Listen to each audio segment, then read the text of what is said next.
Tonight, we'll follow a quiet journey through traditional Chinese food, from lamb broth and Roujiamo to baked flatbread, wontons, hot pot, and a frontier tavern at day's end. So, get comfortable, let the noise of the day fade, and enjoy this slow and comforting night of food, fire, and old stories. Our first stop comes before dawn. Tonight, you are beside a small lamb broth stall before the city wakes. There is nowhere to hurry to now. The lamb goes in before the city wakes. You lower the pieces into the pot one by one. The water is already warm, not boiling yet, just beginning to breathe. A thin curl of steam rises. Underneath, the elm charcoal fire burns low and even. You add cassia bark, crushed garlic, and a small knot of ginger.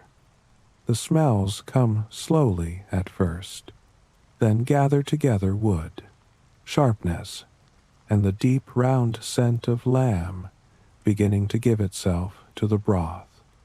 For now, there is only you, the fire, and the pot slowly becoming warm.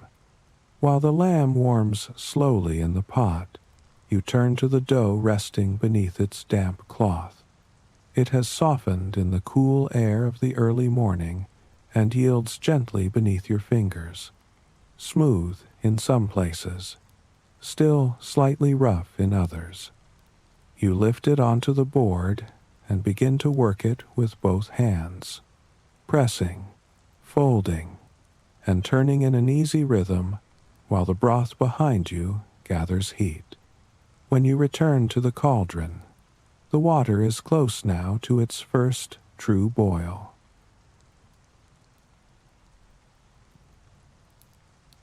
The lamb climbs slowly toward its first boil. You turn to the dough. You pull the damp cloth from the basin and set it aside. The dough beneath it has done its overnight work well. It is soft now, yielding, no longer sticking to the sides of the basin. You press 2 fingers into the surface and feel it give slowly, compliantly, like something half awake. The smell is mild, slightly fermented, clean. You lift the whole mass out and set it on the wooden board. The board is a smooth, plain piece of timber, worn pale from use, wide enough to work a good portion of dough without crowding. You press down with both palms and begin to work, pushing forward with the heel of your hand, folding the far edge back toward you, turning the mass a quarter turn, pushing again. The dough resists at first, then softens into the rhythm. After 10 or 15 passes, it becomes noticeably smoother. The surface loses its rough texture. The interior becomes more even. The whole thing moves as one piece under your hands rather than pulling apart. You set the worked dough aside, covered again. Then you return to the cauldron. The water is boiling now, a full, rolling boil, with the foam of the first cooking rising in gray-white clouds to the surface. You work a flat wooden spoon through it carefully, gathering the foam and lifting it away. This step matters. The foam carries the impurities and the stronger animal smell. Remove it patiently now, and the broth will cook cleaner for the rest of the morning. You skim 3 times, waiting between each pass for more foam to rise. Then replace the lid and lower the fire slightly, just enough to keep the broth at a steady, slow roll rather than a hard boil. A low, continuous sound fills the shelter now, the deep, rhythmic bubbling of the cauldron doing its work. It is a sound that belongs entirely to this kind of morning. Not urgent, not sharp, just steady and full, like a heartbeat slightly slower than your own. The lamb smell begins to reach the lane outside. You know this because you have watched it happen before. The smell travels about as far as the third stall position to the left, and when it does, one or two people who were simply walking past will pause, orient themselves without meaning to, and begin to move toward the source. The garlic and the bean paste open first a rich, savory wave that announces something serious is cooking. Behind that comes the lamb itself, clean and warm, with a faint sweetness from the slowly dissolving fat. When the broth has been going long enough, and the lamb pieces are tender enough to take a chopstick without resistance, you prepare the noodles. This is the part that cannot be rushed, and also cannot be done too far ahead. You tear a portion of the rested dough palm-sized, slightly heavier than it looks, and place it on the board. Using the heel of your hand, you press it flat, then work it outward from the center, thinning it gradually. Then you pick it up with both hands and begin to pull, stretching gently from either end, letting the weight of the dough help, easing it into a long, wide, irregular ribbon. Not uniform, the thickness varies slightly from one section to the next, which is part of the quality. The thinner sections will cook quickly and turn silky. The slightly thicker parts will have more body, more chew. Together, they make a texture that holds the broth rather than simply floating in it. You lower the noodle ribbon directly into the boiling broth. The cauldron quiets for a moment, the cold dough drawing heat from the liquid, then recovers. The ribbon of dough turns opaque almost immediately, then white, then begins to take on a faint translucence at its thinner edges. You watch for this. The moment when the noodle looks almost clear at its thinnest points, soft and glistening, is the moment it is ready. You take up the bamboo skimmer and lift the cooked noodles into the bowl. Then the ladle. 2 generous passes through the broth, the liquid coming up dark gold, fragrant, with a light shimmer of dissolved lamb fat on the surface. 3 or 4 pieces of lamb go in beside the noodles, their surfaces softened and slightly matte, the interior fully cooked through, the fat no longer white but translucent and yielding. A scatter of green scallion across the top, freshly sliced, their sharpness a counterpoint to the richness of everything underneath. A cloud of steam rises from the bowl. You set it on the counter.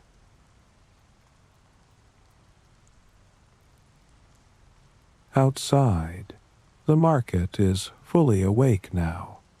The lane has begun to fill with footsteps, quiet voices, and the first small exchanges of the day.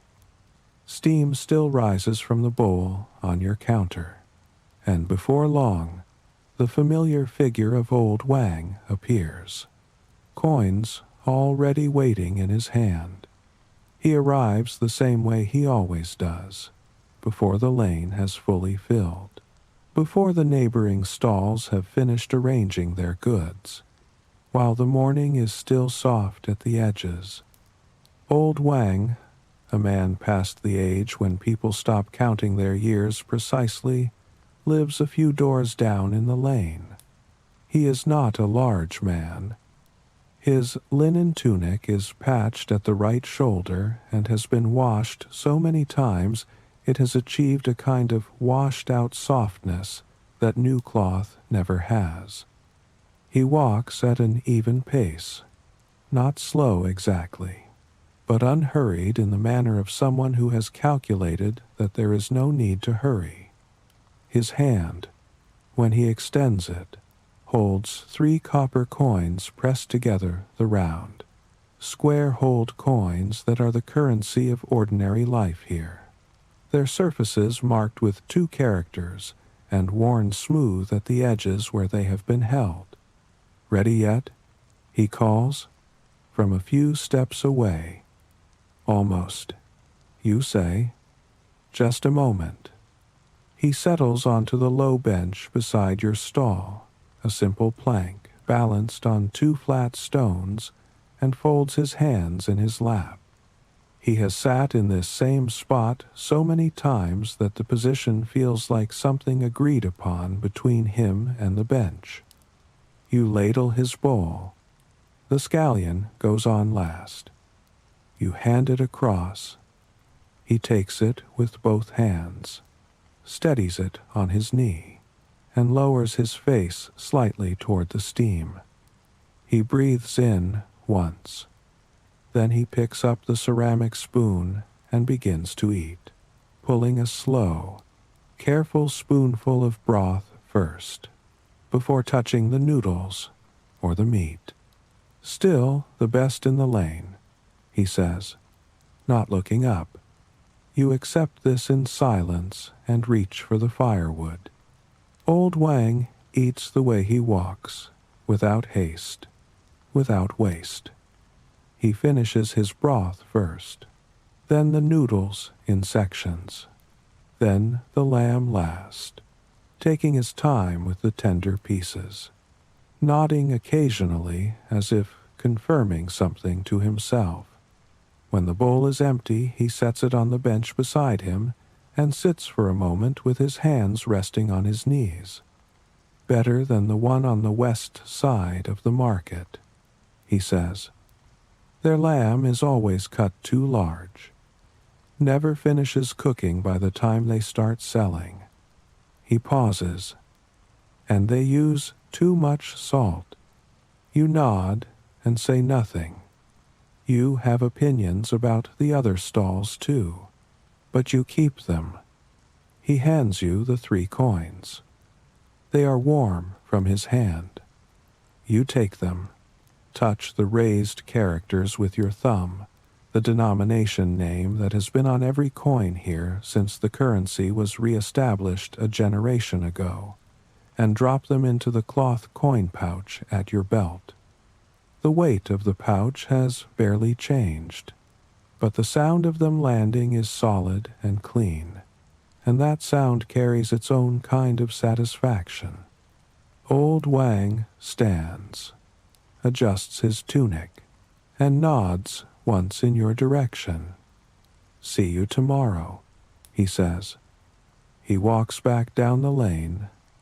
You watch him go, then turn to refuel the fire. When old Wang leaves, the morning does not pause. The lane keeps filling. The bowls keep going out, and before long, the measured footsteps of the market officials begin to move through the row of stalls.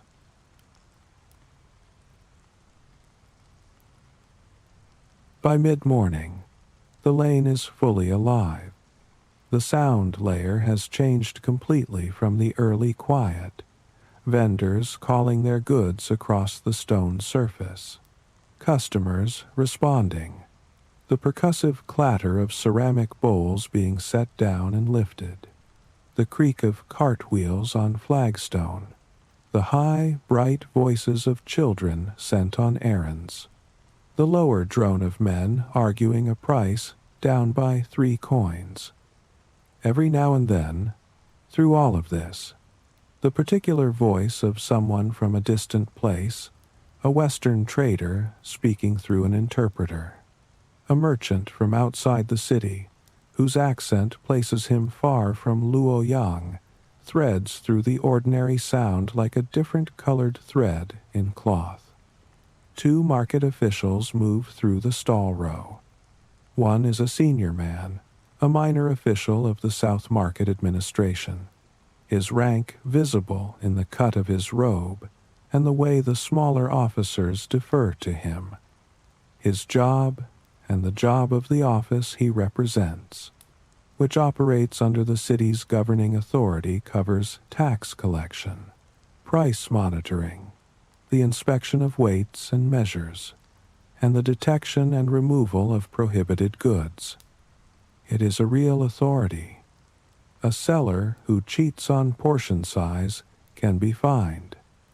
A seller who trades in illegal items, stolen goods, materials taken from places they should not have been taken, can lose their market registration entirely. Last year, someone in this market was found selling objects taken from a burial site outside the city. The investigation went on for weeks with no resolution until a separate enforcement body made the arrest. You heard the whole story from old Wang, who hears everything eventually. The official stops at your stall. He glances at the cauldron, at the dough board, at the arrangement of bowls on the counter. 2 bowls, he says. Today's lamb is fresh, bought this morning, you say.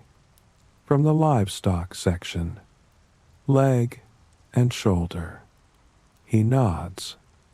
You make 2 bowls with the same care as every other bowl, no extra portions for officials. No reduced portions either. The same measure for everyone. This is not especially virtuous. It is simply the way you have decided to work. It also happens to be safer. When everyone receives the same treatment, there are no complaints about difference. He eats the first bowl standing at your counter. His assistant takes the second. Good, he says, when he is done. Not as a compliment, more as an assessment. The kind of word a person uses when they have confirmed what they expected to find. You hand him his change. He counts it, pockets it, and moves on down the stall row. You add more wood to the fire and begin pulling new noodles for the next customers already waiting. The tax collection happens a few days later, as it does every few days. A runner comes with a cloth sack. You count out the appropriate number of coins and pass them over. This is not pleasant and not unpleasant. It is simply part of the arrangement. You operate in the South Market because the market exists. And the market exists because it is administered and the administration is funded. The coins you pay are the price of the stability around you, the gate that opens at dawn and closes at dusk, the official who checks weights and resolves disputes, the lane you walk home in at night without fear of being robbed. Your neighbor, the wine seller, pays his share too. So does everyone else. You do not resent it. You factor it in. By the time the officials have passed on, the day has settled into its working rhythm. The fire holds steady. The broth deepens. And as the afternoon light shifts, a different kind of customer appears at your stall.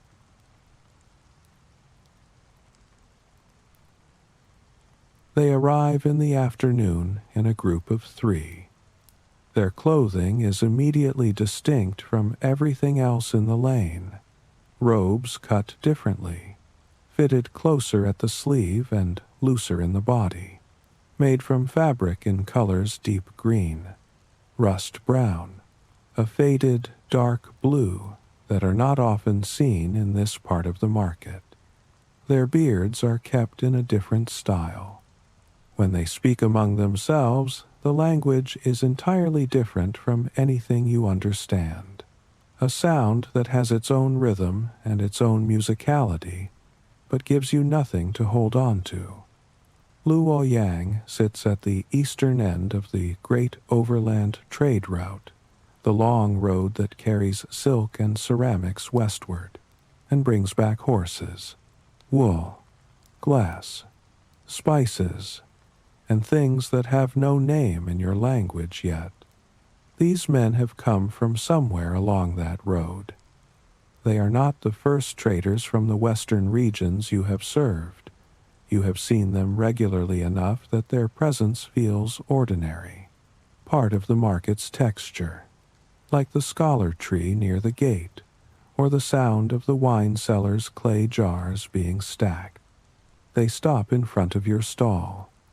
The one in front holds up 3 fingers. You gesture toward the cauldron, then the bowls, then nod. He nods back.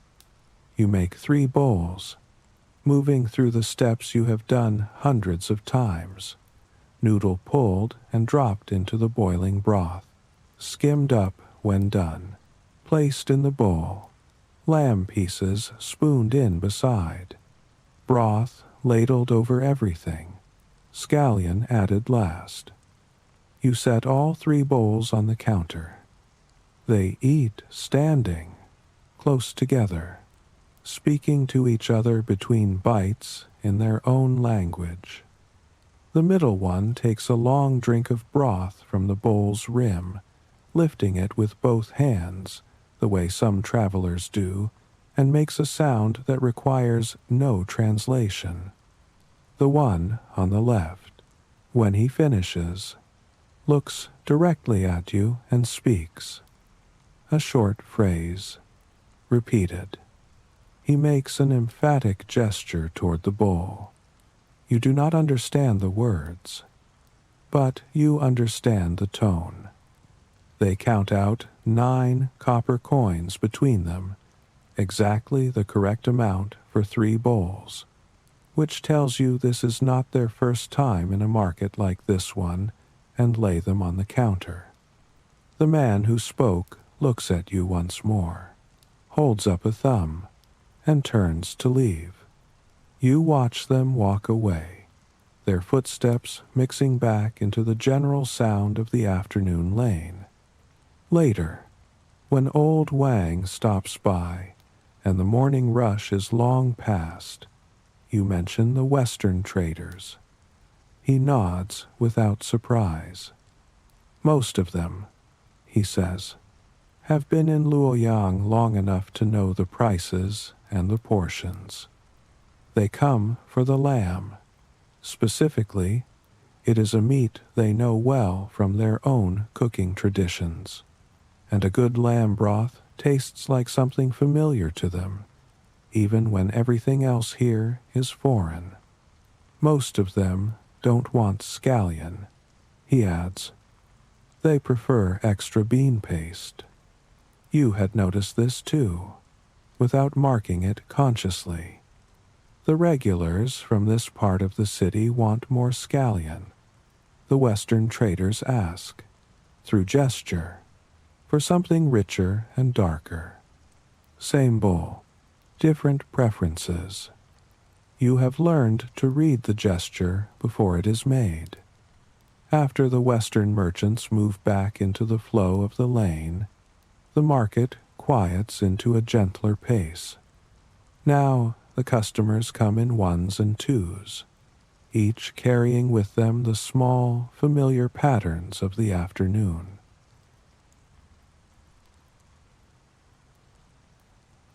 The boy comes every day with his mother.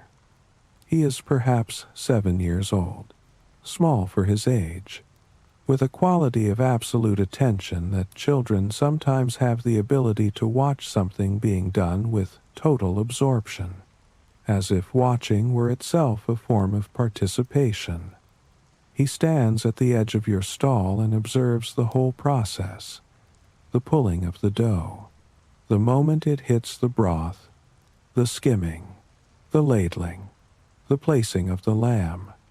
His mother pays and takes her bowl to the bench. He stays. You hand him the bowl you have made for him the same as everyone else's, but with one extra piece of lamb tucked underneath the noodles, where his mother will not necessarily notice and make him give it back. He receives this with enormous gravity, both hands around the bowl, his eyes going briefly wide. Then he says, in a very small but deliberate voice, "Thank you." You nod at him as if this is a normal transaction between equals. He goes to sit beside his mother and begins to eat. The weaver woman comes in the mid-afternoon, when the lane has quieted into that unhurried pace that falls between the morning rush and the evening return of the working people. She lives in the adjacent residential block. You know her by sight, by the slight roughness of her hands and the particular way she carries herself, the posture of someone who works, seated for long hours. She makes cloth on a footloom in her home, plain linen, mostly, the kind of fabric that ends up as the working tunics of ordinary people. She has given you cloth. You have held back the best bowl of broth at the end of some days for her. Neither of you has spoken of this arrangement directly. It simply exists, having emerged gradually from proximity and small gestures of generosity repeated over time. She takes her bowl to the far end of the bench and eats in companionable silence. You refill the cauldron with a measure of hot water from the second clay pot that sits warming beside the fire, a practice that keeps the broth from reducing too much across a long day, while preserving its depth. The smell changes slightly each time you do this, a brief lightening, then the aromatics reasserting themselves as the new water heats through and absorbs what the lamb and garlic and bean paste have been releasing for hours.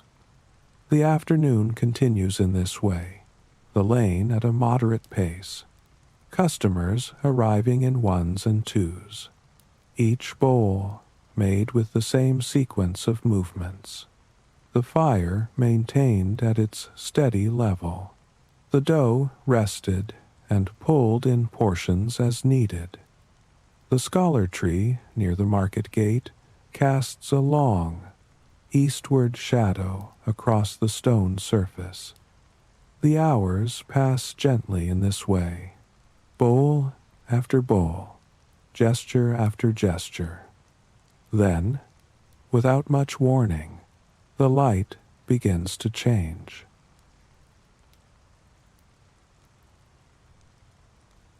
The sky changes in the mid-afternoon without much warning. The light goes flat, first the bright, hard quality of midday, giving way to a diffuse gray that softens everything's edges. Then the wind shifts, coming from a different direction than before, cooler, carrying a smell that is unmistakably rain, wet earth and something electrical. The sky's version of a deep breath before speaking. You glance up. The clouds to the north and west are dark and moving quickly. You begin to move without deciding to, lifting the dough basin and the bowl stack inside the rear of the shelter, pulling the bamboo basket with the remaining lamb under the thatching overhang, checking the knots of the roof ties. You have done this before. The thatching holds well if the wind is not too violent, but the rope at the front corner sometimes needs to be retied to the pole when the weather is coming from the north. You retie it now, pulling the hemp tight, knotting it twice. The first drops are large and widely spaced, the kind that land with an audible sound on the flat stones and leave dark, circular marks before the stone absorbs them. Then the spacing closes and the rain becomes continuous, a steady, Moderate fall. The drops smaller now. The sound of it on the thatching a high. Layered, pattering. Different pitches from different surfaces. Not unpleasant. In fact, quite beautiful, in the way that rain on a shelter sounds beautiful when you are inside the shelter. The lane empties within minutes. The vendors nearby pull their goods back and stand under their own awnings, looking out. The wine seller from the adjacent stall raises a hand in your direction, and you raise one back. You both settle in. This is familiar territory, the sudden afternoon rain that stops business for however long it stops business, and there is nothing to do about it except wait and use the time. You pour a small amount of the afternoon's broth into a bowl for yourself and sit on the low stool. The broth has been cooking for the better part of a day now. Its color has deepened significantly from the early morning version richer, more amber, with a complexity that comes from hours of slow work rather than from any single ingredient. The lamb fat has long since dissolved into the liquid and given it a slight body, a quality that coats the spoon. The garlic has gentled and sweetened. The bean paste has spread itself evenly through everything. You drink it slowly. The rain settles into its rhythm, and you settle with it. At some point, sitting there with your bowl in the gray afternoon light, your thoughts find their way back to the village where you grew up, outside the city walls. You can see it clearly, the smaller version of this same rain falling on the fields, on the low roof of your family's house, on the packed earth of the courtyard where your mother used to set clay pots out to collect the water. You and your parents sheltering inside. Your mother heating a small pot of millet porridge. The sound of the rain on the thatch overhead almost identical to the sound you are hearing right now. The poverty there was real, and the harvest failures were real, and the reason you came to Luoyang was real. But the memory of that shelter during rain has a particular warmth that the difficulty does not cancel out. You finish your broth. The rain continues for about the time it takes to boil a fresh pot of water from cold. Then it begins to lighten. The drops space out again, then become intermittent, then stop. The sky brightens slightly, not back to full sun, but to a soft, clean, gray-white that feels washed rather than overcast. The stones of the lane are dark and glistening.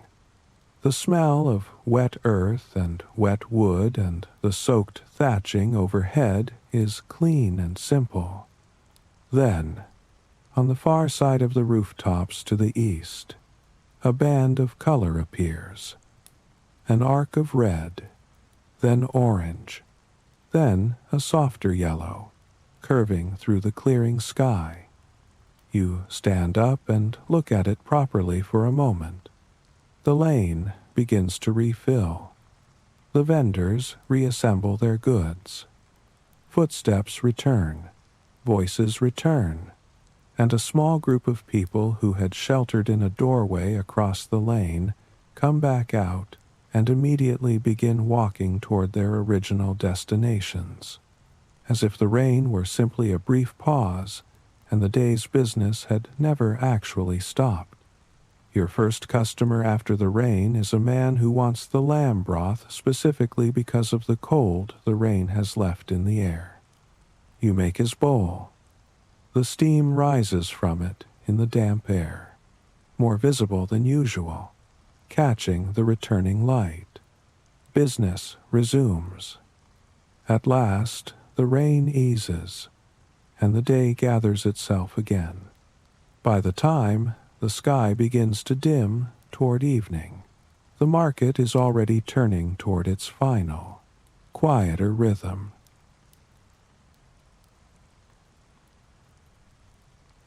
The market gate bell sounds as the sky moves toward dusk. It is a clear, carrying sound, the kind that reaches every corner of the South Market easily, designed for exactly this purpose. The vendors hear it and begin the process of closing, extinguishing fires, covering goods, stacking and binding and loading. The rhythm of the lane changes for the third time in a day. The outward flow now dominant, people and carts and goods moving away from the center and back toward the residential blocks and the city's quieter interior. You bank your fire, first pressing the remaining coals down with a flat paddle, covering them with a layer of ash, then adding a measure of dry earth over the top. This will extinguish the fire completely while protecting the firebox and the cauldron base from the sudden cold of the night air. The remaining broth you transfer carefully into a sealed clay pot, a wide-mouthed vessel with a fitted lid, heavy when full. What is left will form the base of tomorrow's broth. You will add fresh water and a new portion of lamb to it in the morning, and the accumulated depth of today's long cooking will carry forward into tomorrow's bowls.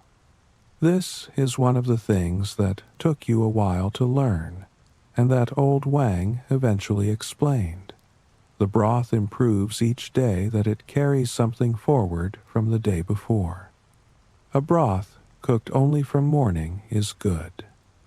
A broth that has been building for several days is something else.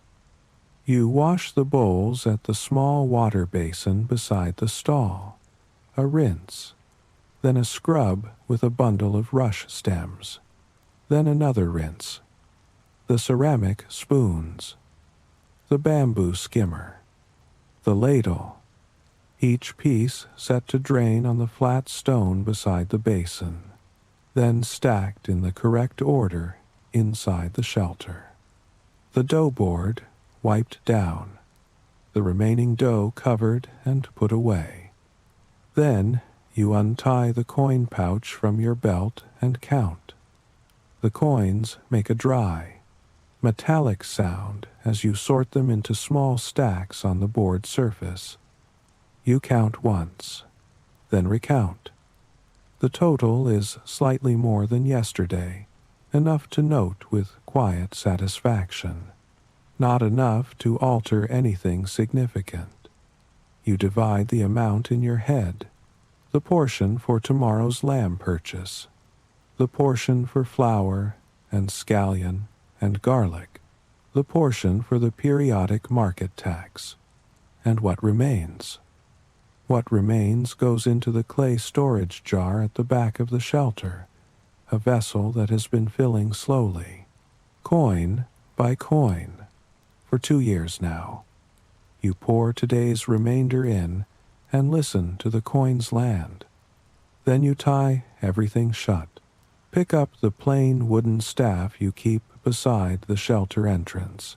Not a weapon exactly, more a presence, something to hold while walking home at night, and step out into the lane. The evening lane is a different kind of place from the daytime lane. The vendors are mostly gone. In their place, neighbors returning home at the end of their work, moving in the purposeful but relaxed way of people whose main task is now simply to get inside and eat and rest.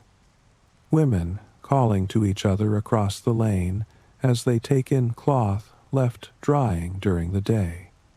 An old man sitting on a stump near his gate, not doing anything in particular, apparently content with the exact view in front of him.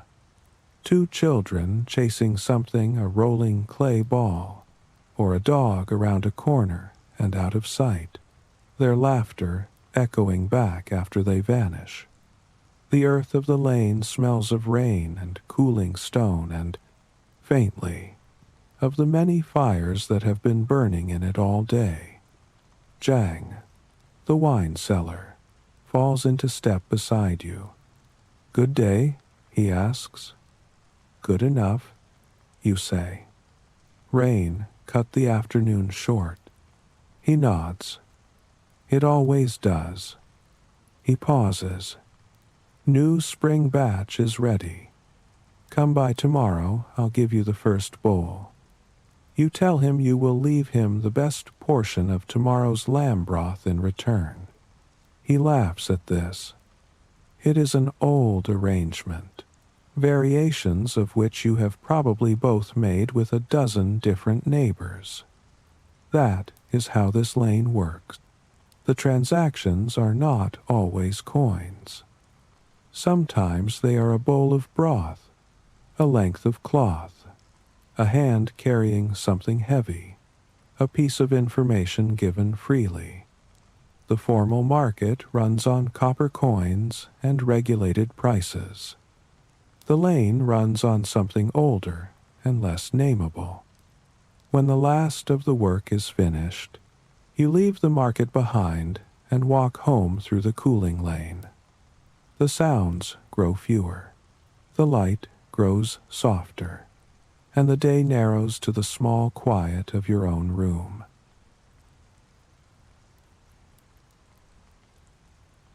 Your house is a single room. Earthen walls, thatching above, a wooden door that opens inward. Inside, a bed frame with a sleeping mat, a low table, a wooden stool.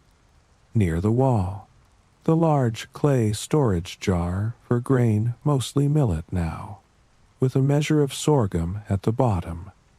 On the table, an oil lamp made from plain clay.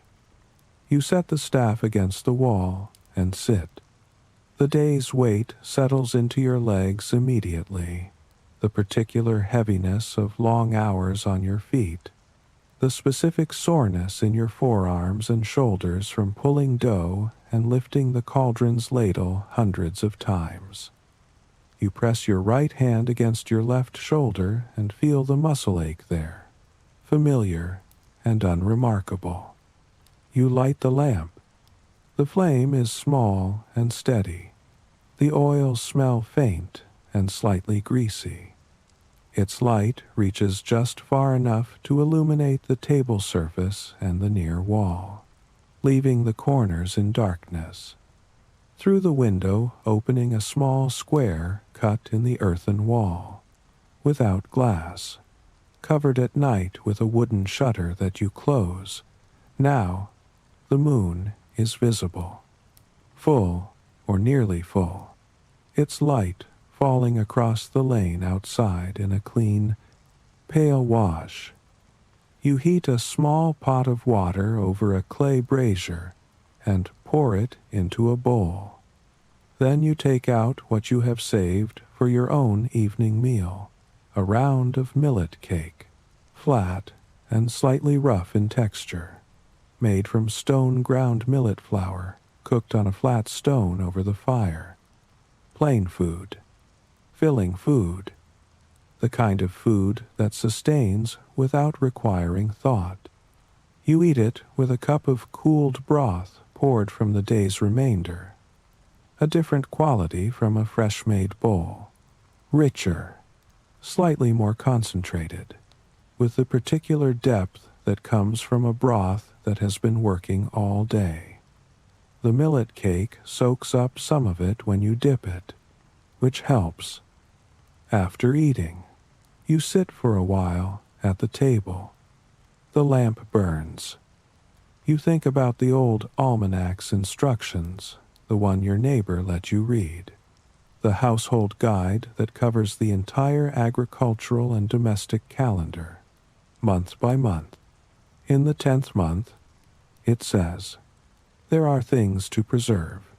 Lamb cut small, dried in the air, then packed in salt and spice. Winter food, stored against the cold months when fresh meat is harder to find. You have been thinking about doing this. The season is turning, and the cooler air makes preservation easier.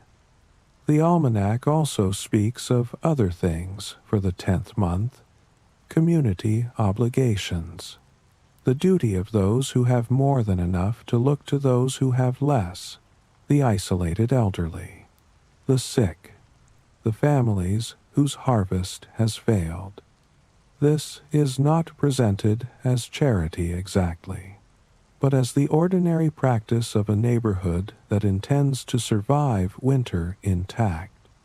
You have seen this in action more than once in the lane, the collective quiet that surrounds a household in genuine difficulty, the way resources shift without being announced, the bowl of something warm left at a door, the extra firewood appearing beside a gate. You are not yet in a position to give much. But you are no longer in the position you were in when you first arrived in this city, with nothing and knowing no one, and not understanding how any of it worked. 2 years of learning, and of small reciprocal kindnesses, have put you somewhere more stable. The lamp begins to gutter slightly. The oil is nearly done. You extinguish it before it goes out on its own, preserving the last drop of oil for tomorrow morning's first lighting. The room goes dark except for the moonlight through the shutter's edge. Night passes, and then many more nights after it, without ever seeming to change all at once. The season begins to turn.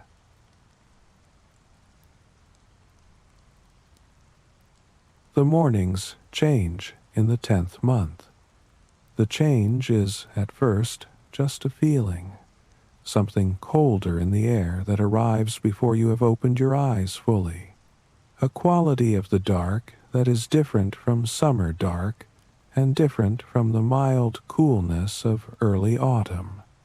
Then, one morning, there is frost on the thatching, a thin, white, crystalline layer that catches the first light and dissolves within an hour. After that, frost most mornings. The lane's mud goes hard overnight and stays hard until the sun has been up for some time. You adjust accordingly.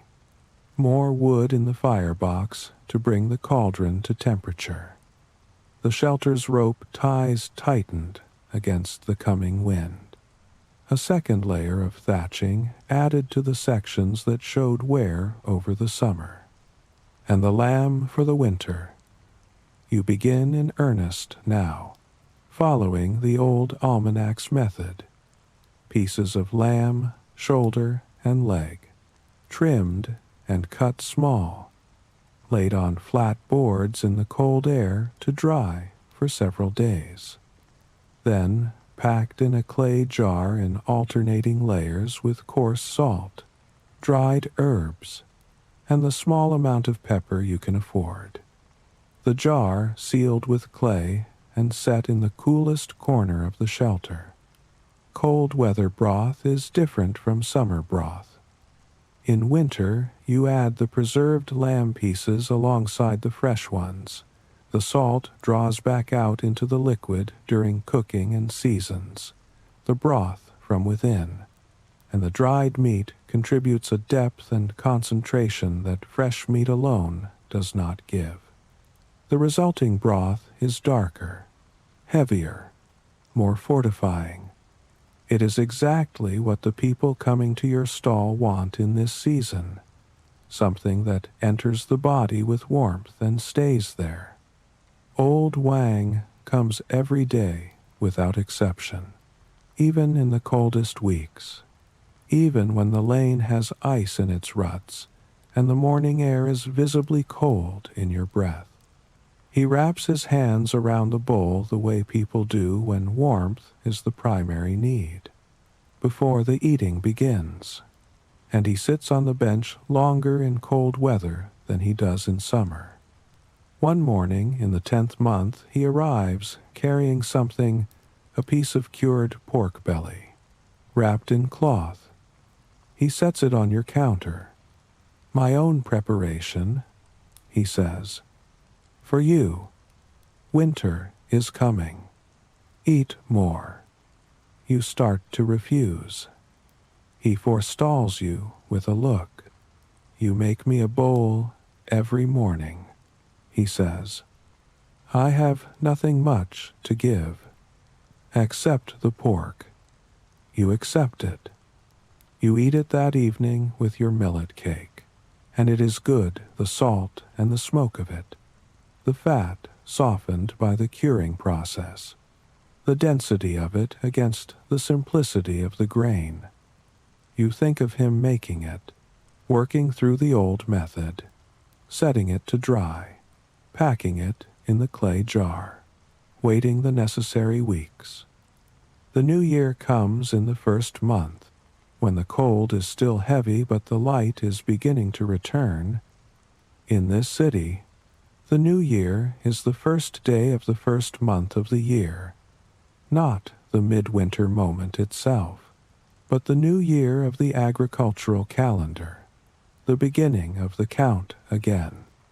The almanac specifies the appropriate foods, a particular wine made with aromatic herbs, cold infused, traditionally consumed first thing in the morning of the new year in small cups shared with the household, and for the meal itself.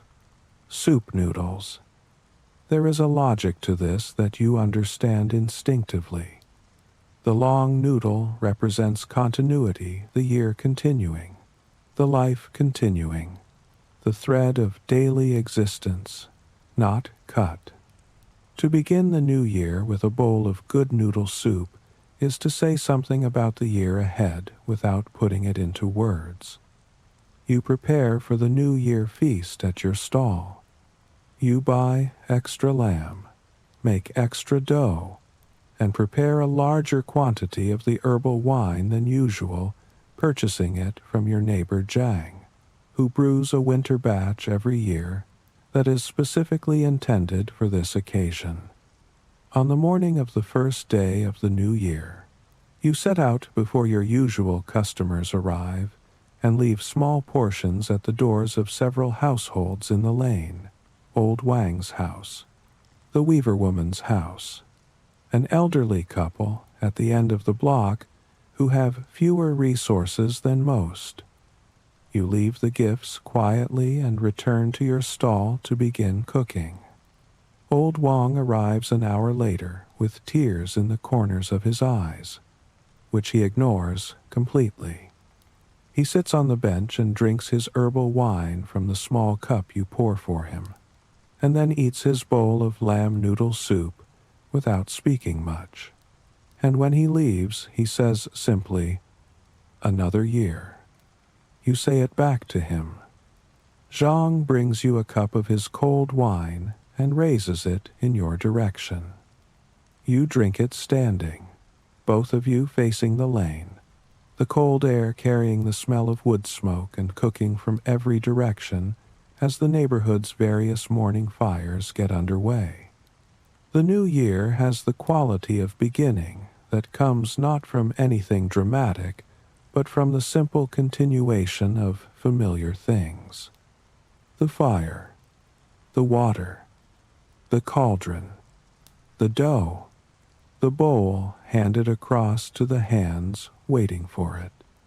As the year moves on, your stall becomes known to more than the usual morning regulars.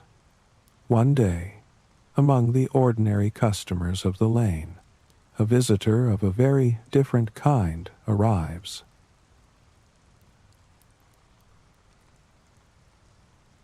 He arrives on an ordinary afternoon, distinguishable from everyone else in the lane by the quality of his robe, silk, dyed in a deep blue that does not come from the simple dye plants available to ordinary people, with a border worked in a slightly contrasting shade. His shoes are leather, not hemp. The young men behind him are servants. moving with the particular combination of alertness and deference that marks people who are paid to be attentive. He stops at your stall with an expression that seems unsure what to make of it. "Give me a bowl," he says. "The best you have." A pause. "If it's not good, I won't pay." Everyone gets the same bowl. You tell him, "I make one kind." He looks at you for a moment, then nods. You make the bowl the lamb pulled fresh from the cauldron, the noodle just cooked, the broth ladled over everything with the scallion placed last. You hand it to him. He takes it with a slight awkwardness, as if he is not accustomed to receiving things with both hands. He eats standing at the counter. You watch him without making it obvious. He takes the first bite carefully, clearly uncertain what to expect. Then he stops. He takes another bite. His expression shifts, something giving way in it, some prepared skepticism releasing its tension. "This is better than what my household kitchen makes," he says, with the tone of someone stating an unexpected fact rather than offering a compliment. "How?" "Fresh lamb, good broth, well-made noodle," you say. He considers this.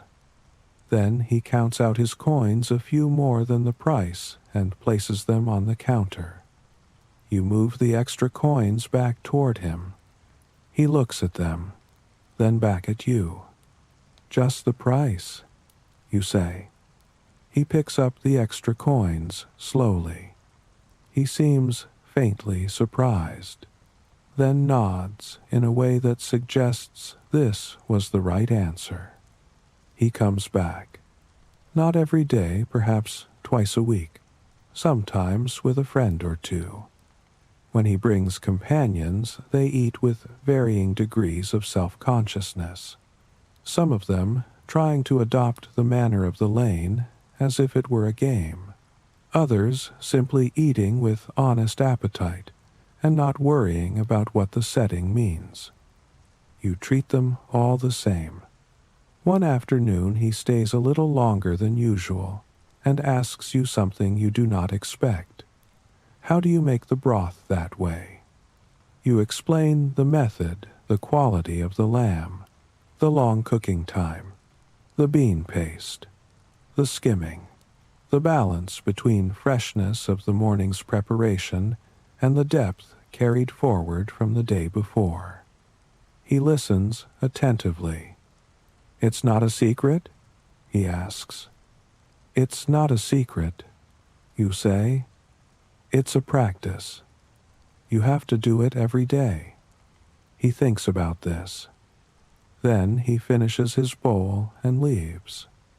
You do not know if he ever tries to apply what you said, but the question itself seems genuine, and genuine questions, in your experience, are worth answering honestly.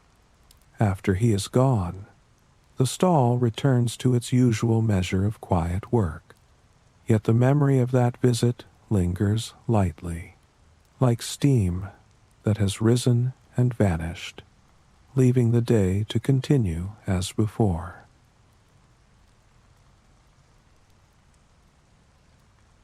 There is one evening toward the end of summer, before the 10th month's cold comes in, when the light falls in a particular way.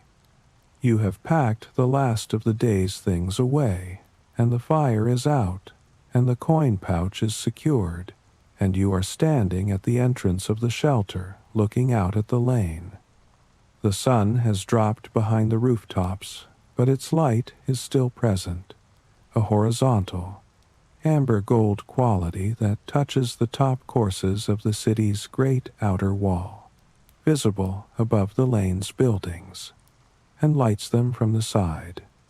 The wall is old brick and old stone, darkened by weather and time, But in this light it has a warmth to it that you do not usually notice. You think about what a history book would say about this city. It would describe the trade, the population numbers, the goods arriving from across the continent, the government institutions, the roads. All of this would be true. The city is genuinely large and genuinely important, and you know this not from reading but from watching it with your own eyes day after day. The volume of people moving through the South Market, the number of different languages audible on any given morning, the variety of goods on every stall, the density of life packed into every lane and block. But the history book would not describe what it is like to stand in this lane at the end of a day that began before dawn and involved 500 small transactions and one rainstorm and one child who ate every bite of his noodles. It would not describe the particular satisfaction of a coin pouch that is slightly heavier at the end of the day than it was at the beginning, or the way a broth smells after 6 hours of slow cooking, or the specific sound of old Wang's feet on the flagstones when he is coming to your stall with his coins already in his hand. What is written in books is the frame.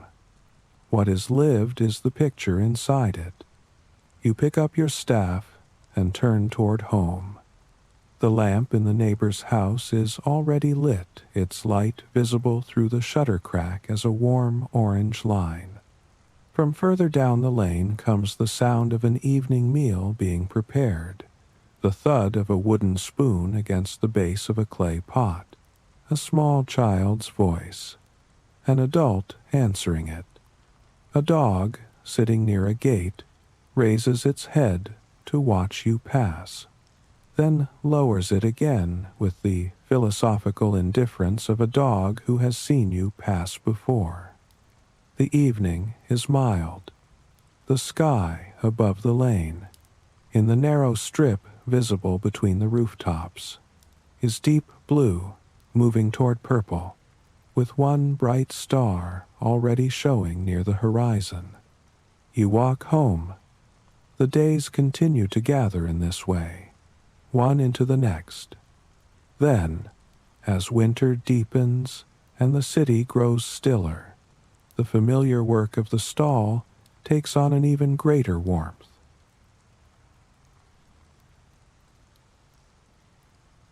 Inside the small room, the lamp is lit. You eat the evening's simple meal millet cake, a bowl of broth, a piece of the winter lamb from the preservation jar, and sit for a while at the table afterward, doing nothing in particular. The day uncoils from your muscles slowly, the way warmth leaves a stone, gradual, continuous, proceeding at its own pace regardless of whether you are paying attention to it. The coins from today are counted and divided and stored. Outside, the lane moves through its evening stages. The active sounds footsteps, voices. The occasional rumble of a late cart thin out steadily as the hour advances. Children are called indoors. Lamps are lit and, gradually, extinguished. The dog down the lane makes a few brief comments at something, then falls silent. A door closes with a deliberate, final-sounding sound. The city moves toward sleep. You lie down on the sleeping mat. The mat is flat and slightly rough, familiar against your back. The quilt, folded over you, holds the warmth of the room. Through the closed shutter, the moonlight makes a thin, pale line on the wall. The sounds that remain are the sounds of deep evening, the very distant bark of a dog somewhere across several blocks of houses, the wind moving through the thatching overhead with a dry, papery sound, the occasional creak of the wooden door expanding or contracting in the night air. These sounds do not disturb. They are the sounds that tell you the city is still there, holding its shape around you, continuing through the night its long, ordinary existence. A city of this size and age is never fully silent, even at its quietest.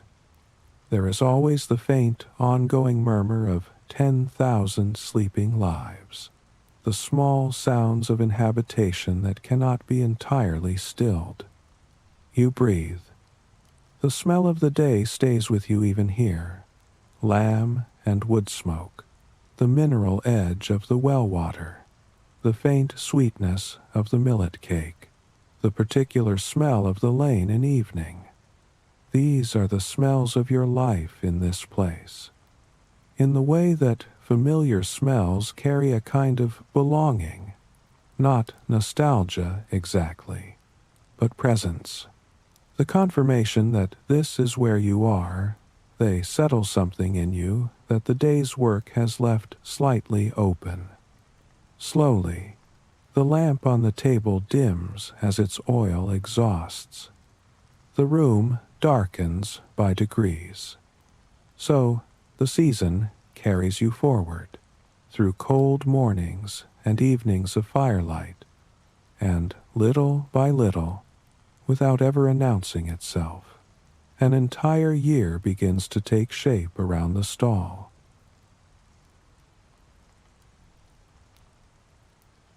Somewhere in the depth of the night, a dream, not an ambitious dream, not a dramatic one, just this, the stall, the fire, the cauldron with its steady sound, a line of customers forming gradually, each face from the day just past old Wang with his coins ready, the child watching the dough being pulled, the Western merchants with their 3 fingers raised, the young nobleman eating with unexpected attention.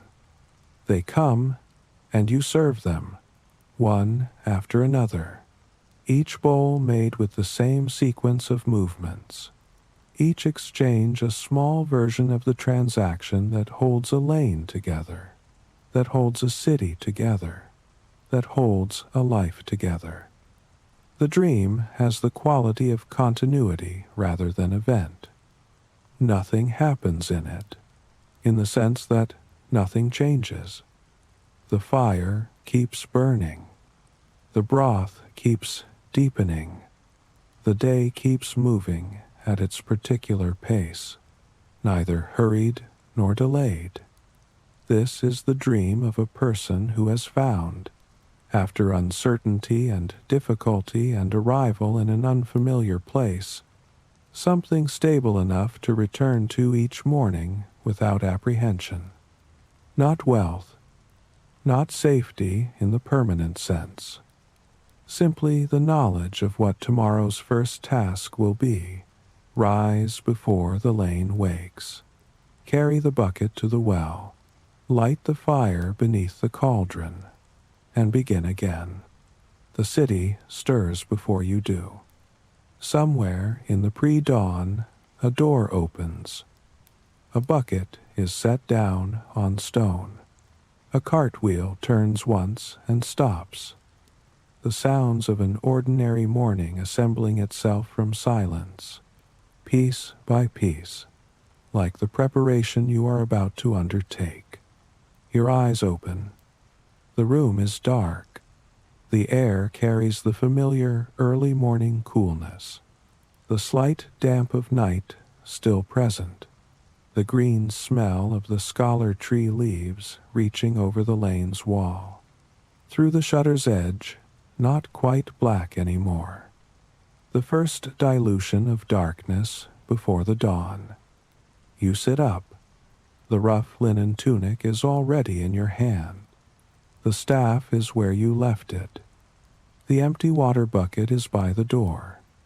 The lane is yours for another few minutes before anyone else appears in it. And the cauldron is waiting, and the lamb is waiting.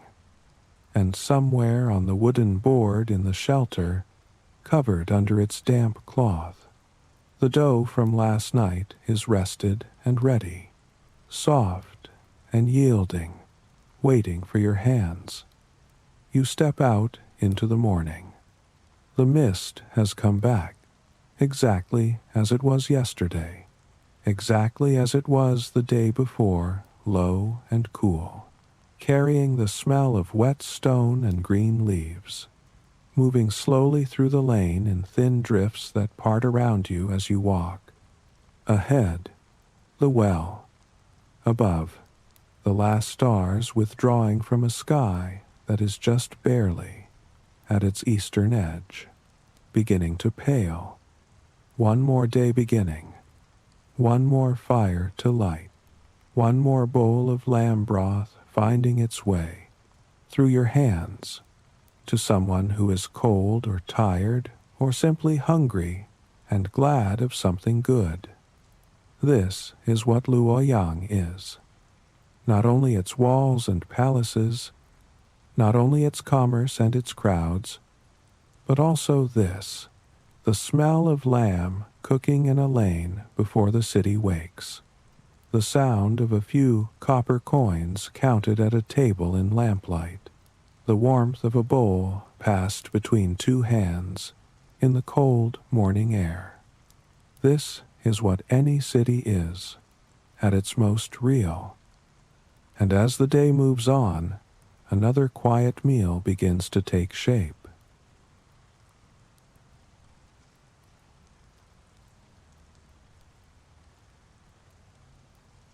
You oil the board lightly and turn the dough out into your hands. It comes free in one soft mass, warm at the surface from the stove's edge, elastic and easy to handle. You divide it by feel rather than measure, rolling each portion into a smooth round between your palms before pressing it flat. The shape matters. Thicker at the edge, slightly thinner in the middle. That way the bread will hold its filling later, while the center drinks in the broth. One by one, you set the rounds into the bamboo steamer. Steam is already waiting in the pot below. When the lid goes on, thin white threads begin to slip from the woven edges almost at once. The bread will need time there first, enough for the inside to become soft and open, enough for the dough to lose its heaviness and turn light. While it steams, you tend the meat again. You lift the lid from the copper pot and turn the pieces with your chopsticks, giving each one a little time near the deepest heat. The broth is richer now, dark gold leaning toward brown-red, catching the firelight like old lacquer. When you touch one piece with the tip of a chopstick, it yields easily, not falling apart yet, just readying itself. The smell rises around you again, deeper than before. Soon the bread will come out of the steam. Soon it will go over the coals and take on color.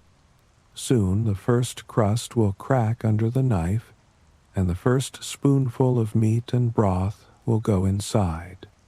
But not yet, for now there is only this room, the low fire, the covered steam, and the copper pot moving quietly beside you as the city waits for morning to fully arrive.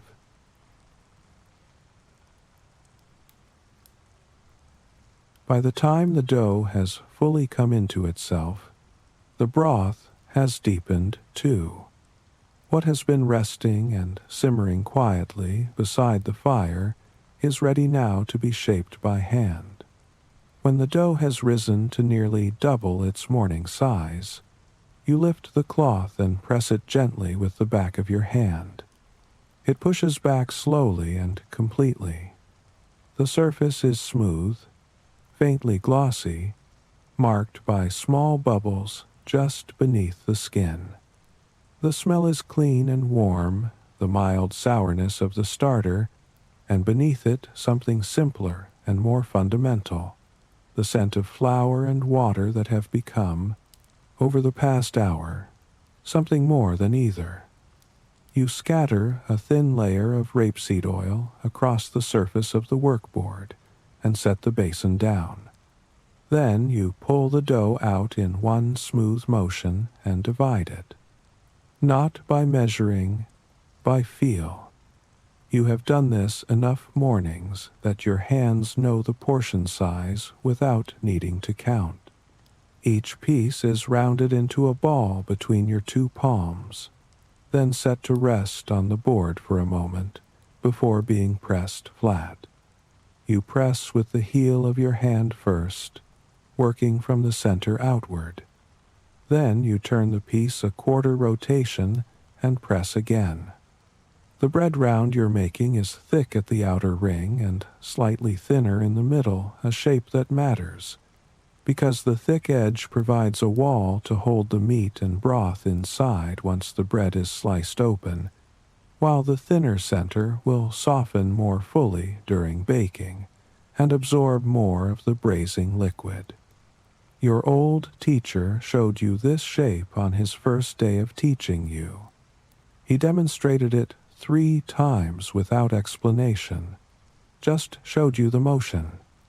When you finally understood the reason for it, when you first bit into the bread and felt the way the outer crust held while the inner part had drunk itself full of broth, you understood why he hadn't bothered to explain. Some things are only learned through the hands.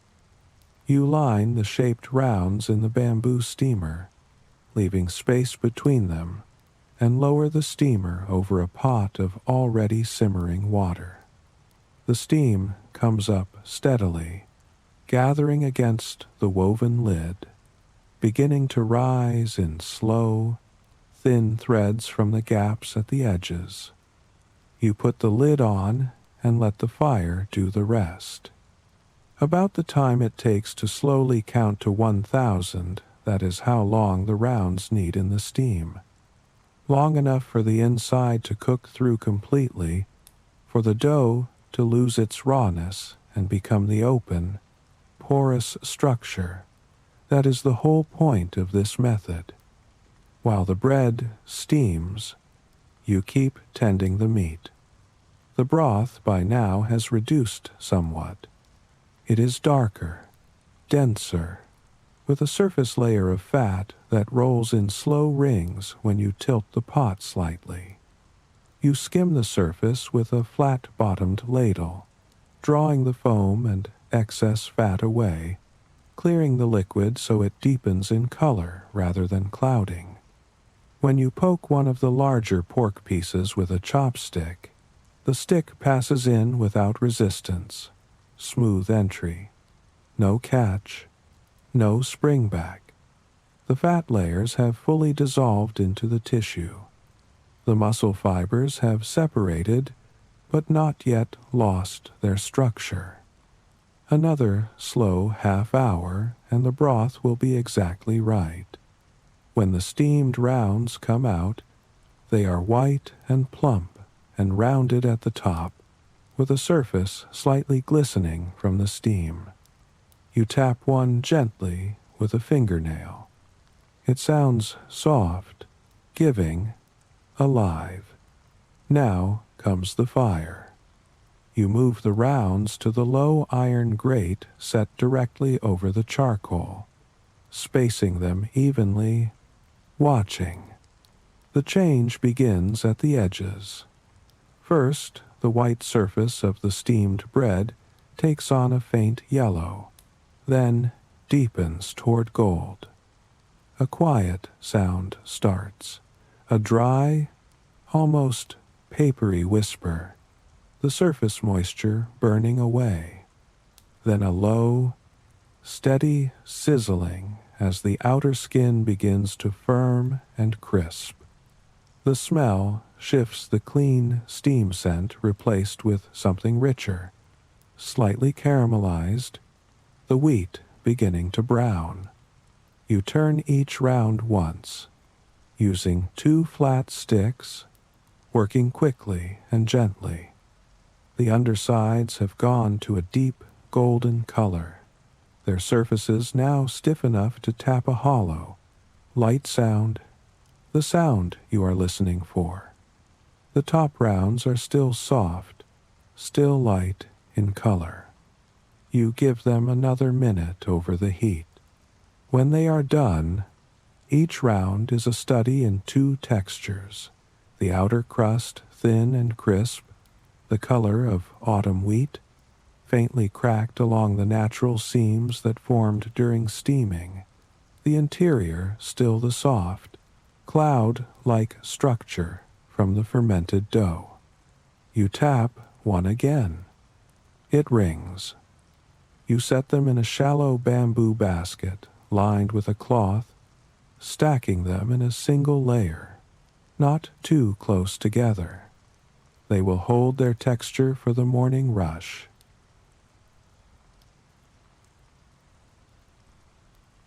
When the last of the breads has taken on its color, the room has changed with them. The sky beyond the doorway is no longer dark, and the city is beginning to stir. By the time the bread is ready and the broth has reached its depth, the sky outside is fully pale. Not daylight yet, that particular pale silver white just before the sun rises, when objects have their shapes but not yet their colors. The lane outside is quiet but no longer still. You hear the faint rumble of a cartwheel somewhere in the next street, the sound of a shutter being unlatched, then a door drawn back, a child's voice, cut short, then silence. The great city drum, somewhere inside the high palace walls to the north, the ceremonial drum begins to sound. It carries across the whole city not a quick signal, not a double knock, but a long, rolling thunder of beats that will continue until 3,000 strokes have been counted. When the drum falls silent for the final time, the market gates will open. The food sellers and goods merchants and water carriers will file in from every direction, and Chang'an's West Market will come alive. You have time. You use it to decant the broth. With a ladle, you move the braised pork pieces from the copper pot into the smaller clay serving pot that sits on the cart's lower shelf. The clay pot has thick walls, slow to lose heat. Once sealed with its flat-fitting lid, it will keep the meat at a steady temperature for hours. You ladle broth over the meat enough to keep everything submerged, enough to spare for spooning into each bread as you assemble it throughout the morning. The surface of the broth in the clay pot shimmers with fat, amber and copper-toned, carrying the faint ghosts of all the aromatics that have been dissolving into it since before the first light of morning. You wrap the bread basket in a layer of cotton cloth to hold its warmth. Then you wheel out the cart. The cart is wooden, low-slung, resting on 4 small wheels whose axles you oiled with rapeseed oil before bed last night. It rolls quietly, the wheels turning without protest. The cart's surface holds everything in its designated place, the bamboo steamer rack at the back, the bread basket secured to one side, the clay pot set in a recessed ring at the center to keep it from sliding. A small block of charcoal, still glowing, goes into the firebox underneath, to keep the pot warm during the walk to the market. You check the wooden signboard hanging from the front corner of the cart, a piece of smooth planed wood painted in dark ink, steamed and baked bread, stuffed with braised pork. Below it, in smaller characters, a line your teacher helped you write in your first year. Crust crisp, inside soft, meat tender, broth rich. You push the cart out through the courtyard gate and into the lane. The stones are still damp. Your footsteps sound soft, muffled. You join a thin current of early workers moving in the same direction, a tofu seller carrying 2 trays balanced on a long shoulder pole, a woman walking quickly with a bundle wrapped in cloth on her back, 2 men in the short tunics of dock workers talking quietly as they walk, everyone moving toward the same gates. A little ahead of you, you recognize the bread and sesame man from the oilseed stall, 2 positions over a compact, good-natured man who has been working this market since well before you arrived. He turns at the sound of your cart and raises a hand in greeting. "Good heat on those today," he says, nodding at your pot. You can see the steam beginning to rise from under the lid. "Better than yesterday." You smile and tell him the fire was just right this morning. The West Market is not the polished kind of marketplace, not the kind where foreign curiosities are displayed behind silk curtains for wealthy buyers. This is a working market. Wide, loud, direct, full of the smells of food and animals and the cold morning air. Farmers bring their seasonal goods in from outside the city walls. Porters and messengers stop on their way to assignments. Small traders set up around the perimeter, calling out across the stone surface. And through all of it, the foreign merchants, men from Persia, from the lands along the far western routes, from India, from the eastern peninsula, move with their loads of goods, their camel bells marking their progress before you see them. You know your place. It is under the old scholar tree near the south gate, a tree wide enough to throw good shade by mid-morning, close enough to the main pedestrian lane that the smell of your broth will carry toward arriving customers, sheltered enough from the wind that the charcoal under your pot stays even. You chose it carefully in your first weeks here and have held it since. The market's rules on this are clear. Your position is yours. You do not set up in someone else's space. Disputes go to the market supervisor. Everyone knows the rules. Everyone follows them. The market functions because of this, because 10,000 small agreements, enforced by habit and by the authority of the market wardens, hold the whole complicated structure in place. You park the cart, extend the cloth awning a wide panel of undyed hemp, fixed to 2 bamboo poles, enough to cover you and the cart and 2 standing customers at once, and tie it off. Then you open the bread basket. The steam that rises is immediate and visible. Wheat, char, the faint tang of the fermentation. It drifts sideways in the early morning air. You take a slow breath. The day begins.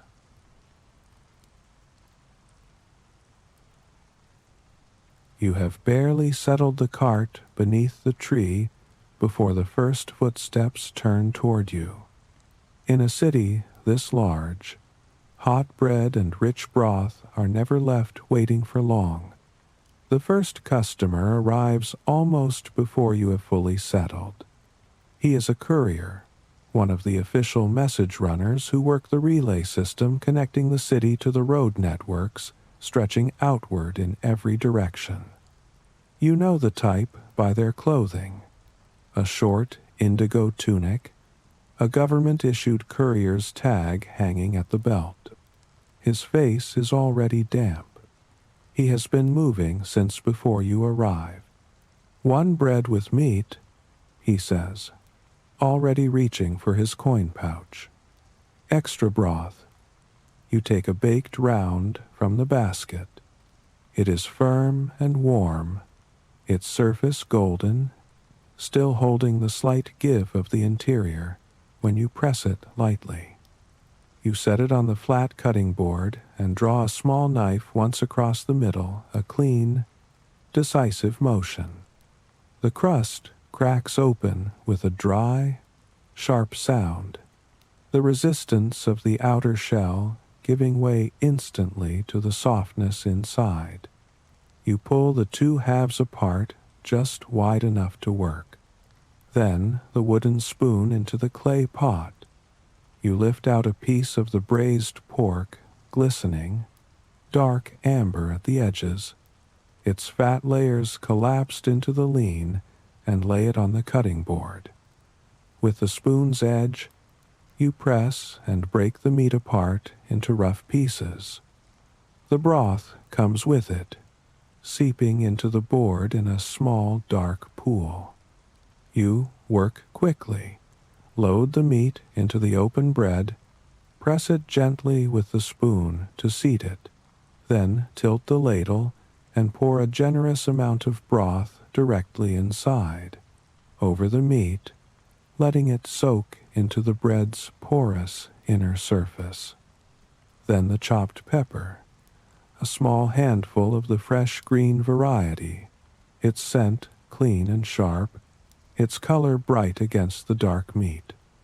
This pepper arrived in the city through the same trade routes that brought so many things, carried west to east, passed from hand to hand, absorbed into the street food of Chang'an until it became as ordinary as the wheat itself.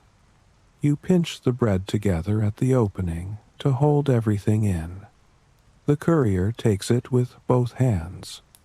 He is already walking as he bites a full, committed bite that cracks through the outer crust with an audible sound. He stops walking. For one moment he stands still, chewing, his eyes going slightly distant. Then he turns back. "Still hot?" he says. "Good broth." He keeps walking. He has a long road to the eastern gate, several miles of Morning City, before he reaches the relay station where his message is due. He tells you this while still moving, calling back over his shoulder, the bread held in one hand, steam rising from the open end. You watch him go, then turn back to the cart. The scholars come in a group of 3. They are young, barely into the age that calls itself adult, and tired in the way that comes not from physical work, but from long hours spent at lamplight with books. Their robes are the plain blue-gray of students, their book bags worn at the corners, their ink-stained fingers a giveaway even from a distance. One of them is rubbing his right eye with the heel of his palm. Another has a redness at the throat that suggests he has been reading aloud to himself through the night. 3 breads, the tallest one says. His voice has the slight roughness of too much talking and too little sleep. And 2 of the herbal drinks, if you have them. You have them. The drink, a preparation of licorice root, sour plum, and rock sugar, simmered together until the liquid turns dark and fragrant, sits in a sealed clay jar beside the cart. You pour 2 portions into coarse ceramic bowls. The liquid is dark amber, slightly sweet, with a faint, sour trailing note from the plum. It cools the throat and clears the head.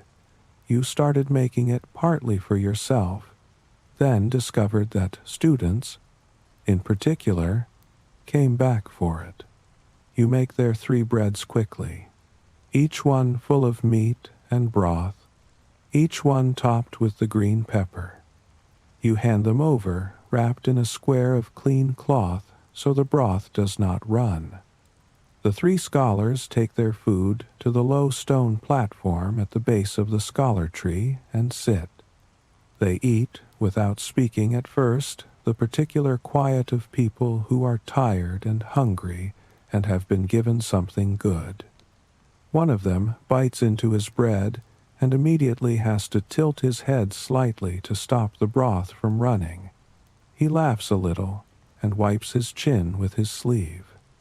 "This is really something," he says. The crust holds. The inside has gone completely soft, and it has soaked up every bit of the broth. Not even slightly greasy. Just rich. The tallest one takes a long sip of the herbal drink, sets the bowl on the stone, and exhales slowly.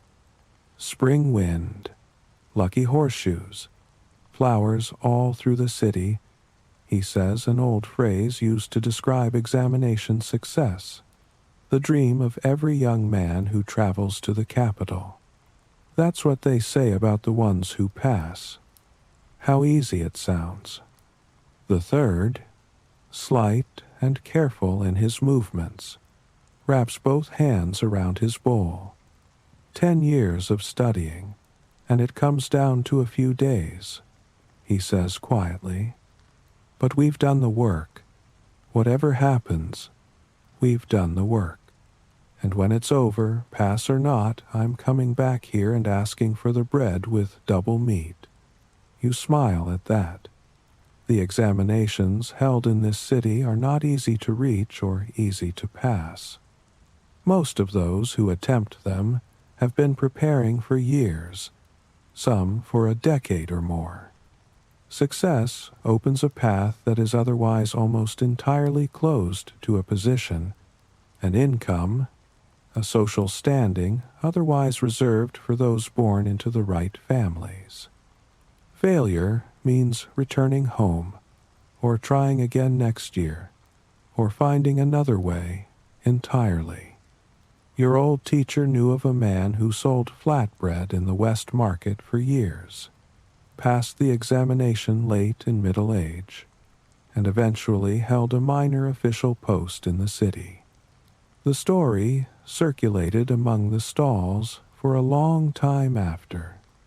You do not know if it is true, but you have thought about it more than once.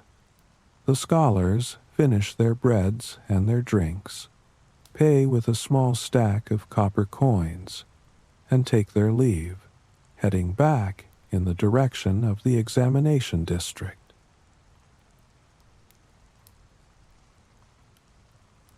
The morning crowd thins little by little, leaving behind the warmth of coins in your palm and the smell of broth in the air. By the time the sun climbs higher, the market has entered its steadier, more watchful hour. Mid-morning brings the market wardens. There are 2 of them today, an official in a green-gray administrative robe, a copper fish-shaped badge at his belt, and 2 assistants in dark work tunics carrying wooden staffs. They move slowly along the stall line, stopping at intervals. Their job is to check. Are the weights and measures accurate?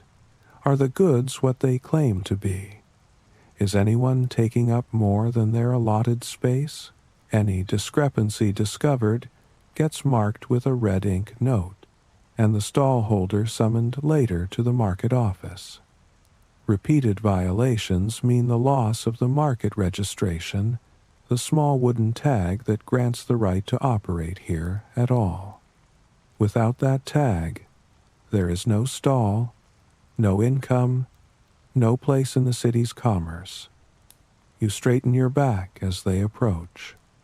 Your scale is the kind issued and calibrated by the official weights bureau you had it verified when you first registered your cart, and you take it in for re-verification at the start of each new year.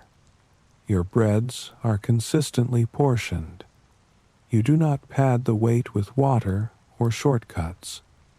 These are not moral positions, exactly, or rather, they are also practical ones. The market works because people can trust what they buy. Your customers come back because what they received last time was what they expected.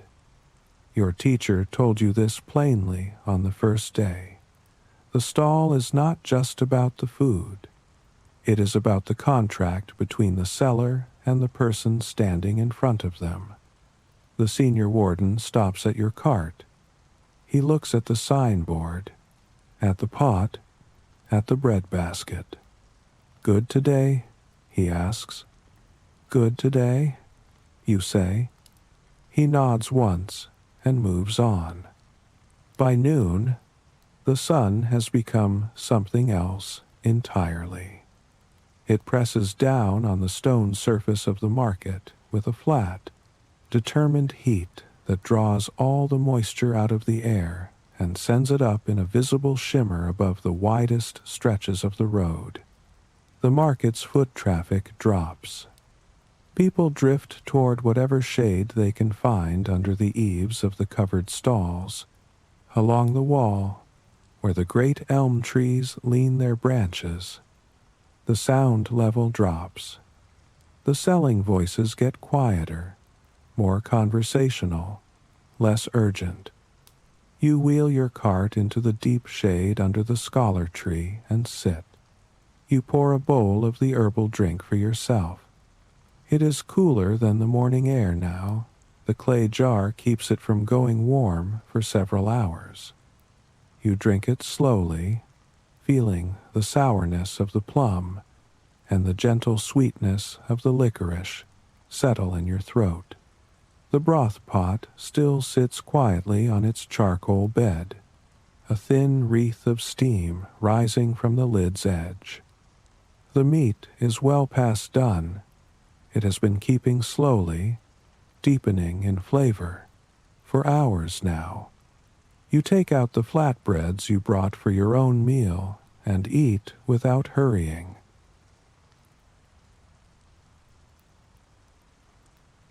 Then, as the heat settles over the stones and the market slows into its midday hush, a different kind of customer appears. He carries the road with him before he has even spoken. The Persian merchant finds you in the midday slow. He is easy to identify. The pointed cap of layered felt, the narrow-sleeved robe woven with metallic thread in patterns of interlocking shapes, the dark beard kept short and precise. He speaks your language in a working fashion enough to conduct transactions clearly, enough to ask a price and understand the answer, though the tones sometimes slide away from where they should land. "2 breads with meat," he says, holding up 2 fingers, and one of the sesame flatbreads. You nod and begin the assembly. 2 stuffed breads, each prepared the same way, crisp, cracked open, meat and broth loaded in, the green pepper scattered on top. For the sesame flatbread, you reach into the second basket at the cart's far corner, where a small number of a different bread style is kept. Thinner rounds made from coarser flour mixed with sesame seed, then baked directly against the heated clay surface of a small cylindrical oven you carry rolled in cloth beneath the cart. These are older in style, a bread that came from the western regions long ago and has been so thoroughly absorbed into the city's food landscape that most people no longer think of it as foreign at all. The poet wrote about it once, the sesame bread of the capital, with its crisp, oil-fragrant surface, so celebrated that people wrote letters asking for it to be sent to distant provinces. The merchant takes his food and holds one of the stuffed breads close to his face for a moment, breathing in before he bites. His eyes close briefly. Then he bites. The sound travels. He stands there in the shade of the scholar tree, eating without speaking, occasionally drawing the back of his hand across his mouth. When he finishes the first bread, he picks up the second. He eats that one more slowly, pausing between bites, the expression on his face that of someone thinking rather than just tasting. "Good," he says finally, in his working language version of the word. Then, "Better than anything in Persia?" You raise your eyebrows. He lifts one hand in a kind of conceding gesture. "Different," he says. "Very different, but very good." He pays with copper coins, counts them out carefully, and then, after a moment's consideration, reaches into the inner fold of his robe and produces a small stone, translucent, faintly reddish, the size of a large grape. He sets it on the cart surface beside the coin stack. You push it gently back toward him and shake your head. The price is the price. You thank him for the gesture. He looks at you for a moment, then picks the stone back up and tucks it away. He raises his thumb in the gesture you have come to recognize, the same approval sign used by merchants from a dozen different countries who pass through this market. Then he picks up his sesame bread and walks back into the brightness of the market lane. You watch him go. Chang'an has absorbed so much from the western roads. The pepper in your broth, the green chili you scatter over the meat, the sesame in the flatbreads, the style of kneading certain doughs, the spice merchants themselves, who arrived with their camels and their trade goods and their languages and stayed long enough to become part of the city's texture. Your old teacher used to say that every stall in this market has something in it that came from somewhere else, that the whole city is a kind of long, slow distillation of everything that traveled its roads. A city that opens its gates gets richer for it, he said. You thought of it as the way a good broth gets made. The longer it simmers with good things added from many sources, the deeper it becomes.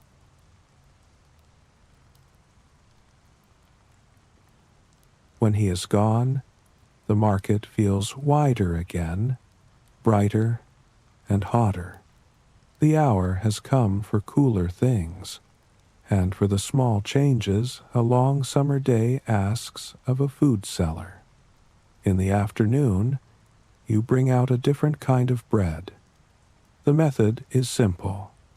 Baked rounds from the morning, now fully cooled, sliced open as usual, but filled differently with thin-cut cucumber strips, shredded white radish, and a spoonful of fermented bean paste, slightly salty, slightly funky, with a depth that the fresh vegetables sharpen into something clean and bright. Cucumber was brought to this part of the world from the western regions during an older era. Its original name in the language of this country was the western melon. By now, it grows in every garden and market. In high summer, no vegetable is more welcome.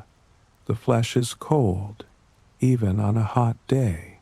The juice clean-tasting, the crunch immediate and satisfying. Paired with the mild sweetness of the white radish and the salt of the bean paste, it makes the cooled bread into something that belongs to a different meal entirely from the hot braised meat version. You arrange a small row of the cool breads at the front corner of the cart visible, where the smell of the cucumber and the bean paste can add a different note to the air around the stall. 4 young women stop almost simultaneously. They move together as a group, dressed in layered skirts with wide, softly gathered hems that lift slightly in the breeze, their hair arranged in high, double-loop style, fresh flowers tucked at the crown. One of them wears a peony, pink at the edges, white at the center, still fully open. They have a servant girl behind them carrying a lacquered food box. 2 of the cool breads. The one with the peony says. Her voice is light, clear. And 3 of the cold herbal drinks? Do you have cold ones? You do. The ice block has been under the cart all day, wrapped in its thick cotton quilts, slow to melt, keeping the jar beside it at a temperature that makes the outside of the bowl cloud with condensation when you pour. You open the wooden box under the cart. The cold air comes up from it immediately, a thin, clean breath of something that does not belong to this summer afternoon. The ice block, wrapped in cloth, is reduced from its morning size, but still substantial, still glossy with meltwater along the surface where the cloth has contacted it. You pack 3 bowls with the cold herbal drink. The bowls immediately bead on the outside with fine water droplets, running in thin lines down toward the table surface. Chang'an keeps its ice from winter. The government ice stores are deep pits, several stories below ground level, lined with straw and sealed with clay, dug into the banks of the rivers north of the city. Workers cut the blocks from the river surface in winter and carry them in before the spring. In summer, the stores are opened and the ice sold or distributed first to the palace and high households, then to the larger establishments. Then, in small portions, to those traders who know to order early and pay the price. You do not use it lavishly. The block you buy each few days is a calculated portion, kept tight in its quilted box, measured out 1 bowl at a time. But on a day like this one, there is no more compelling offering on the cart. The young women take their cool breads and their cold drinks to the stone platform under the tree. They eat delicately small bites, the cucumber crunching audibly, even from where you stand, and talk among themselves in voices low enough that you catch only the rhythm of their conversation rather than the words. One of them takes a long, slow sip from her bowl and opens her eyes wide. Cold, she says, and says it again, smiling. Actually cold. In this city, women move through the public spaces of the market, the temple, precincts, the broad avenues. The riverbank parks more freely than in many other places in this time. They come to stalls like yours without needing an escort, pay for what they want, sit where they choose. You have grown used to this, though your teacher, who had traveled elsewhere, still occasionally remarked on it with a kind of quiet appreciation. Longan is not everywhere, he would say. The women finish, pay, and move on, in a drift of skirt, fabric, and the smell of fresh flowers.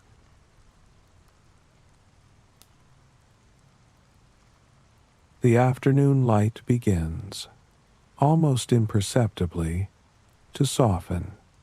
What was bright and high a little while ago now leans toward evening, and the market changes with it once again.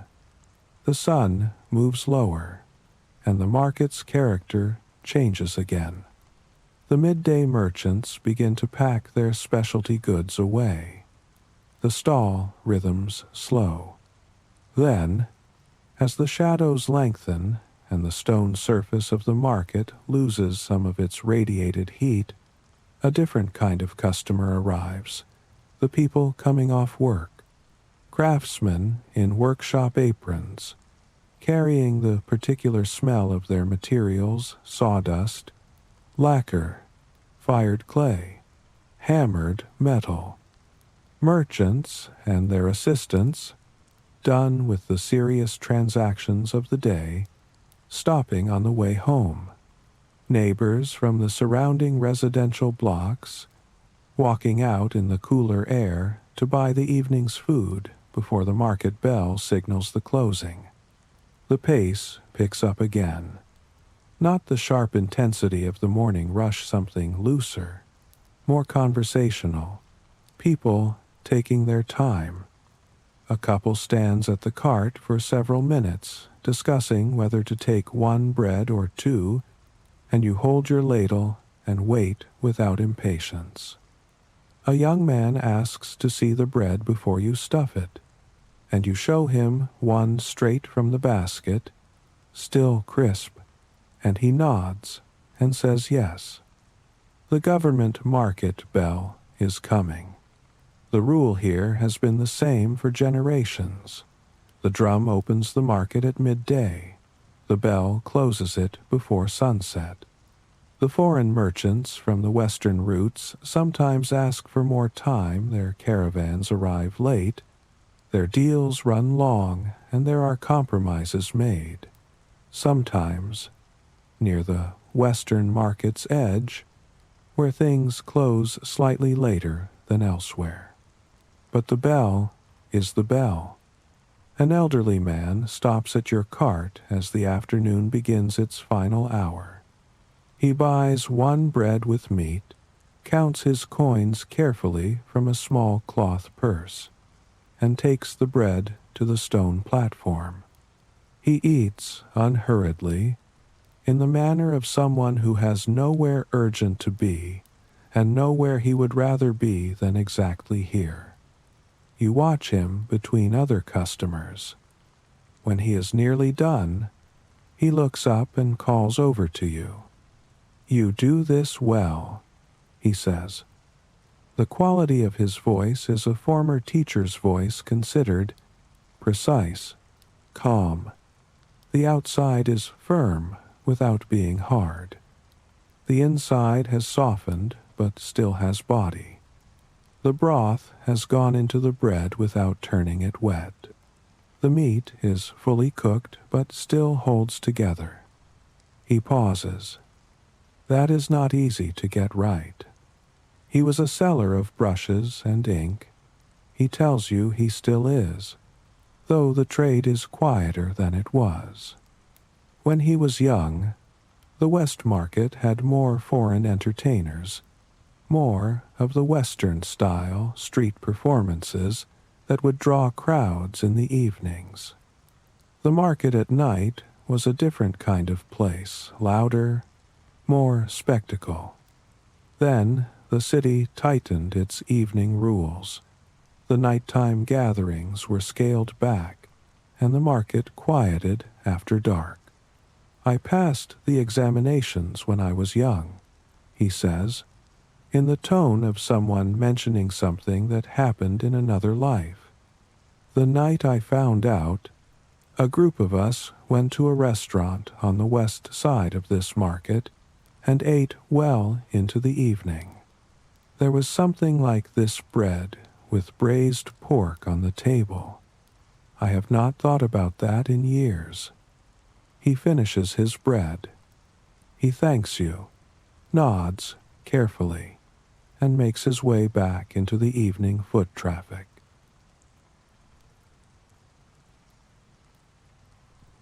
By now, the day is narrowing. The bell has not yet finished the market, but you can feel the last stretch of it gathering in the air. The bell's counting strokes begin to sound. 300 beats, slow and clear, carrying across every part of the West Market. Stall holders begin folding away their awnings, tying off their goods, loading carts. The tide of foot traffic is reversing away from the market gates, back toward the residential blocks. The last customer of your day arrives as you are beginning to fold your own awning. He is from the Eastern Peninsula, from the kingdom called Scylla, which lies beyond the sea, to the east of the continent. He is dressed in the style of the city, a plain scholar's robe, hair arranged in the local fashion, his language fluent and easy. If you did not know, you might not think to ask. He tells you himself, almost immediately, with the pride of someone who wants the city to know he has come a long way to see it. He has brought high-quality ginseng root and silk cloth to sell here. He will stay for some time, long enough to see more than the market, he hopes. He has heard about this city for as long as he can remember. The wide, straight avenues, the hundreds of thousands of people, the goods from every direction stacked in every stall.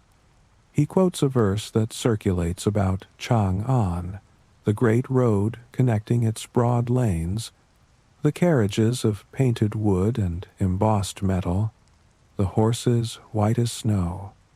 He heard it first at home, reading it on a page. Now he has walked the road himself. He buys one bread with meat. His first bite stops him where he stands. This is, he starts, and then doesn't finish, and takes another bite instead. He shakes his head slowly. I don't have something like this at home. Nothing with this combination, the crunch, then softness, then the broth coming through, then the spice at the end. It keeps changing. You tell him the idea is to use the bread itself as part of the dish, not just a carrier for the filling, but something that becomes part of the flavor as it absorbs the broth. He thinks about this for a moment, still chewing. Then he nods with the seriousness of someone filing information away. He pays, thanks you, and walks on into the evening. You watch his figure join the stream of people moving toward the residential quarters, his scholar's robe settling into the ordinary crowd of 100 different origins, making their way home through the last of the day's light.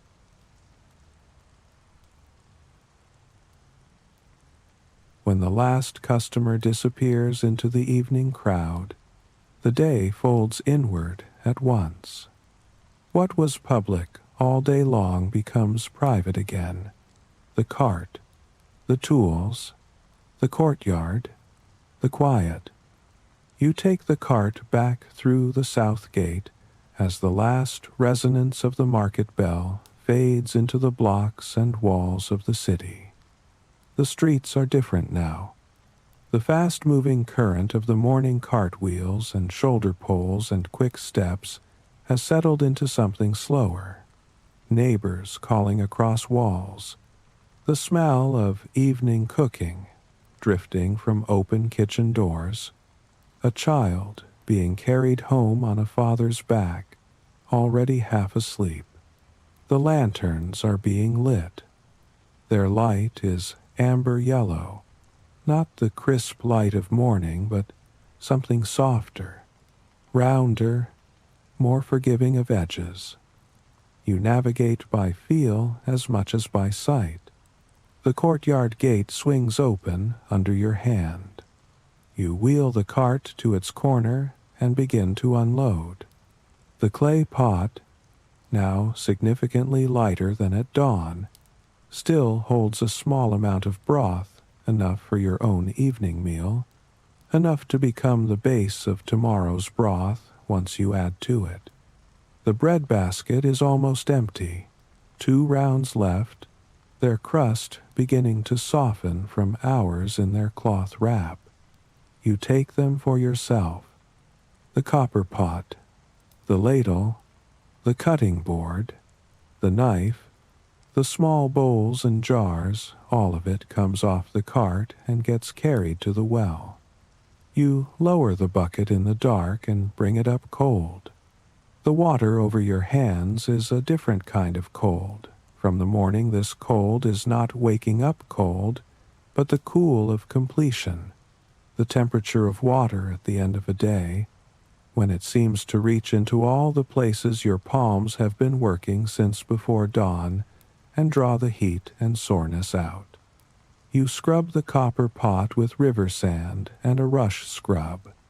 You rinse the ladle and the cutting board and lay them to dry over the well's stone lip. The water you splash away across the courtyard stones, and it runs between the cracks and disappears. Overhead, the last long ribbon of sunset color is already graying at the edges. You sit on the stone bench in the corner of the courtyard and pour yourself what remains in the herbal drink jar. It is completely cold now, cold as the ice that kept it, though the ice itself is long gone. You drink it slowly, not tasting it the way you would have tasted something new, just feeling the familiar sweetness and sourness as a kind of companion. From somewhere in the neighborhood, 2 blocks over, perhaps 3, the sound of children singing carries through the evening air. The melody is simple, repetitive, the kind of tune that belongs to no particular season and has no particular origin. Just children's voices, unself-conscious, slightly out of tune, drifting over the walls. The first watch drum sounds. 1 set of beats, evenly spaced, telling the city that the first division of the night has come, that the curfew has settled over the blocks and lanes, that the gates of the residential quarters are now bolted from the inside. The sound is the same sound you have heard every night here. It is not an alarming sound. It is, in fact, the opposite, the sound of a city organizing itself toward rest. You go inside.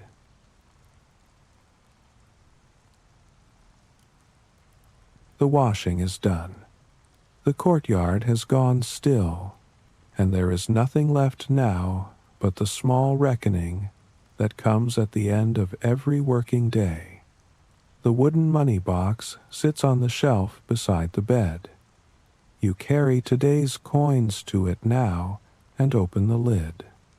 Inside, the accumulated coins from the week sit in a loose, irregular pile, copper coins, round with square holes at their centers, the 4 incised characters on their face still sharp in the newest ones, and softened almost to suggestion in the oldest, most handled ones. The text on every coin is the same: open beginning, circulating treasure, the words for this currency that the city has used for as long as anyone alive can remember. You have been told that the calligraphy on the original molds was done by one of the great masters of the official style, a man whose brushwork was famous enough to be studied by scholars. You count what you earned today. A few coins more than yesterday. Not a large difference. But the margin is real, and real margins, accumulated day by day, become the thing that makes a life workable in a city this large and this expensive. Your teacher told you that, truthfully, in your first week, Chang'an is large and it is generous, but it does not give things away.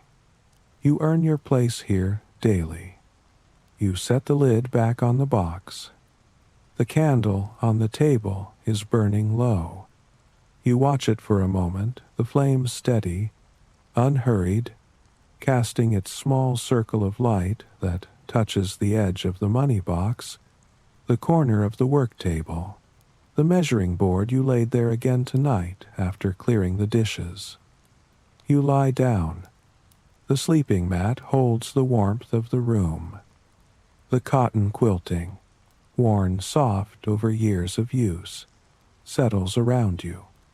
You pull it up around your shoulders and let your eyes close.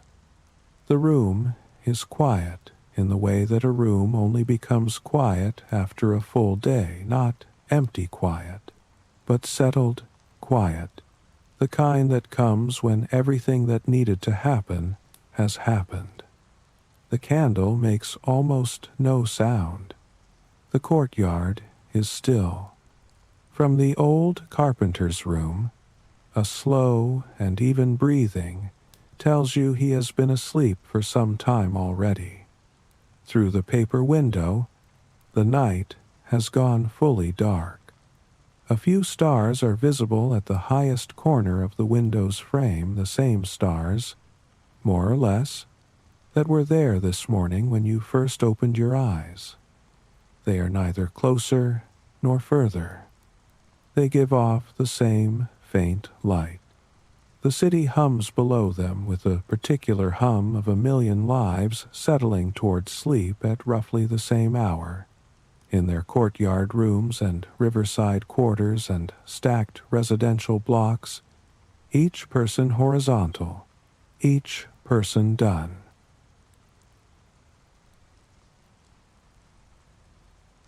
The sounds come back slowly as you begin to drift. Not loudly, not with any urgency, just rising up the way warmth rises from a stone surface that has been in the sun all day, gradually, gently, still present after the source of heat has moved on. The crack of the bread crust, that clean, dry sound, the resistance giving way all at once under the pressure of a bite. You have heard it so many times today that it has become a kind of rhythm, the sound of the morning repeated, the afternoon repeated, each customer a note in the same ongoing phrase. The thud of copper coins on the cart's wooden surface, their particular weight, their temperature cool in the morning, warmer by midday, neither significant on its own but accumulating, coin by coin, into the small, real security of an evening's count. The courier moving away while still eating, not willing to stop even for the duration of a meal. The three scholars sitting under the scholar tree, the tallest one, exhaling slowly over his herbal drink with the relief of someone who has been holding their breath for months. The brush and ink man eating with the unhurried precision of someone who no longer needs to rush anywhere, and finding in your bread the taste of a night long ago when he was young and had just been told his name was on the successful list. The man from the eastern peninsula, standing still with his bread, half eaten, working out what exactly had just happened in his mouth. The Persian merchant, closing his eyes before the first bite. All of them passing through this one spot on the stone surface of the market, this patch of shadow beneath the old scholar tree, this particular corner of the most populous city in the world, each one carrying a different origin, a different direction, a different reason for being here. A city is not its walls or its drum beats or its market rules. It is this, the constant arrival and departure of people who need something, and the small transactions that sustain them. Your old teacher knew this. He said it in different ways on different days. Sometimes he framed it as practical advice. Sometimes it came out as something closer to a kind of philosophy of the stall. The stall is a meeting point, he said. The food is the reason to stop. But what actually happens is that two people are in the same place at the same moment, and something passes between them, and they both carry it a little further down the road. You did not fully understand him at first. You were 22 and new to the city, and mostly concerned with learning the correct ratio of fat to lean and the right temperature for the charcoal. The larger thoughts could wait. But 3 years of mornings have a way of accumulating their own kind of understanding. Quietly, without announcement, the way flour gathers in the cloth bag at the base of the mill, almost imperceptibly, and then one day you lift the bag and it is heavy. The night patrol passes through the lane outside. 2 knocks of the wooden clapper. A pause. Then the footsteps continue, unhurried, already past your gate, already moving on toward the next block. The sound fades to the left. Then silence resumes, and the silence is deeper for having been briefly interrupted. The carpenter's breathing continues from across the courtyard. Slow, even, like a tide. Your own breath matches it gradually, without you trying. In and out, in and out, the pace dropping without decision, the body knowing what the mind has not yet caught up to. The day is done. The pot is clean. The coins are counted. Everything that needed doing has been done. Tomorrow, the drum will sound again. 3,000 beats, rolling outward from the palace walls, crossing the wide avenues and the narrow lanes, reaching through paper windows and thick gates alike, telling the city's 1,000,000 occupants that the market is open, the day has started. The agreement between all these people to keep living this way together has been renewed once more. You will be up before the drum. You will carry the empty bucket to the well in the dark lane and hear the water carrier's footsteps on the flagstones, and fill the bucket in the half-light with water that maps the slowly brightening sky back up at you. You will push open the mill-house door. You will grind the flour, feel it fall, sift it, feel it drift through your fingers like clean snow. You will knead the dough, cover it with its damp cloth, and wait. You will feed the charcoal and watch the broth begin to move. Perhaps the new man from the eastern peninsula will find your stall again. He seemed to want to understand the bread more fully, the way it works, the thinking behind the shape and the method. Perhaps the scholars will come back with news. Perhaps a new caravan will have arrived overnight from the western roads, and the morning will carry a smell you have not yet named. Or perhaps it will be an ordinary day. The courier, the craftsman, the merchants, the women with their flowers, the old man with his careful appetite and his long memory. An ordinary day in Chang'an is still a day inside the largest and most complicated living thing you have ever been part of. You came here 3 years ago with a single wooden trunk and the name of your cousin written on a folded piece of paper in your pocket. The city was enormous and bewildering and loud, and for the first weeks you were not certain you would stay. Your teacher took you on, which was luck. The well water and the millstone and the copper pot came one at a time, which was patience.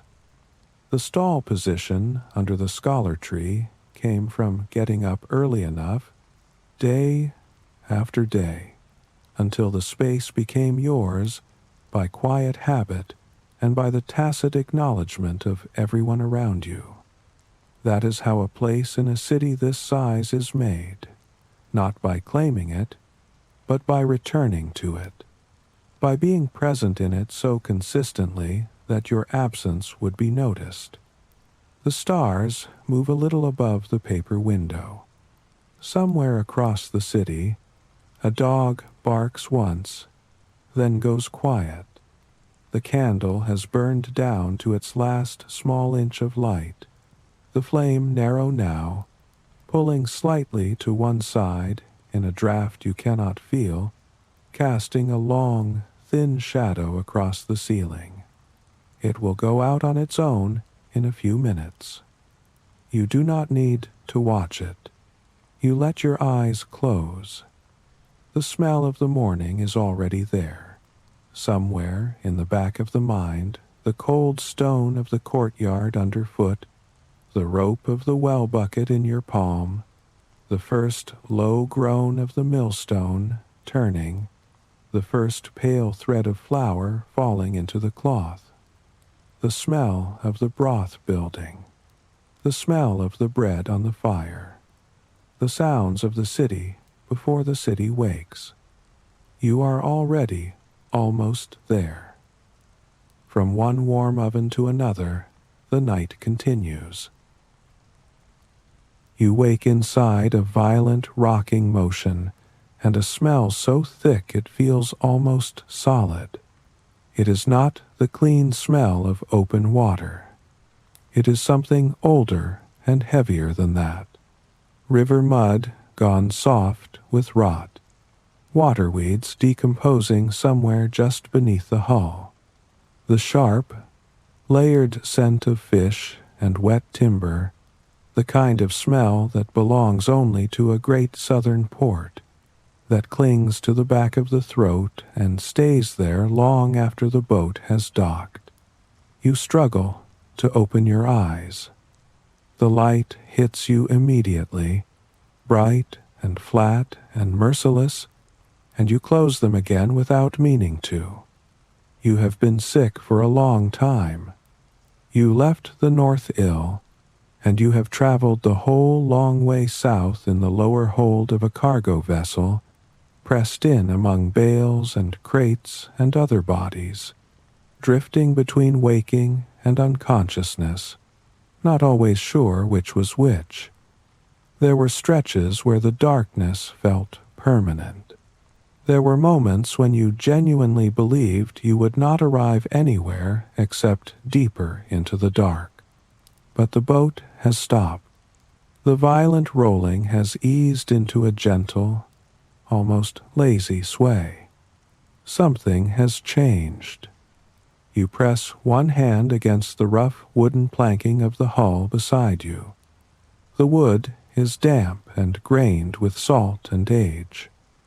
You push yourself upright, slowly, using the rail for support, letting your legs find something like steadiness beneath you. Your knees feel soft. Your whole body feels like something that has been packed too long in a small space and is only now, uncertainly, remembering how to exist. You open your eyes again. This time you hold them open. What you see stops you completely. The dock ahead of you is enormous. You have seen docks before, in the north, but nothing like this. This one seems to go on forever in both directions, stretching out along the riverbank until it dissolves into haze.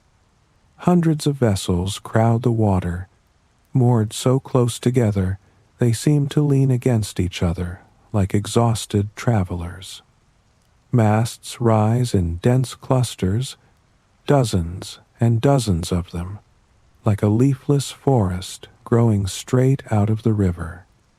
The air above the whole scene hums with noise, a continuous low roar of shouting, rope, wood, water, cartwheels, and the creaking complaint of rigging under strain. Workers move along the docks in steady streams, men in clothing unlike anything you recognize from home. Their garments are cut differently, cinched differently, colored in ways that feel foreign. They call to each other in voices raised over the general din, and their speech washes over you in a warm, fluid rush that you cannot parse at all. Every word blurs softly into the next. It is a language that moves the way water moves, each syllable rolling gently into the one that follows, without the clean, hard stops you have known since childhood in the north. Northern speech is precise and angular, each word clearly separated from the last. This southern tongue is something else entirely. It is smooth and rounded and continuous, and to you, just now, standing weakly at the rail, with your illness still sitting in your chest like a stone, it does not sound gentle. It sounds like a wall, an invisible wall, rising between you and everything around you, making the world completely inaccessible. A man who appears to be some kind of dock overseer notices that you are standing. He crosses to you with an impatient expression and jabs one finger toward the gangplank, toward the shore. His mouth moves rapidly, producing sounds you cannot follow. You understand nothing except the general direction of his intention. He wants you off the boat. He wants you gone. You make your way down the gangplank slowly, one step at a time, both hands on the rope rail.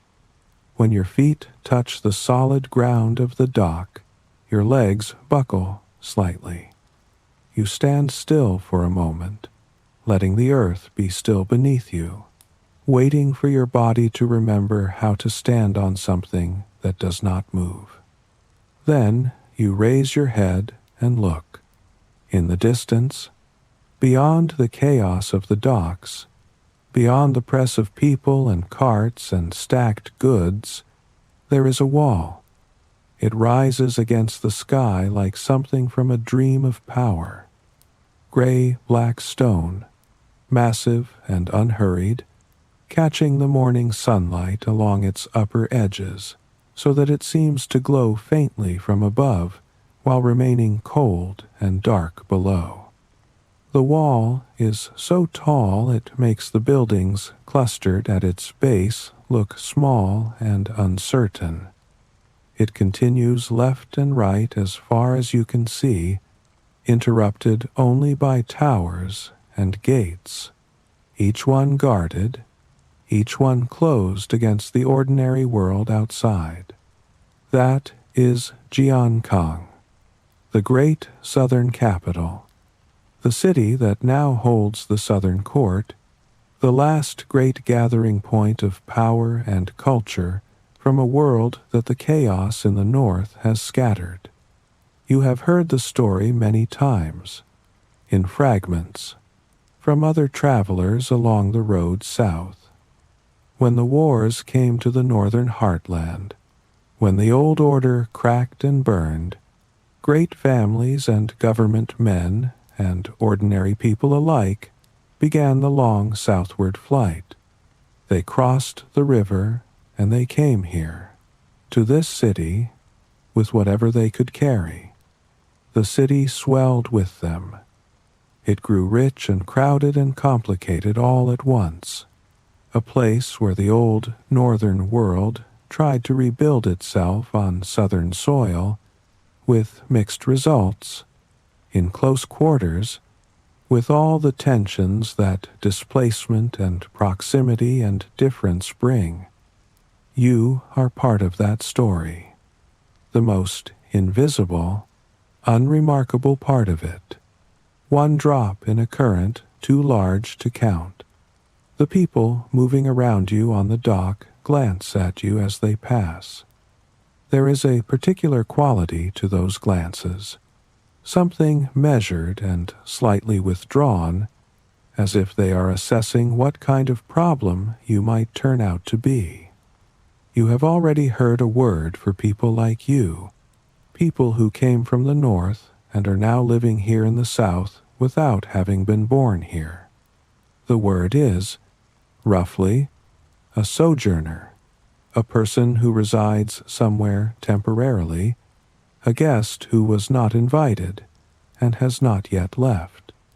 The word itself, taken alone, sounds neutral enough, but the way it sits in the mouths of the local people, the way it arrives in conversation with the faintest downward pressure, like something being placed carefully at a slight distance, tells you it carries weight. It carries a kind of low, steady condescension, the kind that doesn't announce itself loudly but never quite goes away. You are an outsider, an unwelcome burden, as far as this city is concerned, but you don't have time to feel the full weight of that right now, because your stomach has begun to make itself heard above all other concerns. It is a hollow, urgent, embarrassing sound, the sound of a body that has been running on almost nothing for longer than it was built to manage. You need to find work. You need to find food. You need to start. The water laps gently against the wooden wood, a slow, rocking rhythm. There is no rush anymore. Let the movement of the river rock your thoughts to sleep.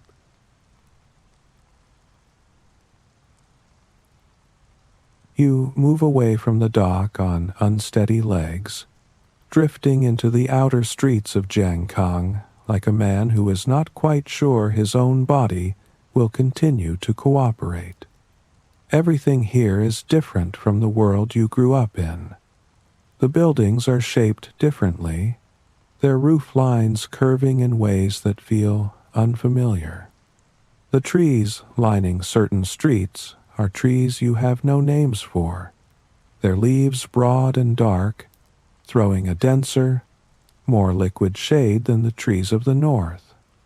The air itself is different, heavier, wetter, carrying a sweetness underneath its river smell that is almost floral, almost decaying, almost both at once. Even the ground beneath your feet seems to hold more moisture, the packed earth softer, the stones in the lanes slick in a way that the dry streets of the north never were. You try to speak to people. It goes badly. You open your mouth and what comes out is the northern speech you have spoken your whole life, clear and direct and totally useless here. The first person you approach, a man carrying a wide, flat basket strapped across his back, hears the first few syllables out of your mouth and his eyebrows pull together. He looks at you for a moment, says something in the local tongue, waves one hand in a gesture you cannot interpret, and walks away without breaking stride. The second person, a woman arranging something in front of a small doorway, does the same. The third simply shakes his head before you have finished your first sentence. There is a specific loneliness to this kind of silence. It is not the loneliness of being physically alone. There are people all around you, hundreds of them, their voices filling the air constantly. It is the loneliness of being present and invisible at the same time, of being unable to make contact, of having words available and finding them completely without power in this new place. You understand, in a way that is more physical than intellectual, what it means to have no one to turn to call out and be heard by no one. Eventually, You go back to the docks. It is not a decision made with great confidence. It is a decision made because the docks are the only place you can think of where something might be communicated without language, where a body and a willingness to carry things might be readable without words. You find a man who looks like he organizes the loading work. You point to yourself. You point to a mountain of cargo stacked nearby. You make a carrying gesture, arms raised, weight assumed, the universal mime of labor for hire. The overseer looks at you. He takes his time. You are thin. The illness has taken weight from you that you cannot really afford to lose. But your frame is large enough, your shoulders still broad enough, to suggest that you were once stronger than you currently appear. He makes a decision. He reaches into a crate nearby and pulls out a rough, sleeveless vest of coarse cloth and tosses it to you. Then he points at a large, elegant vessel moored at the better end of the dock. He says something, and from his gesture it is clear you are to go there and join the line of workers unloading it. You put on the vest. It smells of other men's sweat and river water. You join the line. The cargo coming off this ship is silk. Roll after roll of it, wound tight around wooden cores, each one wrapped in protective cloth. Even wrapped, you can tell from the way the light catches the edges of each bundle that the fabric inside is something valuable. Silk is one of the prized trade goods of this city and its world, precious enough that handling it feels like a kind of responsibility even before you have lifted anything. The pay for this work, you learn by watching the overseer indicate numbers with his fingers, is 20 copper coins per load. 20 coins. You do quick arithmetic in your head, rough and approximate, trying to estimate how many loads equal how much food. The number feels adequate. It feels like enough to matter. What you don't know yet, and won't understand fully until later, is that the money in circulation in this city is badly tangled and unreliable. The authorities don't produce enough standard coin to meet what the city needs, so privately made coinage has filled the gap. Among the coins circulating in the markets are shaved coins, coins made by trimming the edges from full-value pieces and using the trimmed copper to mint new thin, light coins. A coin that calls itself one denomination may actually be worth much less. Whether the 20 coins promised to you are full value or debased, whether they will buy what you hope they will buy, is entirely unclear. But you don't know this yet. You lift your first roll of silk. It is heavier than you expected. The fabric itself weighs more than it looks like it should, and the roll is long, and the smooth outer wrapping offers your hands almost nothing to grip. Your arms, already weakened by illness and weeks without proper food, tremble slightly under the load. You close your hands tighter. You breathe. You join the line moving down the gangplank toward the dock. The wood of the gangplank is wet from the river spray. It is always wet. You take each step with care, feeling the board flex slightly under your weight, watching the feet of the man ahead of you for guidance. And then, near the bottom of the plank, your left foot finds a patch where the wet wood has gone completely slick. Your weight shifts without warning. Your knee buckles. You feel yourself going sideways, and your body does what bodies do. It reaches, it grabs, It tries to hold on. Your arms tighten around the roll of silk, but silk does not grip back. It slides, fast and smooth and indifferent, like something alive that has decided to be elsewhere. It drops from your arms in a long, clean arc. The sound it makes when it hits the water at the dock's edge is a soft, heavy slap. For a moment, everything stops. The whole line of workers pauses. Everyone turns to look. The roll of silk bobs once, twice, and then one end of it dips below the surface, the fabric beginning to draw the river water up into itself, the color already darkening in a spreading stain. The overseer reaches you before you have fully processed what has happened. He does not shout immediately. He moves quickly through the frozen workers, and when he reaches you, he does not say a word. He simply raises one foot and kicks you, hard, directly in the back of the leg. You go down. The dock is rough wood and stone, and it meets your body without kindness. He continues, methodically, his boot finding your back and your legs while you try to curl smaller, trying to present less surface to the blows. Around you, the workers have stepped back to make space. No one intervenes.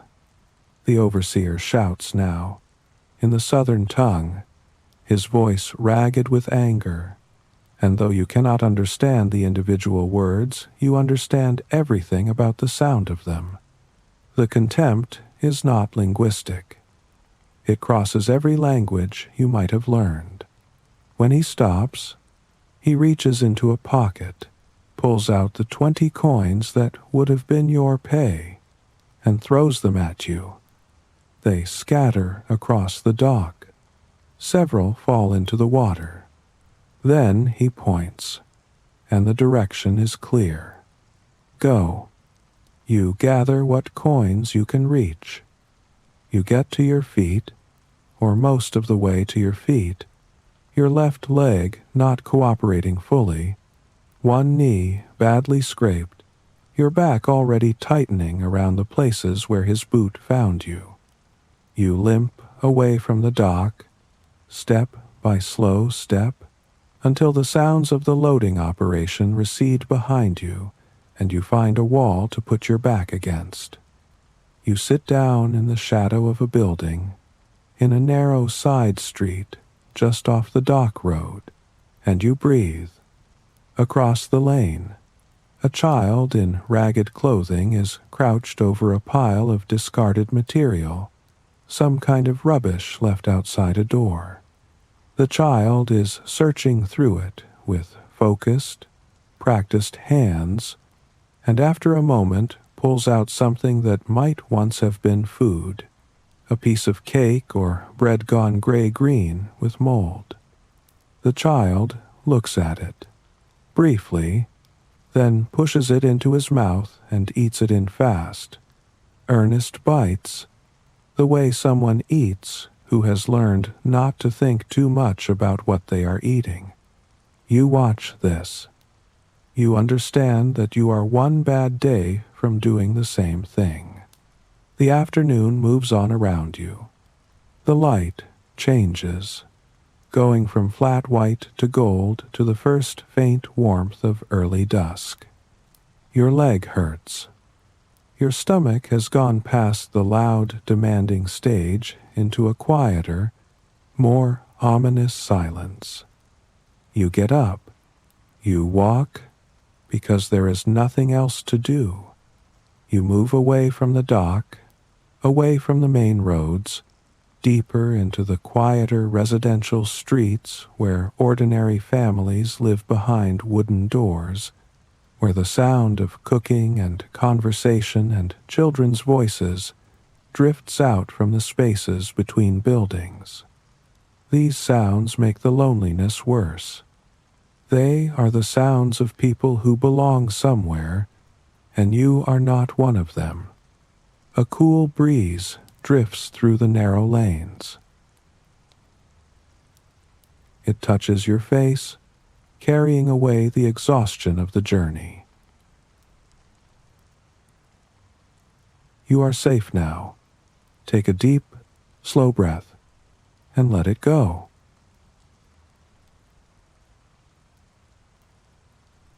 You are walking without direction, which is the only honest description of it.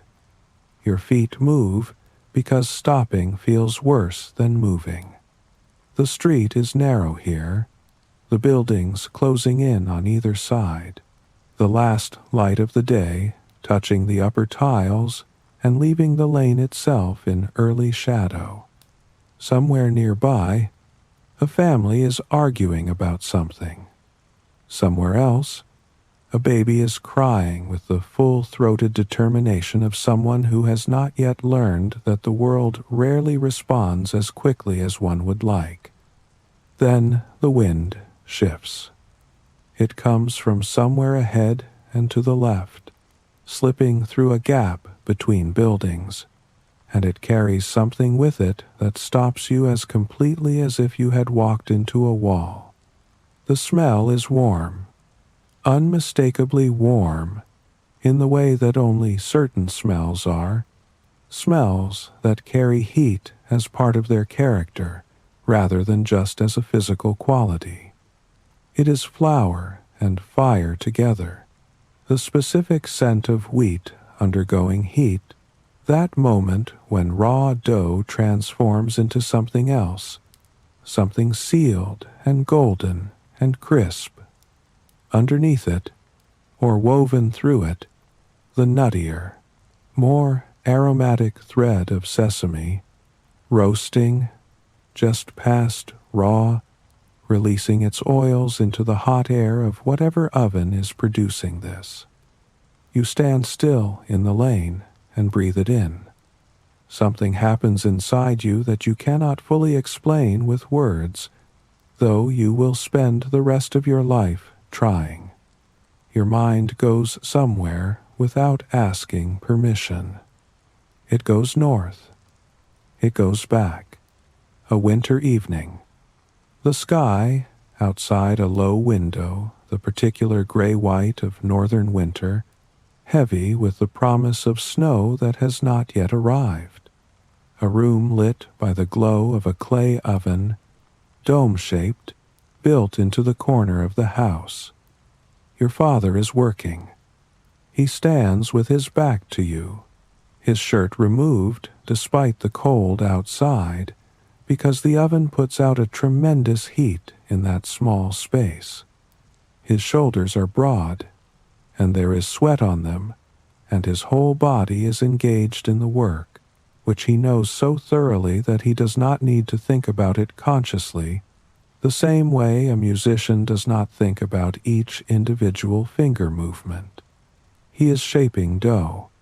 He presses a round of it flat, sprinkles sesame from a small clay dish onto its surface, presses the seeds in with the heel of his hand.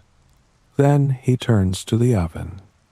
He reaches in, arm extended to its full length, and slaps the round of dough against the inner wall of the clay dome, a clean, sharp sound, and it sticks, and he withdraws his arm, and it stays there, clinging to the hot curved surface, beginning its transformation. The smell that fills the room is exactly this smell in this narrow lane in Jiankang, right now. Your father would say, when you were small and wanted to know where the bread came from, that it did not come from here. He meant the northern heartland. He meant that it came from somewhere else, carried along the long trade road from the far west, passed from hand to hand, across mountains and deserts and across generations, until it arrived in your family's hands and became yours.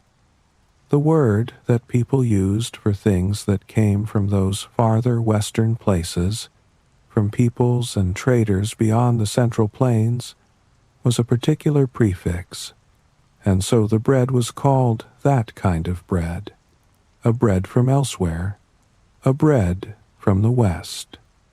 Your family had made it for as long as anyone could remember. The recipe was not written down anywhere. It lived in hands and muscle and repetition. This smell is that recipe. This smell is your inheritance. You realize, standing in this lane in a city that does not want you, that you have been thinking of yourself wrong. You have been thinking of yourself as someone who needs this city to give you something. A job, a coin, permission to stay. But you are not only that, you are also someone who carries something. Something specific. Something that took generations to make, and that you hold in your hands and your muscle memory and the knowledge of exactly how long to wait before the bread is done. You straighten your back. You breathe in once more, deliberately. The hollow feeling in your chest is still there. The pain in your leg is still there. The empty stomach is still there. But something else is there now, too. Something that was not there a few minutes ago. You begin to think. Not the desperate, scattered thinking of a man looking for any handhold on a smooth wall, but a different kind, focused and purposeful. You need an oven. You have seen ruined buildings at the edge of the city, construction sites, half-demolished walls, places where loose brick and dried clay are available to anyone willing to carry them. You need fuel. The woods beyond the city walls will have fallen branches. You need flour and sesame. For that, you need money, and for money you need the one thing you still have, your father's craft, which means you need the oven first. You look around at the city with different eyes. It is the same city it was 10 minutes ago. The walls are still high. The language is still foreign. The people still look through you. But you are no longer the same person who was looking at it. The faint, warm smell of toasted sesame lingers in the air. It is a comforting scent, a scent like coming home. Feel your shoulders drop just a little more.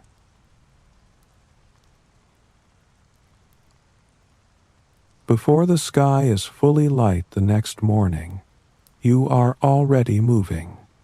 Your leg is stiff from the previous day's beating and from the night spent on hard ground, but it holds. You make your way out toward the edges of the city, where the buildings thin and the maintained streets give way to rougher ground, half-finished and half-abandoned construction, the kind of place that exists in every growing city, the spaces between the planned and the actual. You find what you are looking for without much trouble. A section of collapsed wall, the bricks scattered across the ground in no particular order, some whole, some cracked, all usable. Clay soil piled in a low mound nearby, probably dug during some earlier building project, and then forgotten. You crouch and take a handful of the clay. It is good clay, heavy and smooth, not too gritty, the kind that will hold its shape when worked. You remember your father's voice. The oven is the soul of the bread.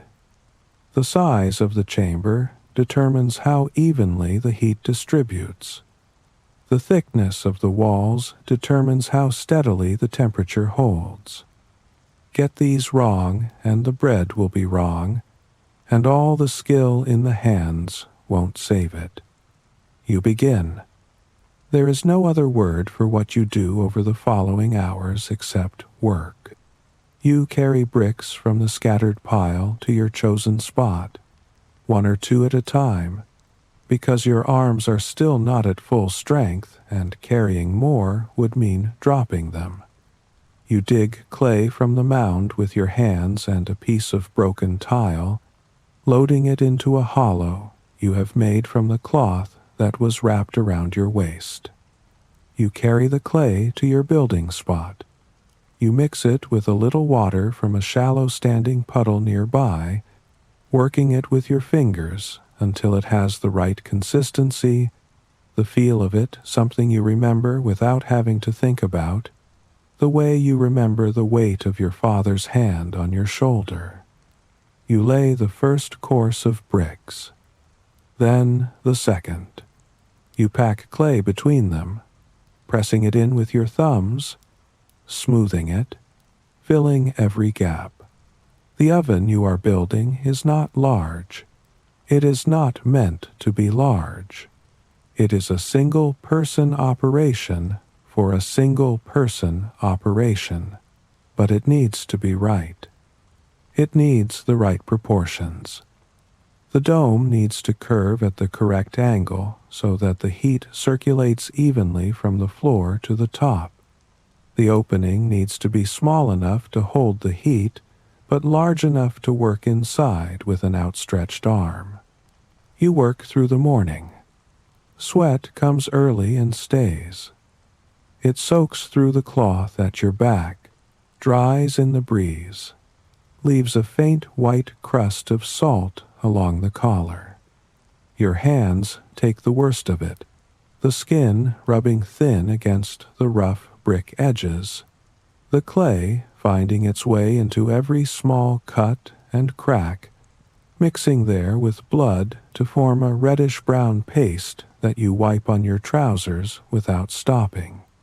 You don't notice the pain clearly. It is background. The oven is foreground.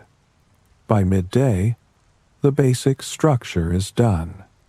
You let it rest, the clay still wet, while you go in search of fuel.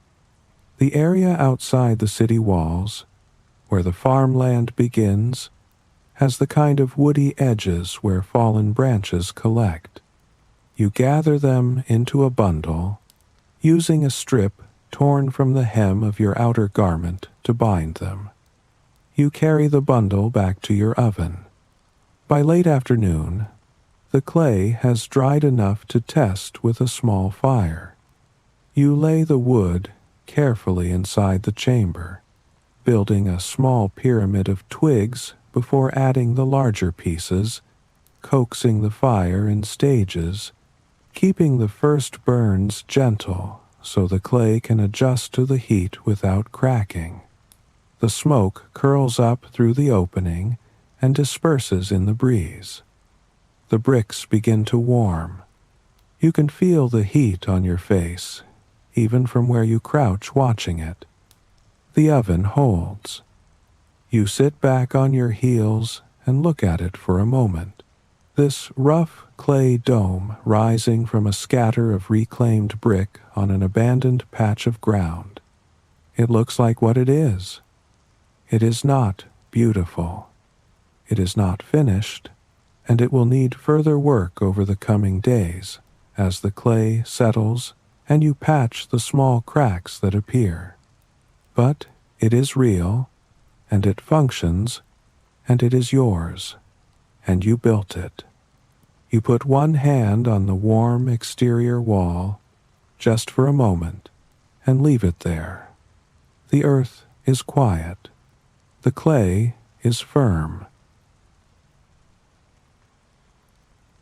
Like the ground beneath you, the bed supports your weight completely. You don't need to hold yourself up anymore.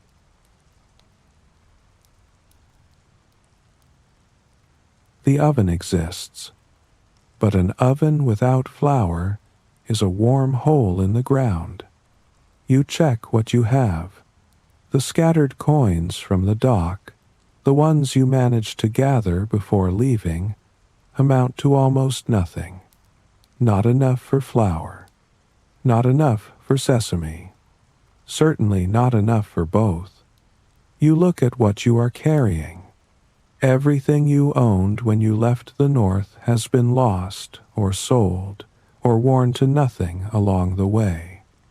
You arrived on the dock with the clothes on your back and one other thing. A belt, leather, worn to a warm, brown softness from years of use, the surface smooth in the places where hands have touched it most often. Your father wore it for most of his life. When he no longer could, it came to you. You wore it through the months of travel south, through the illness, through everything.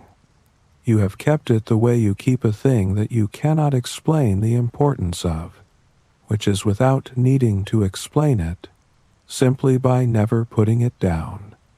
You hold it in your hands for a while.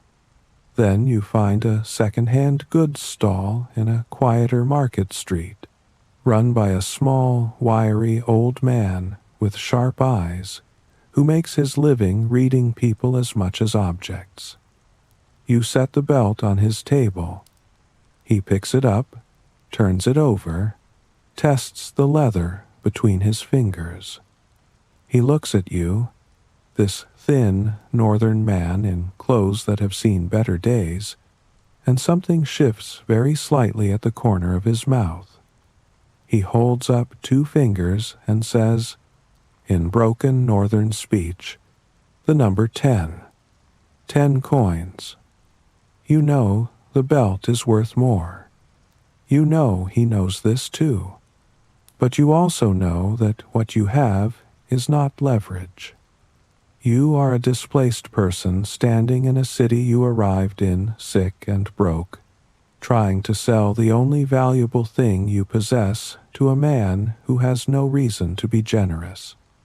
You take the 10 coins. They are light in your palm, their edges rough and slightly irregular, the marks of private minting, coins that were probably never quite full value to begin with and have been handled enough to wear down further. 10 debased coins for your father's belt. The calculation of what that actually buys is not a comfortable one, but you close your fist around them and walk to the market. At the grain stalls, you find the cheapest flour available, a coarse, dark-milled variety ground from lower-grade wheat, the kind sold to people who cannot afford the white flour that comes in the tightly sewn sacks at the front of the stall.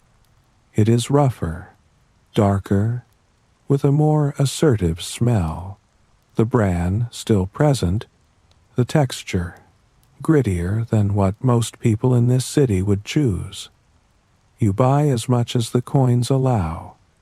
With what is left, you buy a small portion of sesame, negotiating wordlessly by pointing and holding up the remaining coins until the seller nods. You carry your purchases back to the oven. You have no mixing bowl. You have a flat stone that, when you pour water onto it and tilt it slightly, holds the water in a shallow pool near the center. You pour the flour onto the dry part of the stone.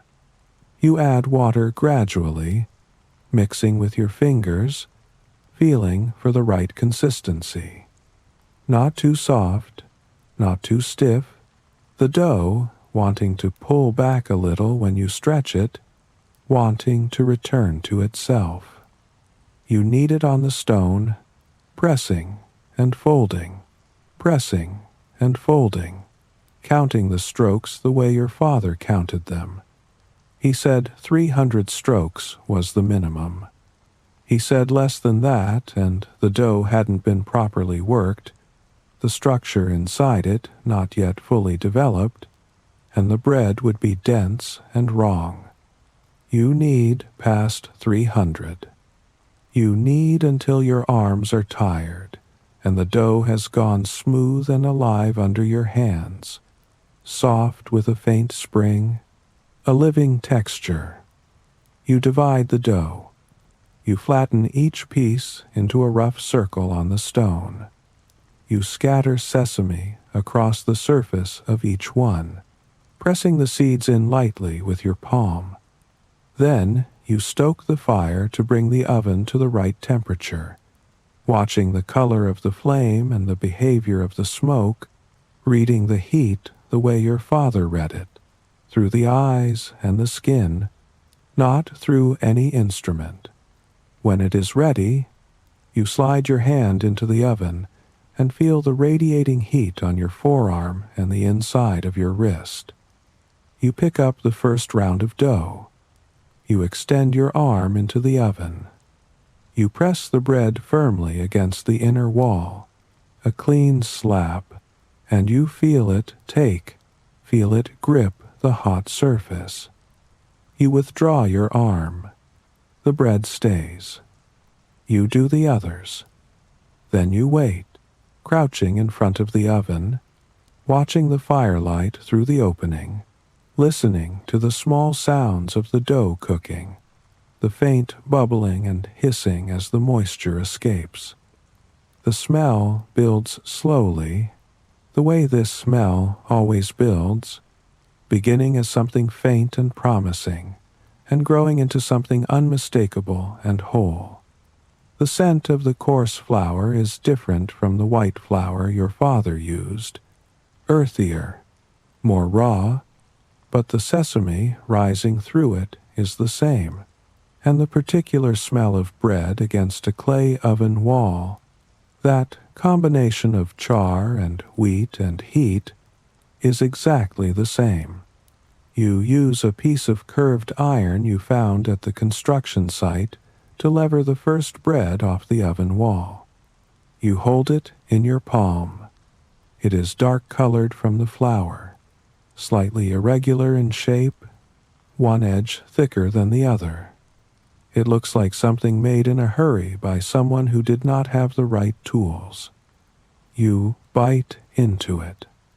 The crust resists and then gives, a short, decisive crunch. Inside, the crumb is soft and warm, with the coarser texture of the dark flour making every bite feel more substantial, more present. The sesame is there throughout, not sweet, not savory, just itself, roasted and nutty and clear. The faint taste of charcoal from the oven wall runs underneath everything, the way it always does, the way it is supposed to. You chew slowly. You are very hungry, and yet you chew slowly, because you want to be here for this. The tears arrive without announcement. One moment your face is dry, and the next it is not. You don't try to stop them. You sit in the last of the afternoon light with the bread in your hands and the oven warm beside you, and you cry, quietly, for a little while. You are alive. You made this with your own hands.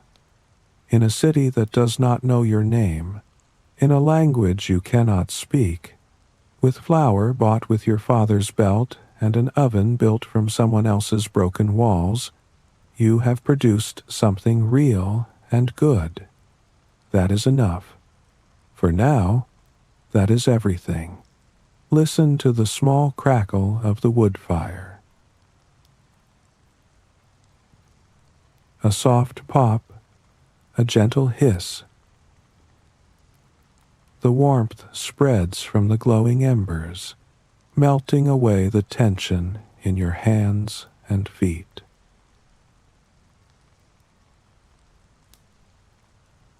The bread exists.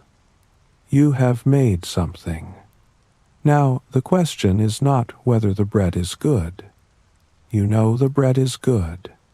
The question is whether you can find anyone in this vast and complicated city who will want to buy it, and who will pay enough for it to matter. You think about this clearly, sitting in front of your oven in the fading light. The docks are not the answer. Down at the docks and in the ordinary market streets, the people buying food are buying for the same reason you were a few days ago, to fill a stomach that is empty. To these people, the relevant questions about food are simple. Is it cheap? Is there enough of it? By these standards, your rough, dark flatbread competes badly against the local rice cakes that the southern vendors sell for almost nothing. Cakes that are pale and sweet and soft, things the local people have been eating their whole lives and find entirely natural. Your bread is dark, chewy, unfamiliar, and costs more to make than a rice cake because of the sesame. In a price and quantity contest, you will lose. But there is another kind of buyer. You think about them. The northern families who came south with the great flight from the wars in the north. Not the ones who arrived as you did, sick and broke and carrying nothing. The ones who arrived with their wealth intact, with their household staff and their connections, and their boxes of clothing and their names.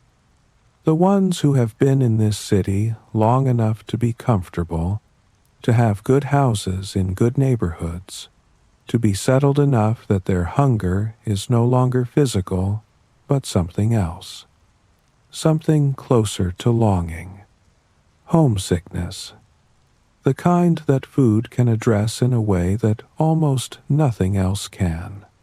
These people grew up eating bread like yours, or bread close to yours. They grew up in houses where ovens like this one were ordinary, where the smell of wheat and sesame on a winter afternoon was simply what home smelled like. They are now living in a southern city that serves them rice and fish and delicate preparations that are perfectly good food and mean nothing to them emotionally.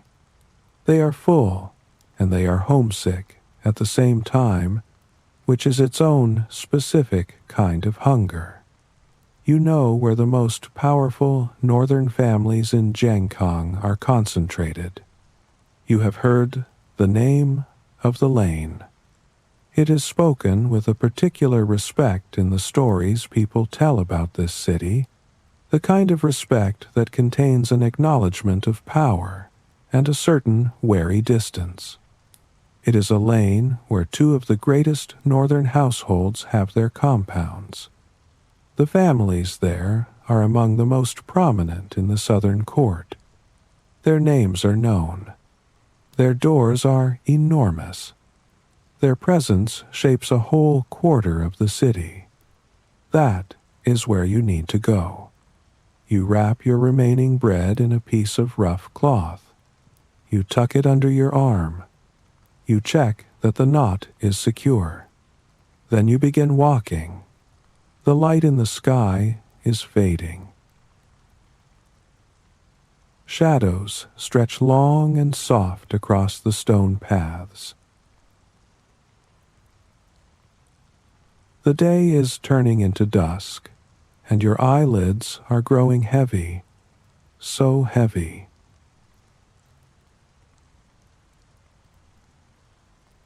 The lane fully deserves its reputation. You approach the entrance and feel the neighborhood change around you before you have officially arrived. The quality of the road surface improving first, the stone becoming more regular, the joints between stones tighter, no weeds growing in the cracks. Then the buildings on either side begin to grow taller and more deliberate. Walls that were built by people who had the time and money to build them properly, with attention to thickness and finish, and the slight outward lean that says settled, established, permanent. The gates become larger and more imposing as you move deeper in, their wood dark with age and repeated oiling, the hardware heavy and bright. There are guards at the lane entrance, not the aggressive, posted soldier kind, but the more understated kind that powerful households use. Men whose job is not necessarily to stop you physically, but to look at you in a way that makes most people reconsider whether they really need to be here.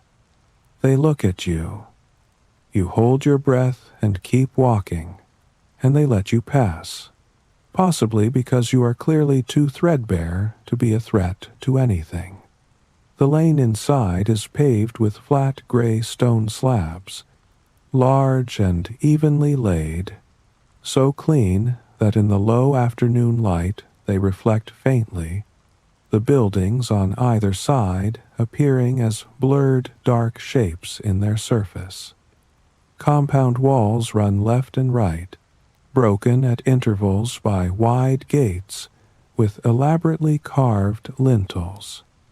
Behind these walls you can hear the muffled sounds of large households at work, footsteps, water being moved, the distant sound of a cart on a paved interior courtyard. Carved stone animals crouch at the bases of certain gate pillars, their expressions, the formal, slightly abstract ferocity of decorations that have been in place so long they no longer need to mean anything. You feel the wrongness of your presence here in a physical way. It is in the skin, a warmth and awareness that is not quite embarrassment and not quite fear.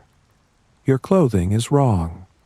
Your posture is probably wrong. The way you are carrying this bundle of bread is definitely wrong for this street. The servants who cross the lane on errands glance at you and make small assessments and move on without acknowledging you further, their silence more pointed than comment would have been. You don't call out. You can feel that calling out in this lane, in your northern accent, holding a cloth bundle, would be the wrong approach. You station yourself near the entrance, where the lane opens onto the wider street, and you wait. This is the best you have. Time passes. Your bread gets less warm. Your confidence descends by increments. Then a large ox-drawn carriage pulls to a stop nearby. These vehicles are typical of how wealthy people in this older world travel through city streets, practical on the narrow lanes, but elaborately decorated to signal the status of whoever is inside. The curtains at the carriage window are thick embroidered cloth, drawn closed. A liveried attendant steps down first, opens the door.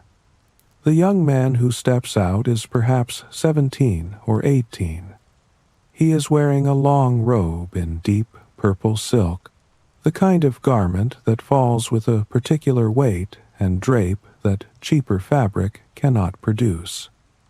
At his waist, suspended from a woven cord, hangs a piece of jade, pale, green, and carved, the accessory of someone from a family that has had jade to give its sons for many generations.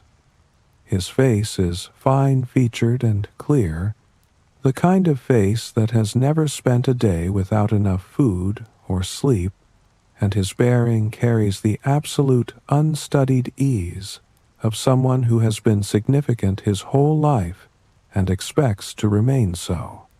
He looks bored, not unhappy, just the specific boredom of someone for whom the ordinary supply of interesting things has been fully adequate and has temporarily run dry. He notices you. More precisely, he notices the smell that is coming from under your arm, the cooling but still present scent of sesame bread. His expression shifts, just slightly. The boredom, reconfiguring into something closer to attention. He walks toward you, his two attendants following at the automatic short distance they maintain, close enough to be useful, but not so close as to be present. He does not ask what you have. He indicates the bundle with a tilt of his chin, the compressed command of someone accustomed to indicating desires and having them addressed.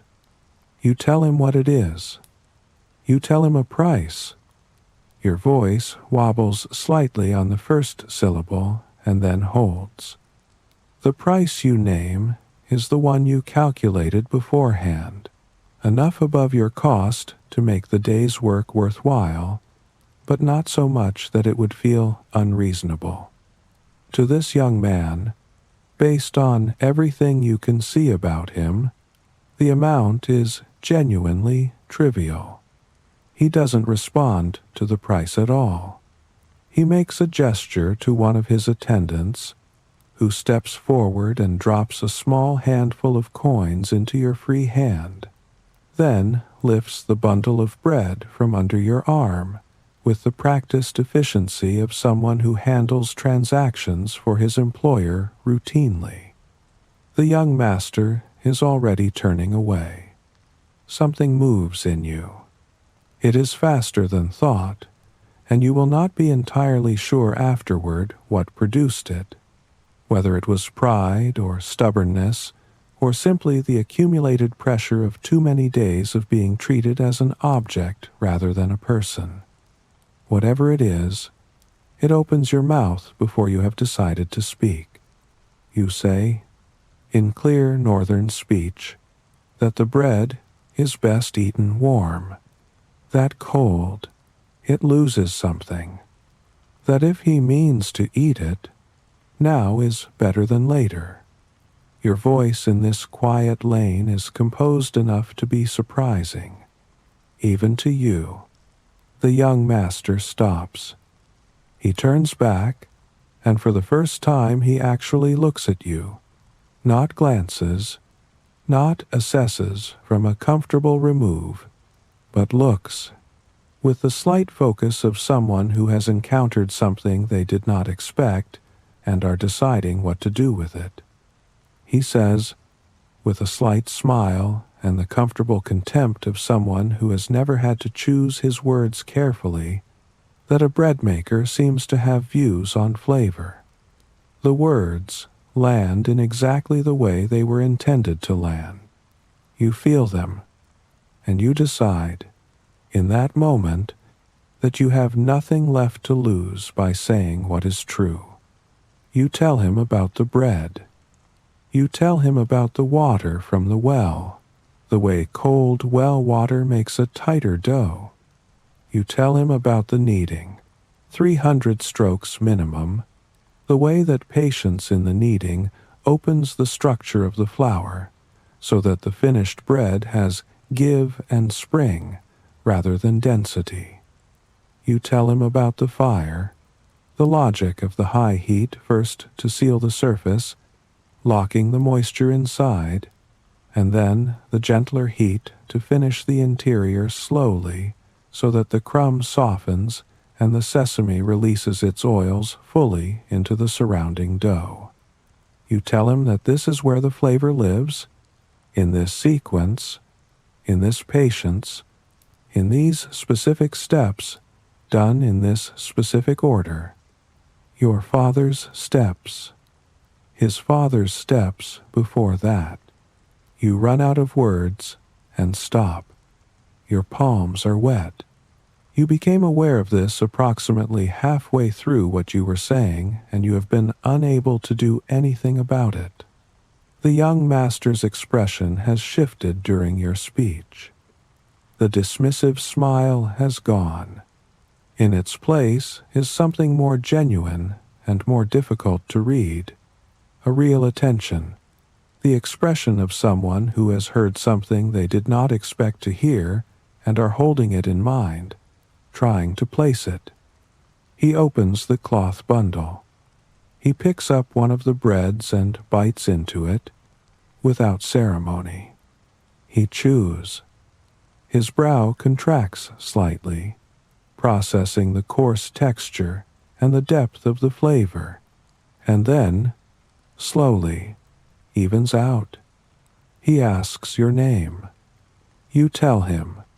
He nods, as if storing the information in a place where it will be accessible. He says the bread has something to it, a quality he does not elaborate on, a chewiness and directness that the carefully prepared sweets and delicacies of his household kitchen do not have. He hands the remaining bread to his attendant. Then he tells you, same time tomorrow, same bread, the dark flour, not the white. He walks through the gate of the nearest compound, which is a gate broad enough to drive a carriage through, and the gate closes behind him. You stand in the lane holding the coins. This exchange, you understand slowly, as the moment settles into something you can look at clearly, was more important than the money. You did not beg. You did not perform smallness. When he dismissed you, you spoke the truth about the thing you know, and he listened. Not out of kindness, but because you said something real. In a city built on hierarchy and name and inherited standing, you have just made a small, specific impression on one person near the top of that hierarchy. Not as a curiosity, not as a charity case, as someone who knows something. You start walking back toward your oven, and for the first time in a long time, your steps feel like they have a direction. The old stone walls block out the noise of the world. Everything here is muffled, distant, and quiet. Sink into that quiet. Let it wrap around you like a soft blanket.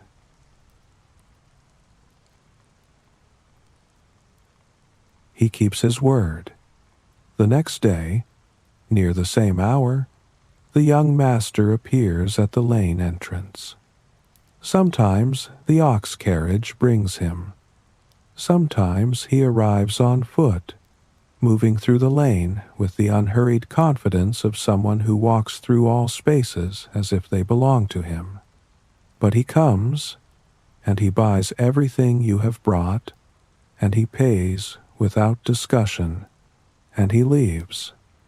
This becomes a daily fact of your life, as regular as the fire you build in the morning and the dough you begin before the light is fully up. A week or so into this routine, you make a decision that you think will please him.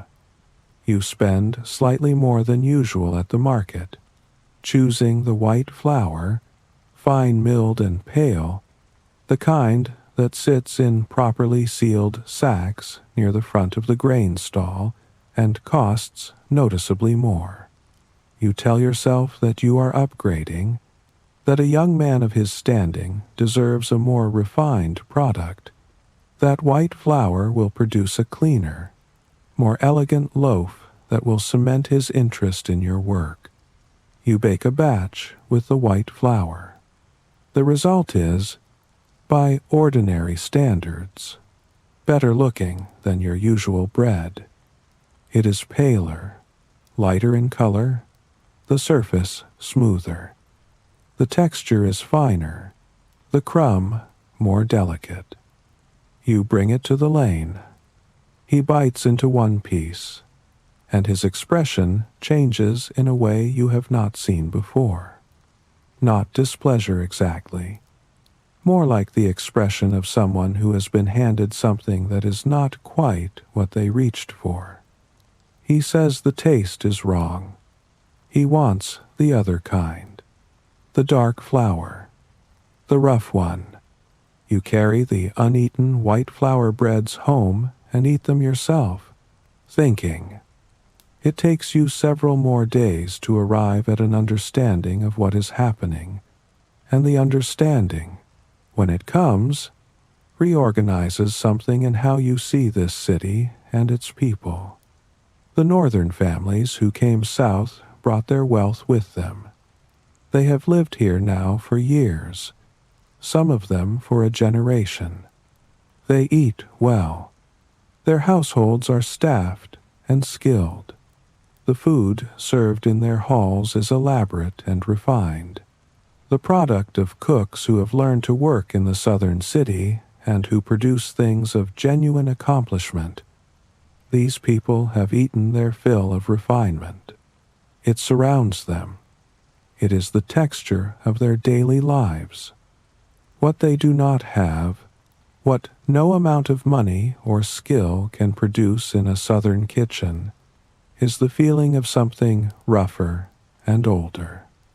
The feeling of the northern earth itself, of the kind of food that does not try to be elegant, that is simply what it is, that has been made the same way for long enough that it carries its history in its flavor.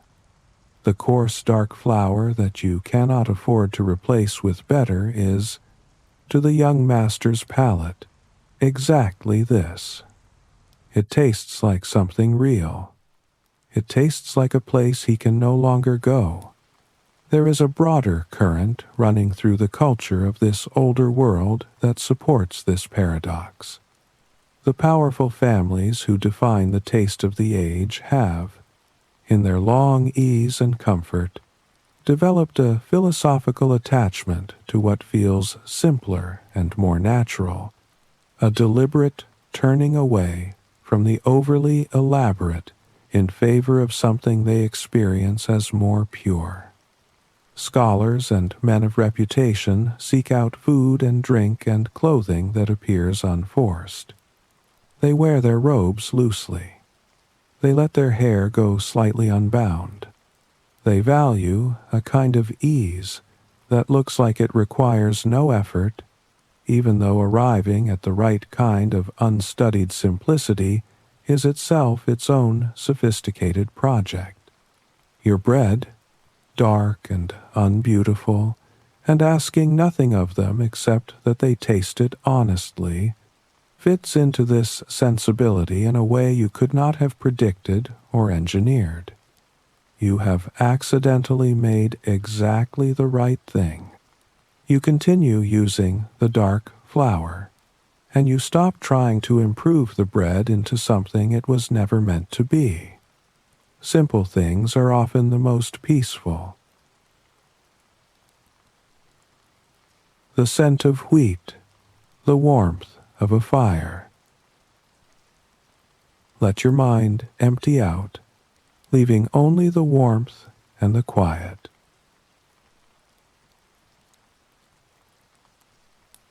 Something shifts in how you exist in the lane. It happens gradually, the way most real changes happen, through accumulation rather than event. The servants who pass through the lane on household errands begin to recognize you, to look at you with something other than the automated dismissal they apply to strangers. A nod here, a second glance there, the small adjustments that mark the difference between someone unknown and someone seen. You are still, clearly, not from here. Your clothing still inadequate for the neighborhood, your accent still northern, your bread still dark. But you are regular. You appear when you say you will appear. You carry what you promise to carry. In a city where northern newcomers are often regarded as unstable, transient, without roots, your daily presence at this specific spot at this specific time is itself a form of argument. The young master, it gradually becomes clear, is from one of the grandest families in the city, the kind of household whose name reaches into the court and the government and the culture of the southern world. His daily purchase of your bread, trivial as the transaction may seem to him, has been noticed by the people around him. His household attendants know. The neighbors' servants know. In the tight social ecology of this lane, where information about what the great families do and prefer moves quickly, the fact that this young nobleman wants a particular northern bread from a particular northern bread maker has become a known fact. You begin to have secondary customers. Not the great families themselves, not yet, but their servants, who bring coins from their employers and ask for bread, or who buy a piece for themselves on the pretext of an errand in the area. You sell out earlier each day. You begin to bake more. You have become, in a small but real way, a fixed point in the neighborhood, and a fixed point has a kind of legitimacy that a passing stranger never achieves. A gentle routine is like a lullaby. The same fire, the same morning mist, the same peaceful work. Your breathing falls into this steady, easy rhythm.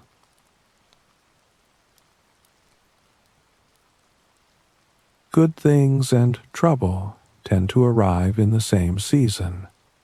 Not far from the entrance to the Grand Lane, on a corner where two streets meet, there is a vendor who has operated from that spot for years before you ever arrived. He sells steamed rice cakes, soft and slightly sweet, made with the fine local rice in the way that the local people have eaten for as long as anyone remembers. His regular customers include the servants of the nearby households and the residents of the streets just off the main lane. He knows his corner. He knows his customers. His life has a shape to it. And then you appeared. You did not intend to take his customers. You did not set out to sell in his territory or undercut his prices. But the servants who once bought his rice cakes in passing now sometimes walk the extra distance to buy your bread instead. Not because it is cheaper, not because it is more familiar to them. Perhaps because the young master's daily purchase has made it interesting, has given it a kind of status appeal it would not otherwise have. Whatever the reason, his sales have softened in the weeks since you began appearing in the lane, and he has noticed. You are at your usual spot one morning, having just arrived, the bread still warm in the cloth. When he comes, he crosses the lane quickly, with the purposeful stride of someone who has made a decision and is arriving to implement it. He stops in front of you. He begins to speak. The local tongue comes from him in a fast, heated stream, his voice rising, his hands moving. You catch fragments. You understand the emotion without needing the words. His face makes the meaning fully clear. He is calling your bread garbage. He is calling you a northern nobody, with nothing fit to sell in a proper city. Some of the specific words you catch are the kind that do not require translation. A small crowd has gathered. This kind of scene draws people the way cooking smells draw people, quickly, and from some distance. You are standing with your fists closed and your face burning. You could respond in northern speech, but he would not understand, and the people watching would not understand either, and the performance of arguing in a language no one can follow would only make you look worse. You cannot win this confrontation through language because you do not have access to this language yet. What you can do is hold your ground. You stand still. You do not shout back. You do not reach for your bread or back away from the stall. You simply remain where you are and let his words run past you, and you wait. Then the carriage arrives, and the young master steps out. He takes in the scene in one glance. He walks through the loosely gathered crowd, which parts for him without instruction. He looks briefly at the vendor, who has gone quiet. Then he begins to speak, in the polished, formal northern speech that marks his class and education, the language of books and scholarship and careful thought. He starts with definitions.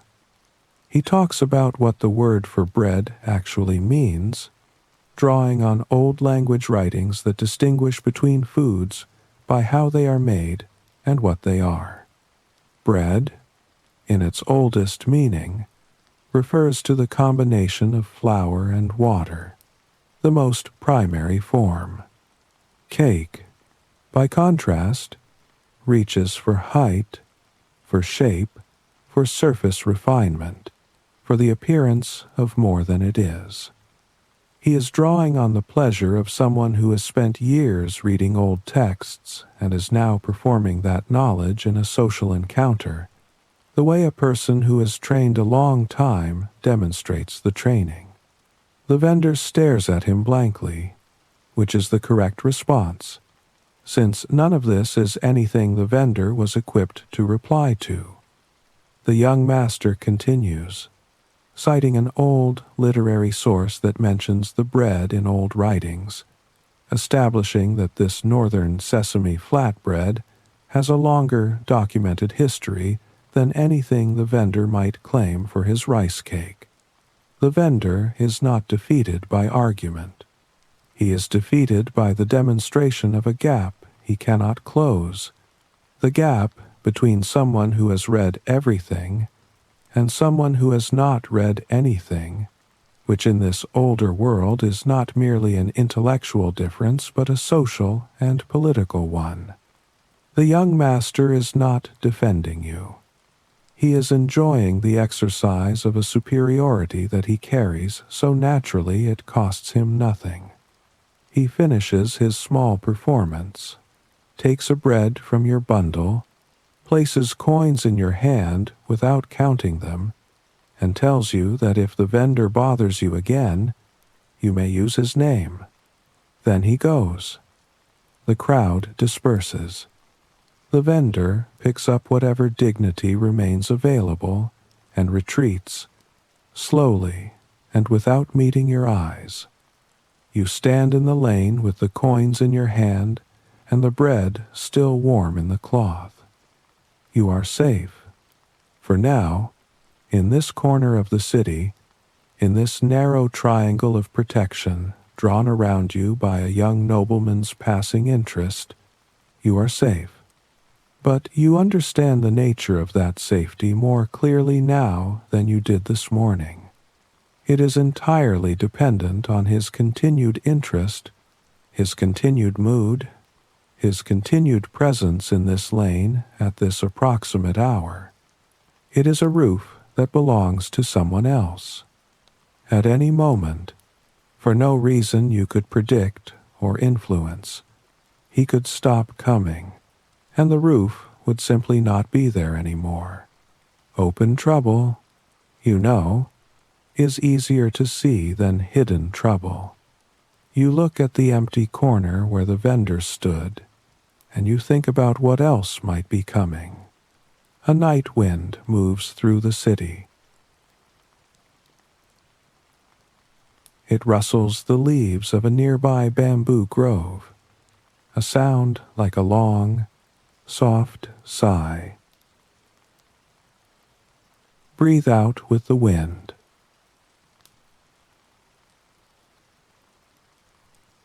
The vendor does not come back, but someone has sent a message in his place. 3 evenings later, you are collecting your things after the day's work is done. The lane is quiet at this hour. the household gates closed, the servants inside, the foot traffic thinned to almost nothing. The light is the particular dusky gold of late afternoon tipping into evening, warm on the upper parts of the walls and already dark in the lane below. You become aware of the two men before they announce themselves. Something about the way they are standing, the angle of their shoulders, the specific quality of their waiting, the way their eyes track you without any pretense of casual attention. They are not from the neighborhood. Their clothing is rough, and their posture is the posture of people who use their bodies as instruments of pressure. They don't say anything. They simply move to put themselves between you and the way out. What follows is brief and not complicated. One grabs your coin bag. The other reaches past you toward the oven and brings something heavy down onto it. Once, twice, 3 times, until the clay dome cracks and the bricks begin to separate and the whole structure you spent a morning building collapses inward into a pile of rubble and ash. You fight back in the way that a person fights when they know they will not win but cannot do otherwise. It buys you pain. Both men are larger than you, and your body is still carrying the deficit from the illness and the weeks of inadequate eating. You go down. You receive the kind of attention to your ribs and back that leaves marks for a week. Then they are gone. You lie on the ground in the lane for a moment, looking up at the strip of darkening sky between the roof lines. The pain is a general presence, not specific yet, the way pain is when there is too much of it to locate. The coins are gone.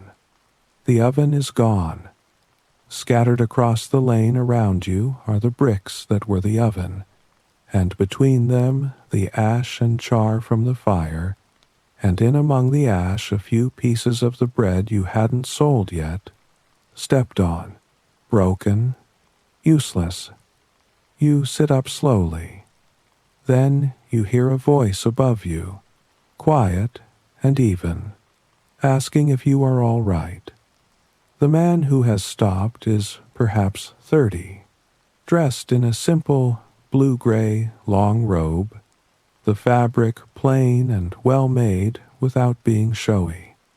He is lean, with a scholar's slightly narrow face, the kind of face that spends more time reading than eating, and has arrived at a kind of fine-featured composure through the combined effects of both. Behind him, half a step back, is a young boy carrying books and a cloth bag, a personal attendant of the studious kind. The man crouches down. Without apparent hesitation or concern for his clean clothing, he begins to collect your scattered coins from the lane, picking them up one by one, setting them in a small pile on his palm. He does this slowly and carefully, moving to check near the base of the walls and in the gaps between stones, making sure he has found them all before returning them to the pouch, which he then places beside you. Then he picks up one of the broken pieces of bread from among the rubble. He holds it under his nose. His eyes shift, very slightly, the way eyes shift when something unexpected arrives. He says he hasn't smelled bread like this in a very long time. He says it is a genuine northern sesame flatbread, and he asks whether you made it. You tell him yes. He sets the broken piece down carefully, the way you set something down when you have decided it deserves care. He tells you his family name is He, and that he, like you, came from the north. His voice when he says this has a quality that is different from the young master's voice when he speaks about the bread. The young nobleman speaks about your bread the way a person speaks about a flavor they find interesting, an object of taste and curiosity. This man speaks about it the way a person speaks about a smell that has reached somewhere older and deeper than interest. He looks at the demolished oven, then back at you. He speaks quietly to his attendant. The boy reaches into the cloth bag and withdraws a coin purse, that is, by the weight of it as it lands in your hands, unlike anything you have held since arriving in this city. It is not a large fortune, but it is enough to rebuild the oven, enough to buy materials properly this time, enough to purchase a supply of flour and sesame that would last more than a single day. Master, he says, use it to set up a proper oven. Tomorrow, at this time, he will send someone to collect bread. The price is not a concern. He stands. He brushes nothing in particular from the knee of his robe, a habitual gesture rather than a necessary one. He says that people driven far from home should help each other. He says your craft is good and should not be wasted. Then he and his attendant walk on down the lane, their footsteps even and unhurried, until the dusk absorbs them. You stay where you are for a long time, sitting on the ground among the broken bricks of your oven, holding the coin purse in both hands. The young master saw novelty in your bread, a flavor that cut through the refinement of his daily life and made his palate feel something it had stopped feeling. This man saw something else. He saw the northern earth itself. He saw the shared memory of a place neither of you can return to. He saw you as someone who has carried that memory south in the only form that survived the journey, pressed into flour and heat and sesame.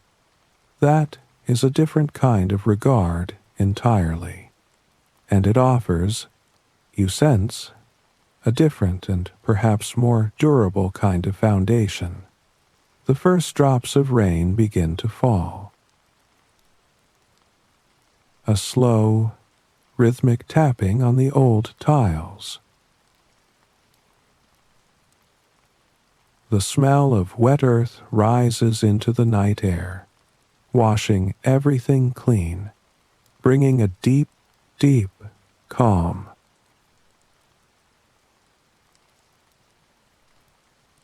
With Master He's money in hand, you rebuild the oven properly. This time you take more care with the proportions. The dome slightly wider and lower than before, the chamber better sized to hold an even heat through a full morning of baking. You patch the inner surface twice with fine clay, letting each layer dry fully before applying the next, building up a smooth interior that will hold heat the way a well-made thing holds, whatever it is built to hold. You source better brick from a yard at the edge of the city where a builder sells off surplus at a fair price. You buy good, dark flour in a larger quantity than before and a full bag of sesame. You buy a proper iron tool for working the bread off the oven wall. When Master He's attendant arrives the next day, you send back a bundle of bread wrapped in clean cloth, arranged with some care on a flat piece of wood covered with a folded piece of paper you found at the market. Not fancy, but intentional. A few days later, Master, he comes in person. He sits on the low step of a nearby wall, unhurried, the kind of man who has learned to bring his own stillness with him wherever he goes, and he speaks to you conversationally, the way people speak when they are not performing and not rushing. He tells you that his household guests praised the bread highly. He says it traveled through conversation, one person mentioning it to another. Then he hands you a small folded card with writing on it. He says he is organizing a gathering, a meeting of scholars and cultivated men, to be held outside the city at a site near the river, a famous location used in previous years for exactly this kind of occasion. There will be wine and conversation and poetry. He wants to serve your bread at the gathering. He wants you to provide enough for all the guests. You feel the weight of the request settle into you. A gathering of this kind, you understand, is not simply a meal. It is one of the defining social forms of this older culture of refined taste. The men who attend these events are the most educated and celebrated figures of the age. They are people for whom aesthetics is a serious and deeply considered matter, people who have spent their whole lives developing their palates, their eyes, their sensibilities. To have your bread at such a gathering is both an extraordinary opportunity and a genuine test. There will be no margin for a product that is merely adequate. You tell Master He, you are grateful. You also tell him, with honesty, that you are worried. His guests are accustomed to the best of everything. Your bread is dark and plain. He tells you not to worry about the plainness. That is, he implies, gently, somewhat the point. But he suggests that you might think about variety, about giving different pieces, different qualities, different shapes or details, things that a scholar's eye and imagination might find interesting to engage with. He says that for men of letters, a beautiful name given to a simple thing can transform how the thing is experienced. A name is not decoration. A name is part of the meaning. You think about this for a long time. You lock yourself into your rebuilt workspace for 3 full days. You are not, by nature, a man of letters.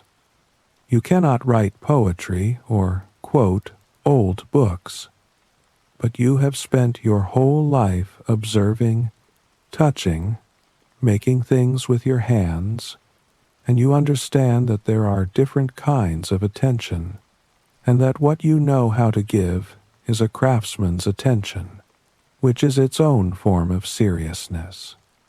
You develop 3 new shapes.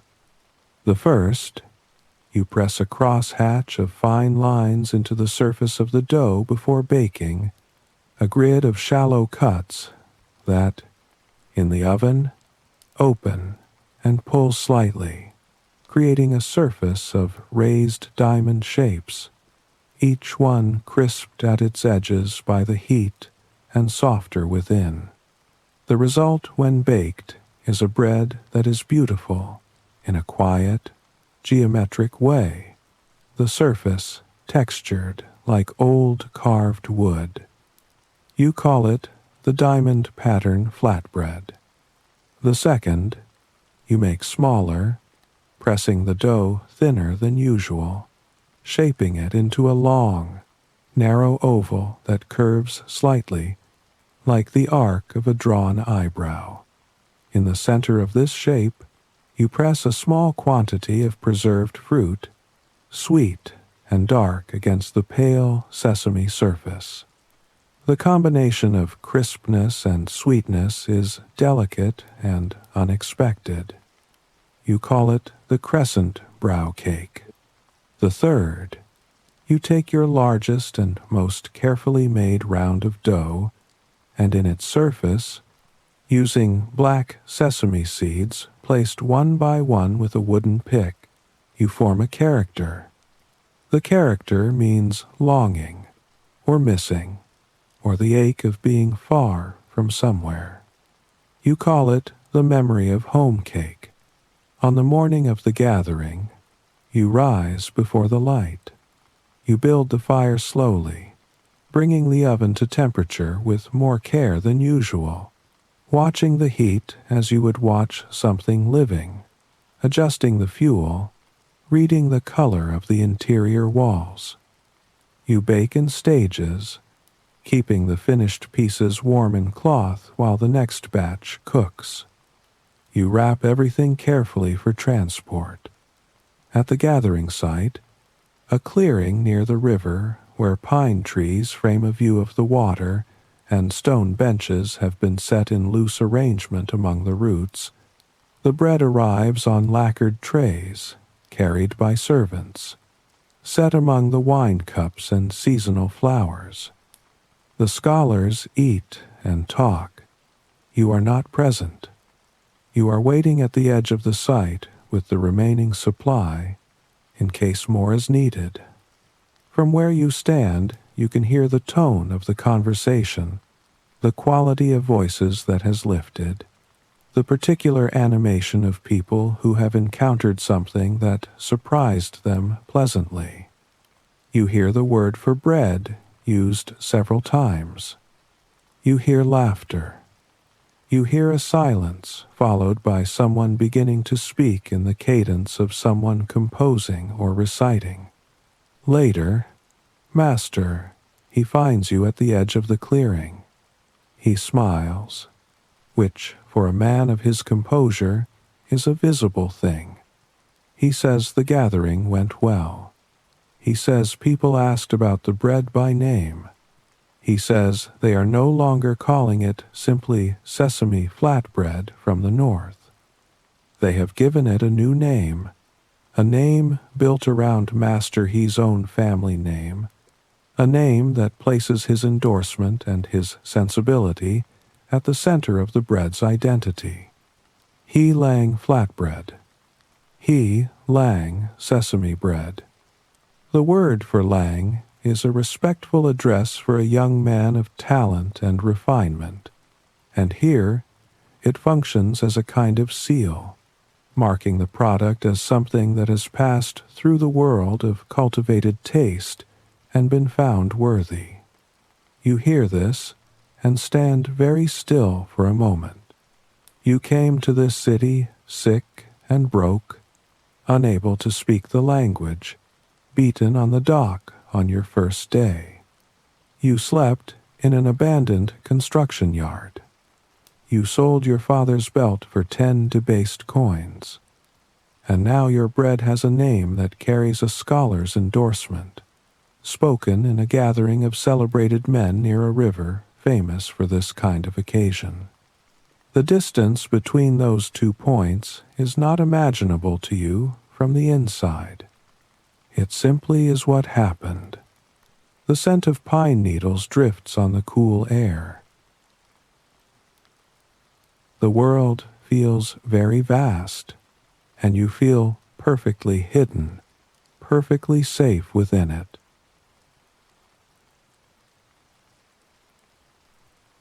He Lang flatbread moves through the city the way certain things move when the right people have spoken a name aloud in the right rooms. It is not the speed of a market rumor or a scandal, which travels fast and burns itself out. It is slower and more durable than that.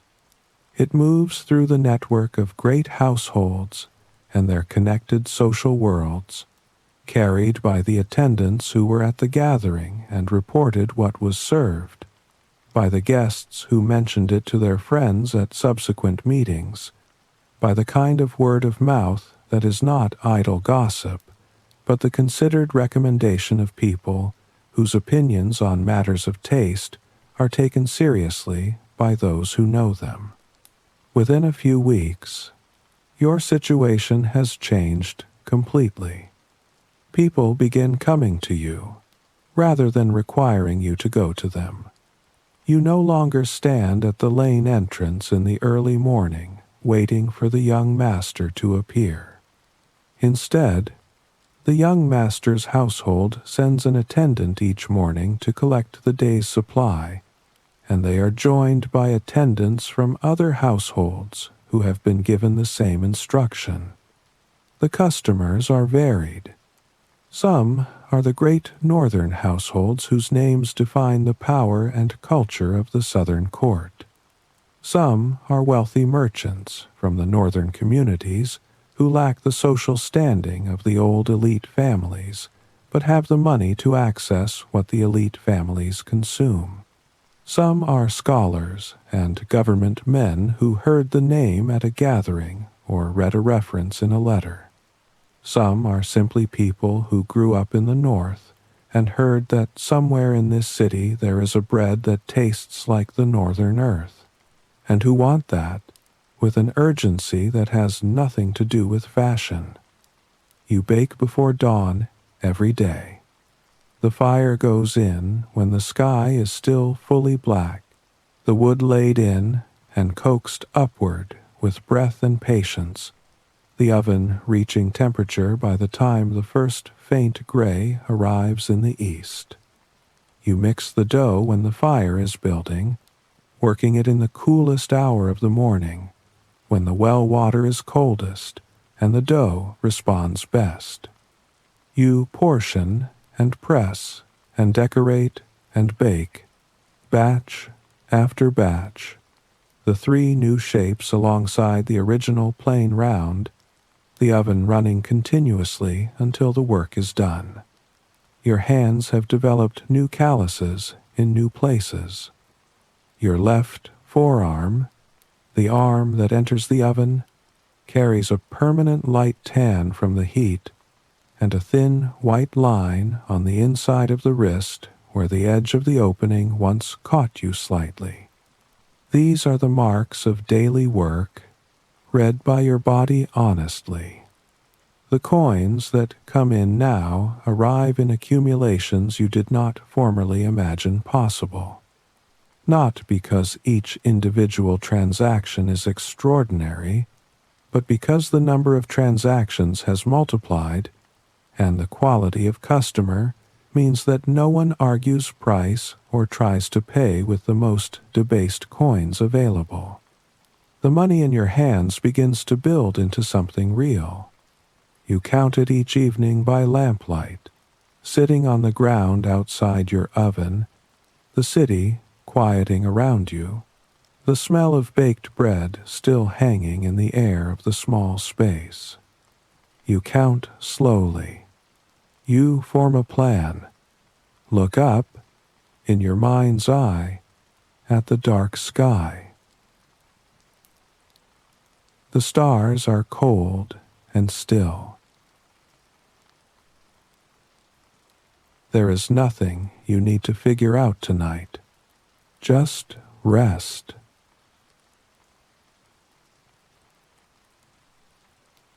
The first thing you do with the accumulated money is go back.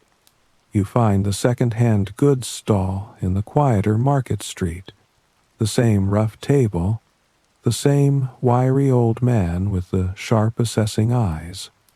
He looks at you as you approach, and you can see the precise moment when he recognizes you, the slight adjustment in his posture, the recalibration of how much attention to give this person.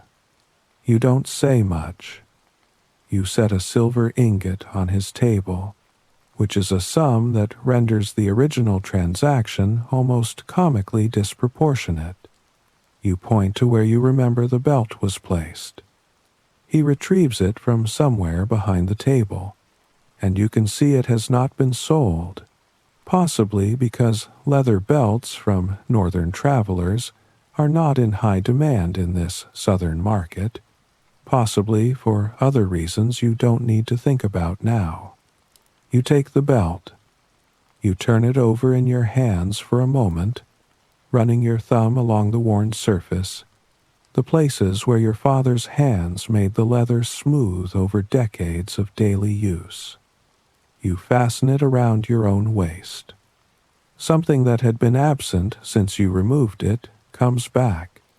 It is not a complicated feeling. It is simply the feeling of a thing being where it belongs. You walk away from the stall without looking back. With the remaining money, over the following weeks, you begin looking for a proper shop space. Not a corner, not a borrowed wall, not a temporary arrangement. A real space, with a front for selling and a back for working, and behind the working space, a room where a person could sleep and eat and exist as more than a function. A place with a roof that is yours.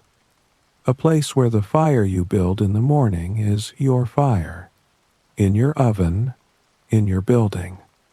You find it in a street that is neither grand nor decrepit, the kind of street where ordinary productive commerce happens, where the neighbors are craftsmen and small traders and families going about the sustained daily work of living.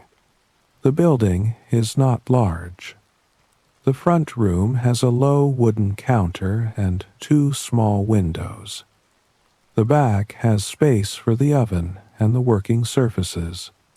The room behind that has a bed frame and a window that looks onto a small enclosed yard. You stand in the front room on the first morning after you have moved in, before the light is fully up, and you look at the space. The walls need work. The floor needs sweeping. The window shutters need a new peg on the left side to hold them closed properly in the wind. You will do all of this. But first, you go to the back and build the fire, and you stand in the warmth of the oven you are building here, in your own shop, on your own premises, and you breathe the smell of the clay heating for the first time, and you feel the particular satisfaction of a thing being done that can now not be undone. That night, you eat dinner in your own room. Not bread.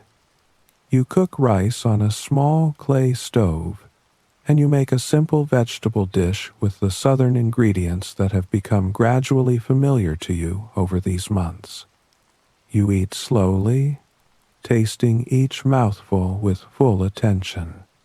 The meal is not special. It is simply a meal made in a room that belongs to you by a person who has a place to be.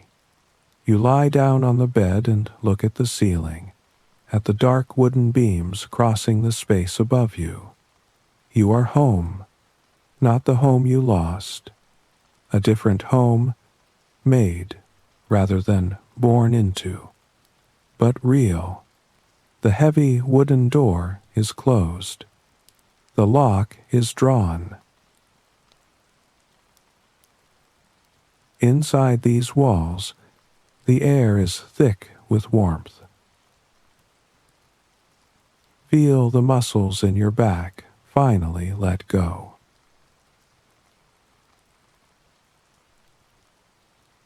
There is one thing the money cannot buy, and you feel its absence every day. Language.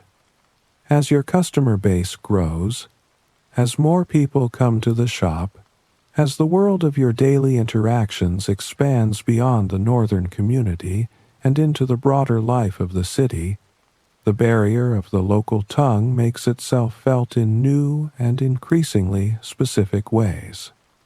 A regular customer who speaks only the local speech tries to describe something to you and cannot make you understand.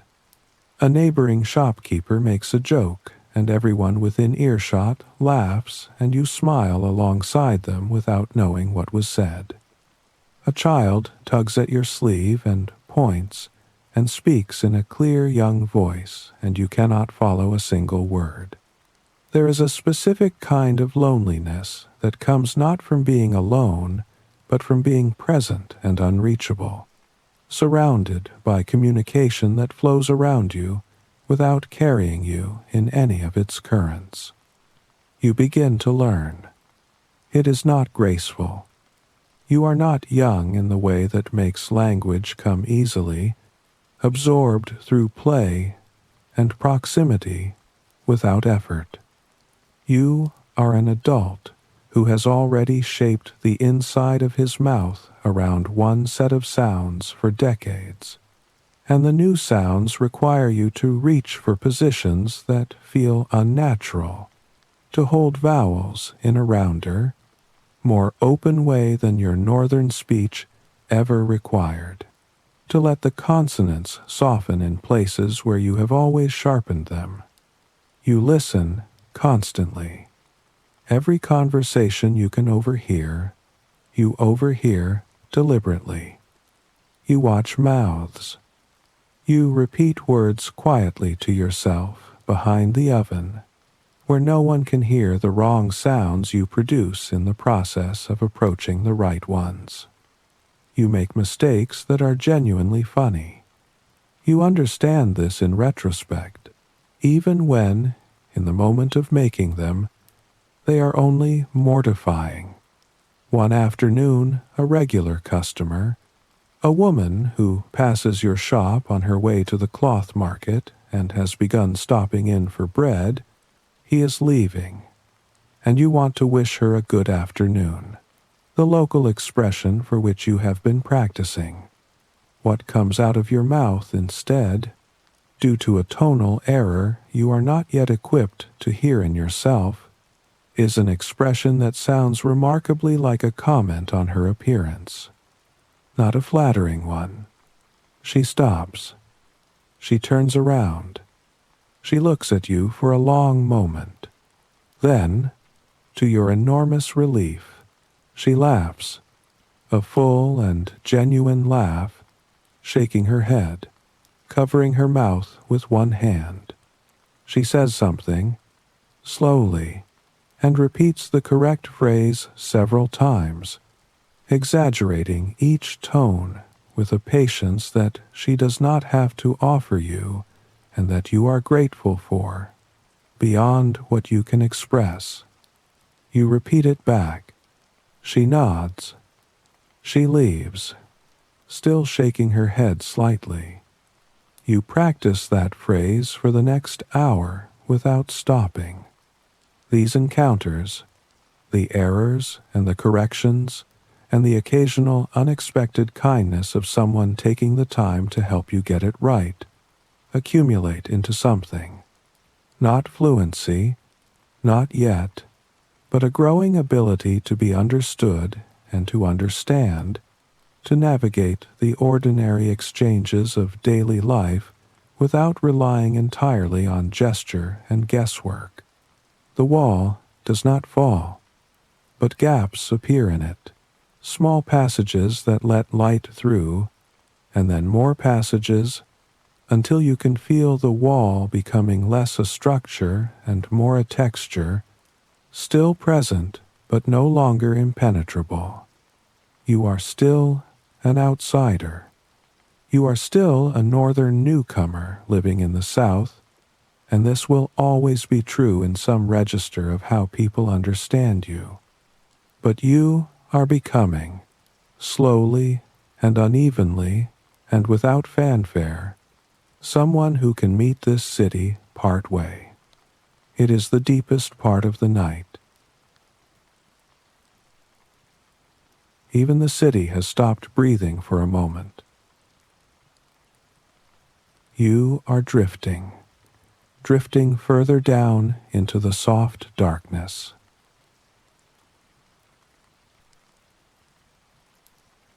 Success is a particular kind of solitude.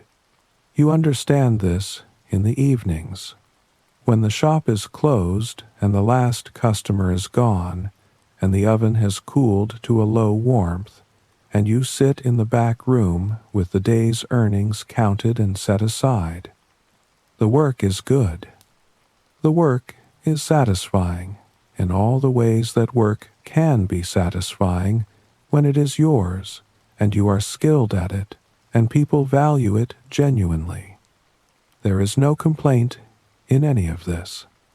But the quietness of the room after the shop closes is a specific quietness, different from the ordinary quiet of nighttime.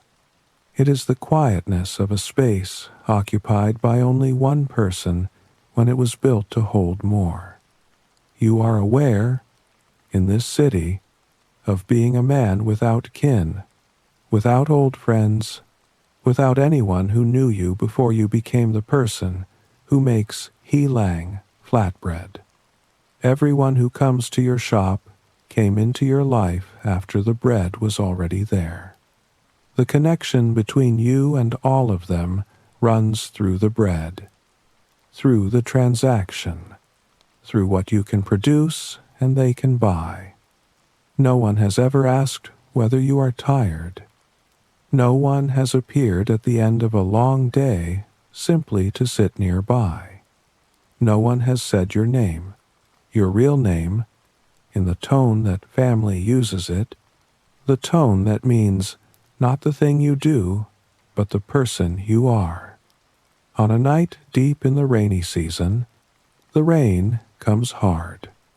It is the kind of rain this southern city produces with a particular commitment, a rain that is less falling water than a vertical river pressing down on the rooftops, drumming on the tiles above your head with a sound that fills the whole room and makes everything outside the walls feel simultaneously urgent and very far away. The lamplight in your room is steady and warm and almost unbearably separate from the dark water outside. You are not hungry. You are not cold. You are, by every practical measure, fine. You are staring at the rain running from your eaves in a solid curtain, thinking about the north, thinking about a cold, dry winter and the sound of wind through a familiar yard, thinking about your father's back when the knock comes. It is light and brief, the knock of someone who is not sure they should be knocking. You open the door. Your neighbor, the woman from 2 doors down, is standing on your step with a oil paper umbrella held above her head and a covered clay pot held in both hands, the steam from its lid visible in the cool, wet air as a pale curl. She is a widow, you know, who takes in mending and sewing work, living alone with a young son, a boy of 7 or 8 who sometimes waves at you from the doorway in the mornings. Her name is Zhang. People on the street call her Elder Sister Zhang. She holds the pot toward you and says, in northern speech that is halting and clearly learned specifically for you, that she saw the light still on, that she thought you might not have eaten, that she cooked extra porridge. The northern words come out carefully, with visible concentration, each one placed like a foot testing uncertain ground. She does not speak your language naturally. She learned enough to be able to say this one thing to you. That is all the information you need about why she is standing here. You take the pot from her. It is warm against your palms through the clay, a warmth that goes into your hands and stays. She gives you a small smile, very brief, and turns and goes back toward her own door, the umbrella bobbing in the rain. You close your door. You set the pot on the table and lift the lid. White rice porridge, cooked until the grains have dissolved into each other, the texture thick and smooth. On the surface, a scattering of sliced green onion, bright against the pale porridge, placed there by someone who added it because it was the right thing to add, not because anyone asked for it. You pour a portion into a bowl. You sit down. You pick up the bowl in both hands, the way you would hold something you want to feel the full warmth of, and you drink. The porridge is very hot. It moves down your throat slowly, warming the center of your chest, spreading outward. It is simple food, made from basic ingredients by someone who did not have very much to spare, who chose to give some of it away because a neighbor's light was still on in the rain. You sit with the empty bowl in your hands for a long time. The rain on the roof continues its unbroken sound. The lamp holds its small circle of warmth in the room. Outside, somewhere close, a door closes softly in the wind. You have been given a great deal in the months since you arrived in this city. Money, recognition, a name carried in the mouths of learned men. None of it has felt quite like this. None of it has come from someone who received nothing in return and expected nothing, who simply saw a light on in the rain and thought of porridge. You understand, sitting in this warm room with the rain outside, that you have been in the city for all this time, and this is the first gift you have received. Everything else was transaction. This is not transaction. This is the other thing, the thing that cannot be bought or earned or negotiated toward, the thing that simply arrives when someone decides to extend themselves toward you without reason. You will not forget this night. You cannot imagine forgetting it. Whatever else this city becomes for you, this room, this rain, this bowl will remain as the moment when it stopped being a city you survived in and became, in some small and permanent way, a city where someone knew you were there. A gentle heat rests in the center of your chest. Comforting, heavy, like the feeling after a warm meal on a cold night, making you sleepy, so sleepy.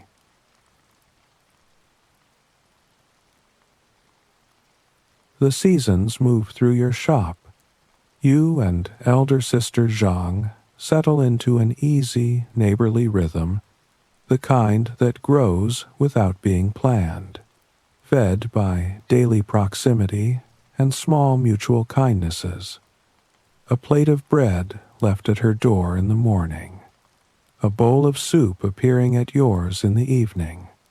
Her son, who was shy of you at first, watching from doorways with the careful observation of children who are deciding whether an unfamiliar adult is to be trusted, eventually begins to drift into your shop in the afternoons, sitting on the step, watching you work. You teach him to press his palm into the dough to feel its readiness. He takes this very seriously. Life has a shape now that it did not have before. Not only a direction, but a daily texture. The fire in the morning, the dough, the oven, customers arriving in the familiar sequence of their habits, the counting in the evening, the shared meals at the end of the week, the slow building of something that accumulates day by day. One afternoon, between the morning rush and the midday quiet, you are at the counter, wiping down the wooden surface. The shop is peaceful, the oven still warm, the smell of the day's baking settled into the walls and the cloth and the wood. A man appears in the doorway. He is wearing worn clothing, the kind of clothing that has been traveled in for a long time. His face carries the particular weathering of outdoor exposure and insufficient sleep and the accumulated stress of moving through uncertain conditions for an extended period. He stands at the threshold and looks inside with an expression you recognize, the expression of someone who is trying to determine whether this place is safe to enter. You look up from the counter. You look at him, and he looks at you, and there is a moment where neither of you moves. Then his face changes. Something in it fractures open. His mouth forms a shape before sound comes, and when the sound comes, it is your childhood name, the name you were called before you were old enough to have the adult name that people use now, the name that only a very small number of people in the world ever knew. You know him immediately. The face beneath the weathering and the exhaustion is the face of a boy you grew up beside, who fished with you in the stream at the edge of your village, who got into trouble with you when you were small and got into different trouble with you when you were older. Lee Ergu, Brother Lee, a name from a world you had begun to believe was entirely gone. You come around the counter. He comes through the door. You hold each other the way people hold each other when they are both trying to confirm that the other is real. Arms tight, neither speaking, the accumulated weight of everything that has happened since you last saw each other pressing through the contact. You bring him inside. You sit him down. You give him hot water and bread and whatever other food the shop has, and you watch him eat with the focused urgency of someone who has been managing hunger for too long, and you wait. When he is ready, he tells you. Your village is gone. The war came through it in the same season you left, and what the war leaves behind, in a place like your village, is not occupation, but absence. The houses burned. The people scattered. He speaks about this quietly, with the flat precision of someone who has had to say it aloud enough times that they have found the version of it that can be said without breaking completely. He escaped. Others escaped. The village itself did not. He does not know with certainty about your parents. He did not see them at the end. But the people who escaped before him, the people he traveled with in the first stages of the long journey south, told him what they knew. It is not certain, but it is close enough to certain that the part of you that has been holding a small space open against this news understands that the space can now be closed. You sit in your shop in the afternoon light, with the smell of bread in the air and the oven cooling behind the partition, and you let the grief arrive. It has been waiting. It is patient in the way that grief is patient, holding itself back until the circumstances are finally safe enough for it to come in, and then arriving fully. Lee Ergu puts his hand on your shoulder and leaves it there, and does not speak, because there is nothing to say. He knows this. He has already been through his own version of it, and he knows what it requires, which is not words, but simply the physical presence of another person who came from the same place and lost the same world. After a long while, the light has shifted in the room. The afternoon has moved toward evening without your noticing. You look at your old friend, this man who is exhausted and homeless and has walked all the way to this city carrying only the knowledge that you had come south, and you say what is true without needing to think about it. Stay. Help me run this place. We'll carry it forward together. He looks at you for a moment, his eyes red at the rims, his face carrying everything the journey has done to it. He nods, slowly and thoroughly, the nod of someone who has been walking toward a point for a very long time and has finally arrived at it. Seasons turn quietly. Leaves fall and turn to earth.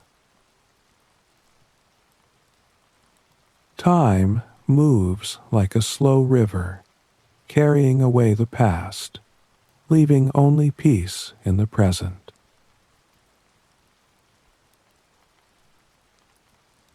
The grief does not leave quickly, but it becomes something you carry rather than something that stops you, and that is a different thing. Having Lee Ergu in the shop changes the quality of the days in a way that you did not fully anticipate. He learns the work quickly, the fire management, and the dough, and the timing, and he is patient with the learning in the way that someone is patient when the alternative to learning is having nothing to do, and doing nothing is intolerable to him. He is good company in the specific way of someone you grew up alongside, where the silences between you have no anxiety in them, and the conversation, when it comes, arrives without effort. In the evenings, after the shop is closed and the counter is wiped and the lamp is lit, you sit together and talk in the northern dialect you both grew up speaking, and it is the most rested your voice has felt since you arrived in this city. The language of home, used in a room that is now home. The two things meeting. Your relationship with elder sister Zhang deepens through the seasons with the same unhurried logic as everything else in this period of your life. She is quiet and competent, the kind of person whose worth reveals itself through proximity, through the accumulation of small evidence rather than through announcement. Her son takes to you in the gradual, total way that children take to adults who are consistently present and consistently kind, and you find yourself having opinions about his education and his eating habits that are indistinguishable from the opinions of a parent. On a clear day, you ask an elder from the northern community who is well respected on your street, a man whose judgment people seek in matters requiring a witness, to come with you to elder sister Zhang's door. You tell her simply, you would like to make a family with her and her son. You would like to build something together that holds. You have no complicated speech prepared. The truth is simple enough that complicated speech would only make it smaller. She cries. She says yes. The wedding is held at the shop, with the tables pushed to the walls and the neighbors crowded in, and Lee Ergo moving between the kitchen and the front room with the habitual efficiency of someone who has taken ownership of the place in the best sense. The great households with whom you have business relationships send their regards through their attendants, some with gifts. Master, he does more than this. He brings with him a calligrapher of significant reputation, and this man, with a brush and ink prepared at your counter, writes 4 characters in a hand that people will later say was among the finest produced in this city in these years. Northern Sesame Master, or something close to that in meaning, a name that places the bread, the craft, and the tradition it carries in a single phrase, written in a script that is itself considered one of the highest art forms of the age. In this older world of refined taste, receiving a great calligrapher's brushwork is not a small thing. It is the equivalent of having the most celebrated person in a field publicly declare that your work deserves to be commemorated. It is a seal. It is recognition made permanent. You stand the finished board up against the counter and look at it. Then Lee Ergu hands you a nail and a hammer, and you go outside and hang it above your door. In the full morning light, the morning light is far away. The only thing that exists right now is the warmth of your blanket, the rise and fall of your chest. Everything is arranged. Everything is well.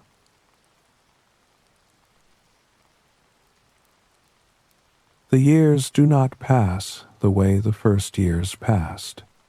The first years passed through effort, each day taking something from you and returning something different in exchange. The accumulation, uneven, and sometimes brutal.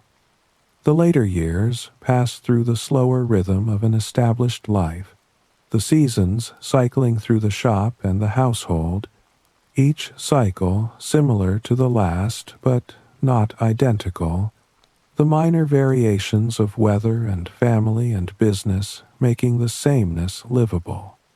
Your son, the boy who once watched you from doorways and learned to test dough with his palm, grows into a young man who has a practical intelligence for commerce that he applies to the shop with results you admire and occasionally cannot quite follow.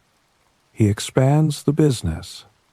He adds tables, then a second room, then a third floor, turning what was a single shop into a place where northern families gather not only for bread, but for the full range of northern food and conversation, and the particular ease of being among people who share your formation. He Lang Flatbread is still the name.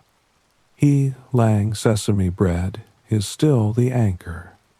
But around it, the full context of the northern world has been reconstructed, dish by dish, in this city far from the northern earth. Lee Ergu becomes the senior manager. His children, eventually, are almost grown. You stop baking daily. Your hands still know the work perfectly. But the daily labor of the oven has passed to younger hands now, and your role has become different, more supervisory, more ceremonial. In the mornings, you still come to the back kitchen. You still check the fire and the dough. You still correct, occasionally, when something is slightly wrong, but mostly you stand and breathe the smell and watch, and the watching is a pleasure that the doing, in its urgency, never quite allowed. One afternoon, when the weather is clear and the shop is in good hands, you take your walking stick and make your way down through the streets of the city toward the river. The Chinhuai River is wide and slow at this point, brown with silt, its surface catching the afternoon sun in irregular, bright patches that move with the current.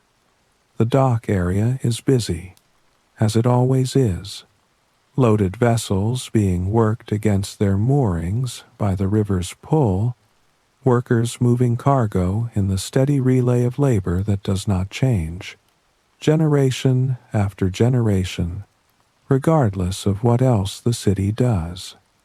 The sound is the same sound it was on the morning you arrived. Rope and timber and water and voices, the universal noise of a working waterfront. You stand at the edge of the dock area and look. That morning is very far away in time, but not in memory. The smell of the river mud and fish and wet wood, is the same smell that found you as you came up through the cargo hold, sick and afraid, and unable to understand a word of what anyone around you was saying. The light on the water has the same quality, flat and bright and indifferent. But you are not that person anymore, and this is not the same place, even though the river is the same river. You watch the water move east. A river always moves east in this country, or toward the sea, which amounts to the same thing. It carries everything forward with it, without discrimination, without commentary, the whole accumulation of what the land holds, washing eventually toward the open water. You have been thinking, in recent years, about what your life has been, about the shape of it viewed from somewhere outside the urgency of living it.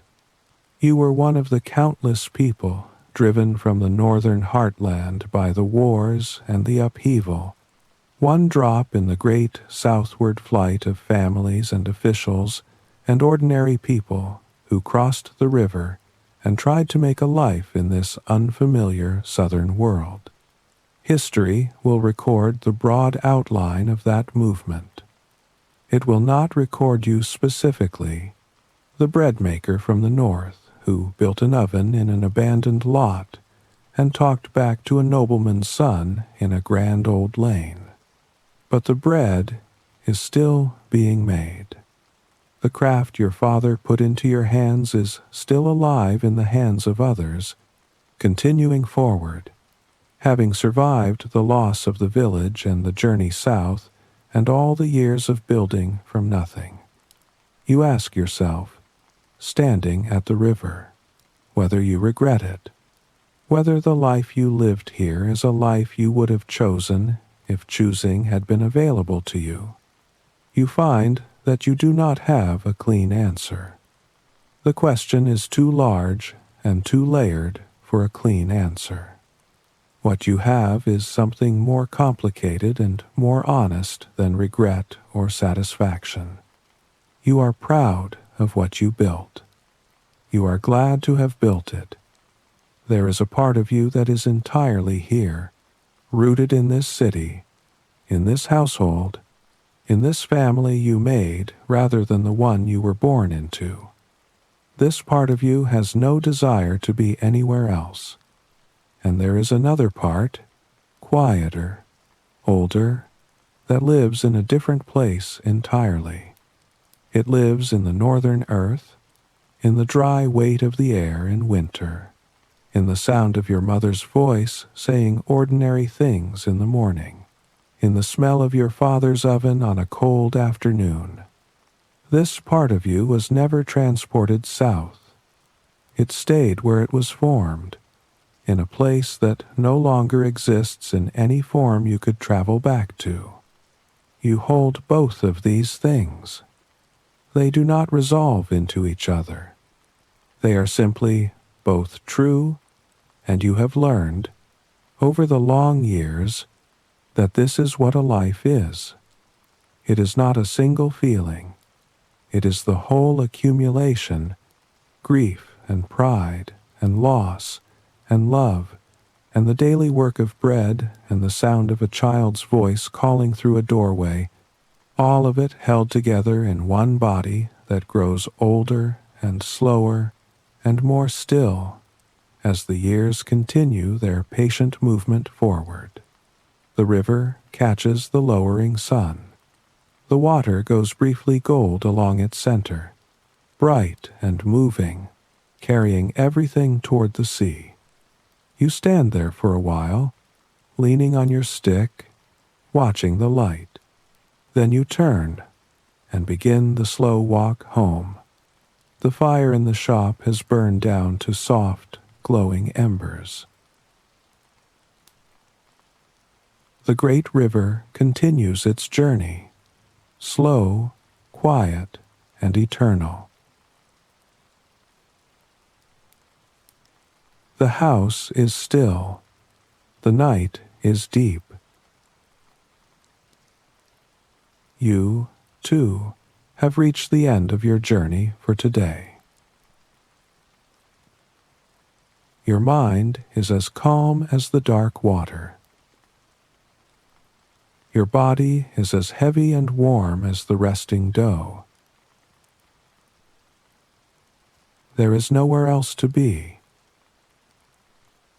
Let it all drift away. Drift into the quiet. Drift into the dark. Sleep now. Good night. And now, in a softer hour, another small shop opens its doors. It is the last month of the year, the deep cold of midwinter, and outside, the snow is falling again on the wide cobblestone avenue of the old capital. The flakes drift down in slow, pale curtains through the lantern light, settling on the eaves and the cobblestones and the shoulders of the few people still moving through the dark. The wind lifts and carries the snow sideways in long, cold gusts, sweeping down the wide avenue, sliding under doors and felt curtains, and into every crack in every wall. But inside your wonton shop, the fire is burning strong. The large black clay soup pot sits on the front stove, and the broth inside it is moving gently, not boiling hard. Just a slow, quiet simmer, breathing out a steady curl of pale steam that rises and spreads across the low ceiling of the shop. The smell of it fills the room completely, deep and savory and warm, rich with the goodness of pork marrow bones and chicken frames that have been simmering since before the sky was light. It is the smell of a place that has been doing the same thing for a very long time. It is a smell that people recognize from halfway down the street. The orange glow of the lantern outside your door filters in through the heavy felt curtain that hangs across the entrance. It falls in soft, warm bands across the old elm work table, across the white porcelain jars with their careful lids, across the bamboo trays stacked in a neat row at the edge of the bench. The light is gentle and still. Everything in the shop seems to breathe slowly in it. This is the Zhang family wonton shop. You took it over from your father, and this year marks 30 years since that day. You were 13 years old when you first stood on a low wooden stool beside your father and watched his hands move the quick press of the thumb, the turn of the wrapper, the neat pinch that sealed each little parcel of filling into a smooth, plump shape. You watched, and then you tried. You tried, and then you learned. And somewhere in those early years, without quite noticing it happen, the movements passed from his hands into yours. Now your temples carry threads of silver, and the skin of your fingertips has been worn down to a thick, roughened callus by 3 decades of rolling and folding and pinching. The corners of your eyes carry the lines of 10,000 early mornings. But your hands still know exactly what to do. The work table is made from old elm wood, and it has been beside you for all 30 of those years. Its surface has been worn to a deep, smooth shine by the steady pressure of palms and dough and bamboo boards. The grain of the wood has absorbed so much flour and meat and oil over the years that even when the table is clean, it still holds a faint, round smell of fermented grain and savory fat, the smell of long use, of a craft repeated 10,000 times. The table is divided informally into 2 halves, the left side for rolling the wrappers, the right side for mixing the filling and assembling the wontons.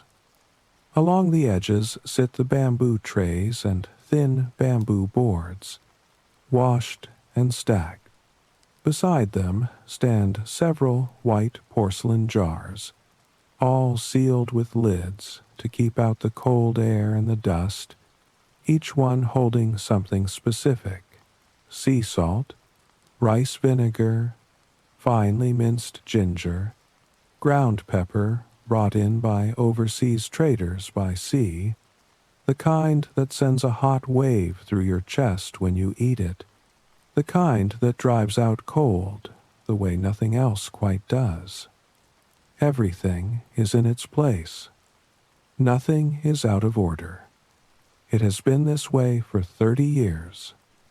Every morning before dawn, while the city is still submerged in the deep black quiet of night, and while the only sound is the distant, muffled toll of the bell tower somewhere across the rooftops, you rise. The first thing you do is go to the back kitchen. The pork leg bones and chicken carcasses have been soaking in cold water since the night before. You lift them out, crack the joints with a heavy blow, and place them into the large black clay pot. You fill the pot with clear, sweet well water drawn from the local well. Linen's well water has always been clean and slightly sweet, and you have never used anything else. Then you set the charcoal underneath and bring the whole pot to a full rolling boil over a strong flame. Foam rises to the surface, gray and cloudy. You skim it away carefully with the ladle, every bit of it, until the broth is clear. Then you lower the flame to the smallest flicker and set the lid in place. This broth is the soul of the wontons. Your father taught you that, and you have never allowed yourself to forget it. The pot must simmer for at least 3 full hours. The bones must give up everything they have, all the collagen, all the marrow fat, all the deep mineral richness that lives inside them, until the broth thickens to something almost creamy, pale and full-bodied like warmed milk, with a fragrance that seems to come up from somewhere very deep. Only then is it ready. Only then can it serve as the base of a bowl of wontons worth eating on a cold winter's night. During the day, when the shop is busy, you move the pot to the front stove and keep it warm over a gentle, steady flame, never a hard boil, which would cloud the broth and evaporate away all its careful richness. In the last month of the year, when the shop stays open through the night, you put on a second pot in the afternoon so that there is always fresh broth ready for the evening and the late-night guests. Every customer who comes through the felt curtain after dark, no matter how late, drinks a clear, full-flavored broth that has not been stewed thin or boiled into murkiness. That is the standard. It does not change. With the broth settled and simmering, you turn to the flour. The fine white flour you use comes from a grain merchant on the north side of the city winter wheat, brought up from the Huainan region to the south, milled 3 times, and passed through fine sieves until every last trace of bran has been removed.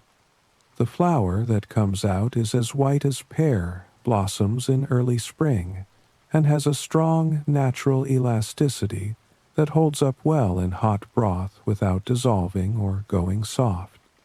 In winter, the cold air makes dough stiffer and slower to develop, so you mix your wrappers with 3 things only: warm water that is comfortable to the touch, not hot, not cold, a small pinch of sea salt, and the whites of eggs from your own free-range hens. These 3 things together produce a dough with real strength, thin enough to be almost translucent when rolled, but sturdy enough to survive the boil without tearing, and light enough that when it comes out of the soup, it still tastes of wheat rather than just of broth. You work the dough steadily, pressing and folding and pressing again, until the surface is perfectly smooth and yields with a soft, even resistance. Under your palm, no lumps, no dry patches, no sticky spots. Then you wrap the ball tightly in a clean, damp cloth and set it aside to rest. Resting the dough is not something you can rush in winter. The cold slows everything down. The dough needs at least an hour and a half to fully relax for the gluten to loosen and settle so that when you roll it out, it does not spring back, and when you fold it around the filling, the edges seal cleanly without cracking. You have learned this patience over 30 years. The dough is ready when it is ready, not before. You mix the dough in 3 separate batches. The first batch is for the early morning customers. The second and third batches come together in the afternoon for the evening trade and the long night ahead. Dough that sits too long loses its fresh quality, the texture changes, the taste flattens slightly. So you always start fresh, in stages, timed to the rhythm of the day. While the dough rests, you begin the fillings.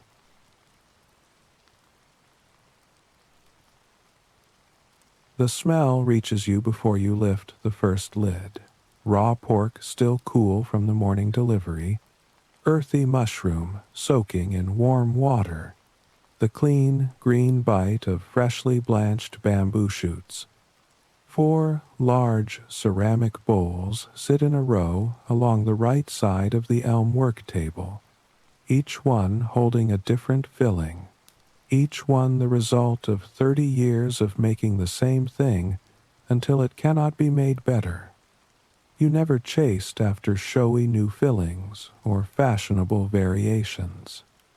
You settled on these 4 a long time ago, and you have made them the same way, with the same ingredients, to the same standard, every single day since. That steadiness is itself a kind of skill. Regulars do not come back because you surprised them. They come back because you never disappointed them. In the last month of the year, the cold helps fillings stay fresh longer in the chill air. Even so, you prepare only enough for half a day at a time. The pork filling, especially, once it has been made up for a while, you throw out what is left and mix a fresh batch rather than let it sit. A bowl of wontons costs very little. The filling must still be at its best. The first bowl, and the one that empties fastest every single day, holds the fresh pork filling. The meat arrives every morning before the sky has fully lightened, delivered by the butcher from the shop at the end of the alley. He brings fresh front leg pork from pigs, killed that same morning, about 30% fat and 70% lean, and he never sends yesterday's meat. You would know if he did. You have been handling raw pork for 30 years, and you can tell the difference the moment you press your fingers into it. Winter pork is especially good, fattened over a full year, the flesh close-grained and tender, even in the coldest weeks of midwinter, and the supply never ran short. Winter pigs are especially good, fattened over a full year. The flesh close-grained and tender, the fat accumulated slowly. The front leg has been used constantly by the animal, which means the muscle fibers are tight and full of flavor. Minced fine. It produces a filling that is neither dry nor greasy, with a satisfying resistance when you bite into it and a clean, full taste that lingers. Every day, you chop the pork yourself. You start by trimming the meat completely skin removed, sinew and white connective tissue cut away, everything clean. Then you separate the fat from the lean and chop them differently. The lean meat chopped down to a fine, smooth paste, the fat cut into very small cubes.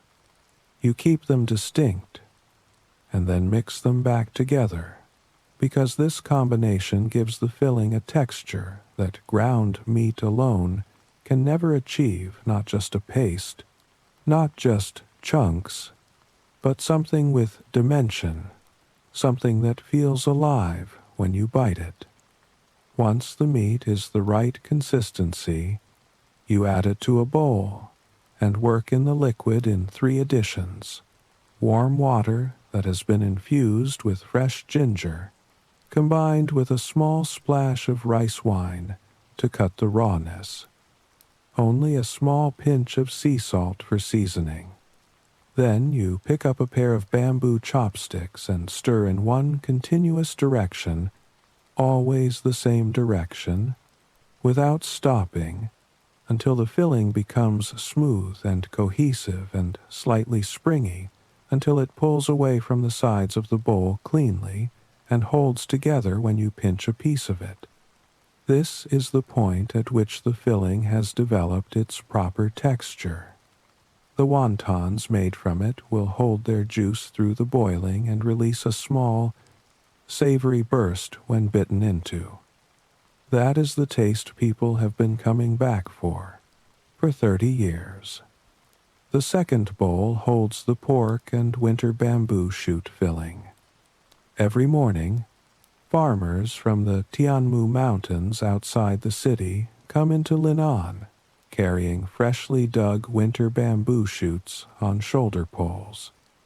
You have an arrangement with one of them, a steady, reliable man you have dealt with for years. He brings you 5 caddies of shoots every day, no more. You take only the tips, the youngest and most tender section, and give the rest of the shoot to neighbors along the alley. You never hold bamboo shoots overnight. The freshness is the entire point. The shoots you peel are white and clean, with a mild, faintly grassy smell and a crispness that you can feel when you press your thumbnail into the flesh. You blanch them first in a pot of boiling water, which softens the slight bitterness and sets the clean flavor. Then cut them into small, uniform cubes. These go directly into a portion of the prepared pork filling and are folded through until evenly distributed. The combination is light and clean. The savory richness of the pork balanced and lifted by the fresh snap of the bamboo shoots. It is not a heavy filling. It does not coat the mouth or leave you feeling full in a tired way. It is the kind of thing that scholars and older customers with gentle palates tend to favor, satisfying without being overwhelming, delicate without being thin. The third bowl holds the vegetarian filling. In this era, many people in Linan followed Buddhist practice, and the last month of the year brought a particular intensification of devotion. Lay worshippers observing a vegetarian religious diet, elderly neighbors who had given up meat, monks and devotees from nearby temples, all of them knew your vegetarian wontons. You had a small but steady stream of customers who came specifically for this bowl. You do not make the vegetarian filling complicated. You have never needed to.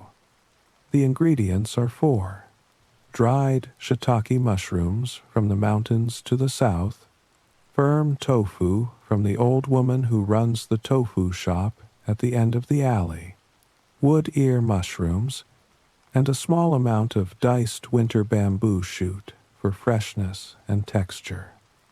That is all. The dried shiitake mushrooms are soaked in warm water until fully softened, then wrung out completely and chopped fine. Their smell after soaking is intensely savory, earthy and deep in a way that is hard to describe but immediately recognizable. The firm tofu made with brine, dense and full of its own mild flavor, is wrapped tightly in a layer of cloth and pressed to remove as much water as possible before chopping. Wet tofu left in a wonton filling will seep through the wrapper and cause it to tear in the pot.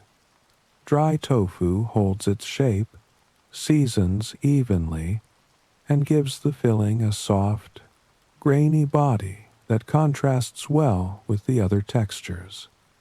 The wood ear mushrooms, also soaked and rehydrated, are chopped into small pieces and added for their clean, slightly gelatinous crunch. At the end, you scatter in a small amount of toasted white sesame seeds for fragrance and season the whole thing with only a little sea salt and a touch of soy sauce. The goal is to taste the ingredients themselves, the earthiness of the mushroom, the clean soy flavor of the tofu, the mineral crunch of the wood ears, not a sauce, not a seasoning. Even customers who eat meat will sometimes order a bowl of vegetarian wontons in the coldest weeks of winter. After weeks of rich, heavy food, something this clean and light can feel like a kindness to the body. The fourth bowl, a small one, kept off to the side, is reserved for certain loyal customers only. From late autumn through the end of the year, when hairy crabs from the lake region are at the peak of their season, you take a small number of advance orders for crab roe wontons. The crabs must be alive and full, the roe rich and dense. You hire a pair of older women who are skilled at breaking down crab, and they work through the crabs carefully, extracting the golden roe and the soft white crab meat with patient, practiced hands. You combine the crab with a very small amount of pork filling and finely minced ginger, just enough to support the crab, never enough to overwhelm it, because the entire purpose of this filling is the sweetness of the crab itself. Every element is in service of that. Each bowl of crab roe wontons holds 6 pieces. Nothing more. You do not prepare this filling in advance or keep it on the counter hoping for orders.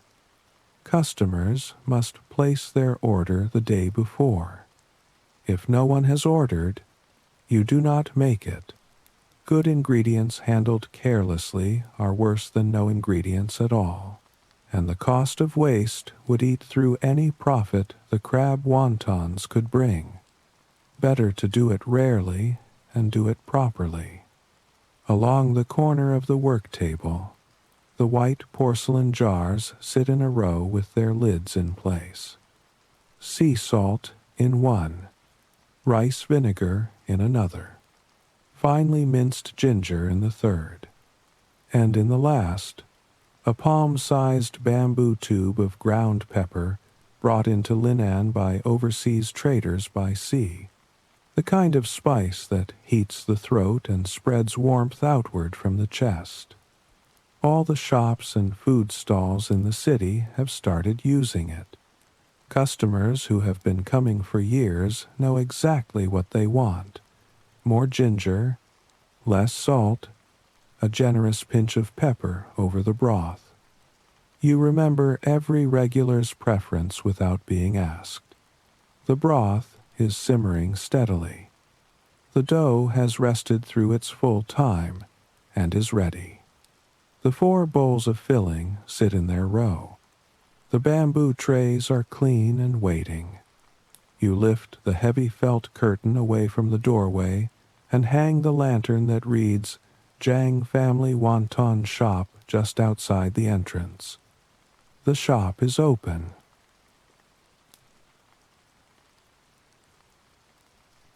You lift the felt curtain and the cold rushes in, and with it, the sound of the whole street already moving. Before full daylight, the wide avenue fills with the sounds of the working world beginning its day. The creak and rattle of hand carts, the rhythmic slap of shoulder poles, The sharp calls of vendors finding their positions at the market, the hollow knock of wooden wheels over paving stones, the low voices of people moving through the cold with somewhere to be. Snow still covers the rooftops and the edges of the street, but the main avenue has been trampled clear by the first hours of foot traffic. The air is sharp and dry, and every breath comes out as a small, visible cloud. The first customers through your felt curtain are vegetable farmers from the villages outside the city. They come in carrying their shoulder-pole baskets, each basket piled with freshly pulled greens and white radishes, the leaves still damp with frost and dew, the roots trailing a little mud from the pre-dawn fields. These men and women have walked for hours through the dark and cold to reach the city gates before they opened, then continued straight down the avenue toward the early market. They need to secure a good selling spot before the other vendors fill the prime positions. They have no time and very little money. Most of them order the vegetarian wontons, the cheapest bowl you serve. They are farming folk, careful with every coin, accustomed to eating plainly. They sit at the nearest table, with their baskets set down beside them, and their frozen hands wrapped around the bowl before the bowl is even set down properly. They eat slowly, drawing out the warmth, letting the hot broth thaw the stiffness from their fingers and the ache from their feet. A bowl of wontons, eaten slowly, can warm a person for a good half-hour or more, and they know this from experience.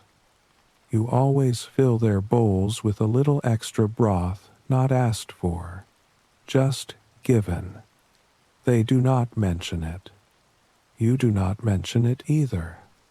When they finish, they are careful and deliberate about paying. They reach into a small cloth purse or pull a folded piece of cloth from inside their coat where they have been keeping their coins warm against their body.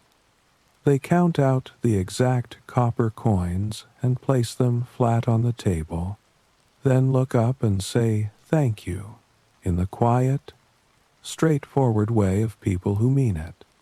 Then they lift their baskets, settle the poles across their shoulders, and walk out into the cold again, moving quickly now, back to the business of the day. Close behind the farmers come the porters and cart pullers. These are bigger men, broader through the shoulders, with the particular kind of physical solidity that comes from years of hauling heavy loads. Their handcarts are piled with goods bound for delivery across the city or out through the gates before the morning traffic makes the roads slow. They have been awake half the night, and they are both cold and hungry in a way that is past discomfort and into simple, urgent need. They come through the curtain with their voices already up, not unkind, but loud, with tiredness and cold. 2 big bowls of pork wontons, lots of broth, fill them up. They drop into seats heavily, pulling off gloves or rubbing their hands together hard against the cold. You always add a few extra wontons to their bowls. They carry heavy things for a living. They need real food, not a token portion. You fill each bowl until the broth reaches the brim and the wontons sit close together just below the surface. They eat fast, and completely every wonton, every drop of broth, the bowl tipped at the end to get the last of it. Then they wipe their mouths, stack their coins on the table without counting them carefully because they already know how much it is, and head back out. The city gates will be filling up. They need to move. Also, in the early morning, Servants from the large households in the neighborhood arrive carrying covered food carriers, lacquered or wooden boxes with close-fitting lids that hold heat in. These are the domestic staff of wealthy families, and they have been sent out to collect breakfast for their employers. They know what they want before they come through the door. They have been told exactly, or they have come often enough to have their own habits. One wants pork filling. Another wants the vegetarian. One asks for extra ginger, another for less salt, one for the broth to be ladled separately so it does not soak the wrappers on the walk home. You note each request and follow it. When everything is cooked and ready, you ladle the wontons carefully into the food carriers, pour the broth in last, and make sure the lid fits snugly before handing it back. By the time they arrive at the household table, the wontons will still be hot. Also, drifting in through the early morning are the neighbors who run food stalls, tea shops, and other small shops nearby. Before they open their own doors and begin their own long days, they come to you for a bowl of something hot. A wonton seller eating wontons from another shop. There is no contradiction in it. Everyone knows that cooking for other people all day is not the same as eating well yourself, and a warm meal before the rush begins makes the hours that follow more bearable. They eat quickly, leave the money without ceremony, and go back to their own preparations. By mid-morning, the sharpest intensity of the early rush has eased. The farmers are at their stalls. The cart pullers are on the road. The last of the household servants have gone home with their covered carriers. The imperial street still hums with movement, but the frenetic edge of the dawn hour has softened into the steadier rhythm of a full morning in motion. Your wife hands you a cup of tea. You take it with both hands and hold it for a moment without drinking, just feeling the warmth pass through the ceramic into your palms. Then you drink it slowly, sitting on the low stool near the work table, and let the brief stillness settle around you. On the elm table, a dozen bamboo trays of finished wontons are already lined up. Pork filling on one side, bamboo shoot and pork on another, vegetarian on the third, each tray covered lightly and set in careful order. These will carry you through the midday hours. Your hands are still moving. Even sitting down, even drinking tea, your fingers return to the wrapper and the filling without being asked. You pick up a piece of dough, press it flat with the rolling pin, add a small pinch of filling, fold, and pinch. Another one done. Set it on the tray. Pick up the next piece of dough. This is what 30 years of practice looks like from the outside. Motion that has become indistinguishable from rest.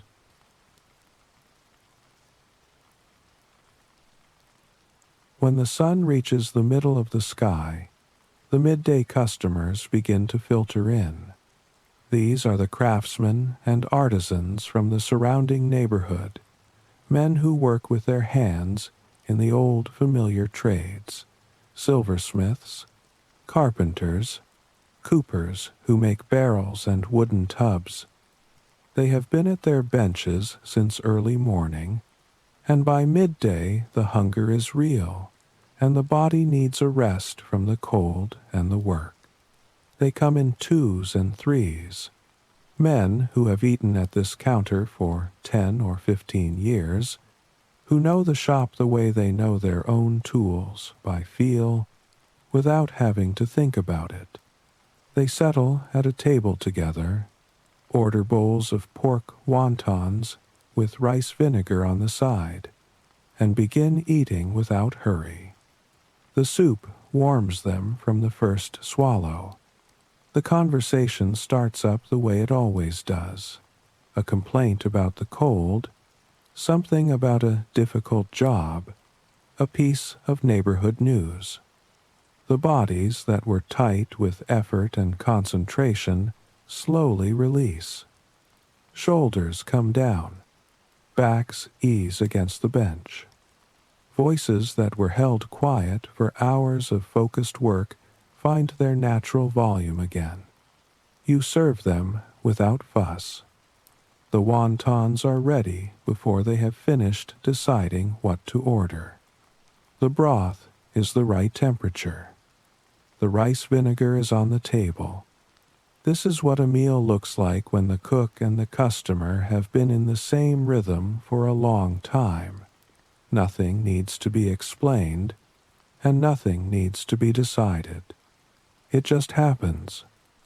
You work through the midday hours at a steady pace, rolling, assembling, boiling, serving. Your face does not show hurry even when the tables fill. The neighborhood has a saying about you. The shopkeeper's hands are steady, and the wontons that come from those hands are steady too. People mean this as a kind of character description. They are not wrong. The afternoon comes in slowly, the light beginning to lean west, the temperature dropping again as the sun weakens. The midday customers finish and leave. The shop quiets. You sit down, stretch the stiffness from your lower back, and have a few minutes of true stillness before the evening begins.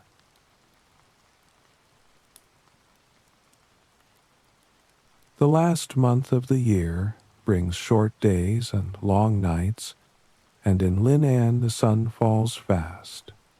Just past the early evening hour, the sky goes from gray to black in what feels like a single breath. The temperature drops sharply with it.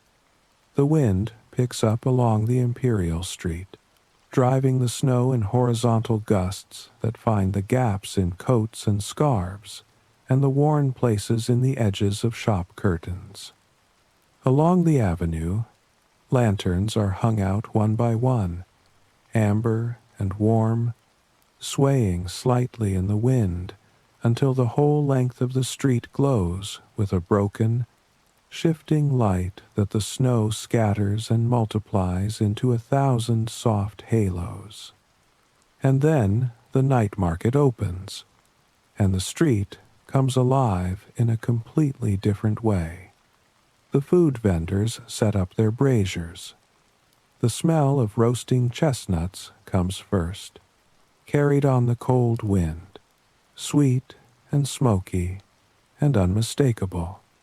Behind it comes the warm, yeasty smell of heated rice wine, and beneath that the sharp sizzle of something frying on an iron pan.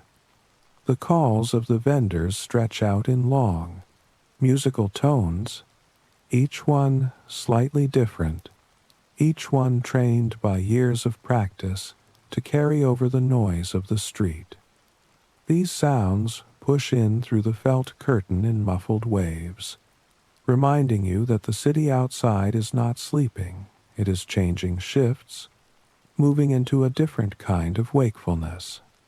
You lower the felt curtain at your entrance until only a narrow gap remains enough for a person to come through without stooping, but enough to block the steady cold that would otherwise pour in and chill the shop. You add 2 blocks of charcoal to the brazier under the broth pot, nudging the heat back up to a steady, gentle warmth. You check the level of the broth and find it still good, full, fragrant, moving slightly with a slow, rolling tremor just below a true boil. Your wife has settled onto the low stool at the corner of the work table. She is sorting through the green onions, pulling away the outer leaves, cutting them into fine rings, setting them aside in a small bowl. She works without hurrying, each motion small and even. Beside her, the stack of finished wontons on the bamboo trays is already thinning from the afternoon's customers, and she is beginning to add new ones, filling the gaps with fresh pinches of dough and filling, aligning them in the same careful rows.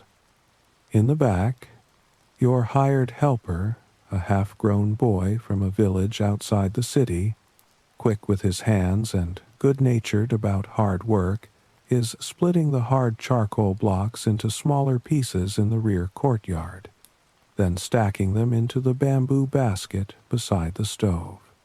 He works steadily, the sound of the splitting coming through the thin back wall in irregular bursts.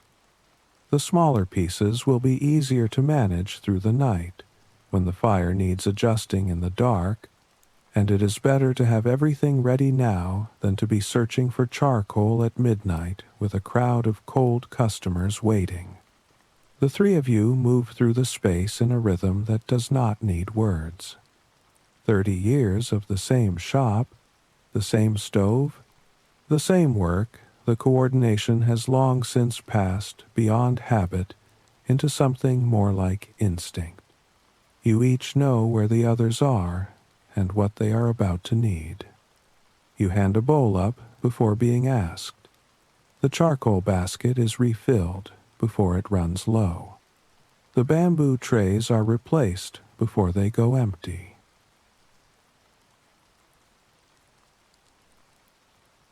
The first evening customer you recognize before the curtain fully opens. He is Lou, the owner of the cloth shop next door. He has been your neighbor for as long as you can remember, and his routine is as fixed as yours. He closes his shop, counts his accounts for the day, and then comes here. He has been doing this for almost 20 years. Tonight he smells faintly of silk and dyed fabric, the smell that lives in the walls of a cloth shop and never quite leaves the clothing of the people who work there. He walks to the table nearest the window without looking for it. His feet know the path and sits down facing the room.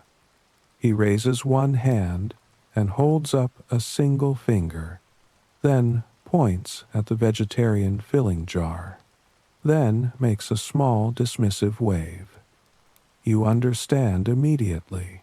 1 bowl of vegetarian wontons, extra rice vinegar, no pepper, no ginger. It is the same every night.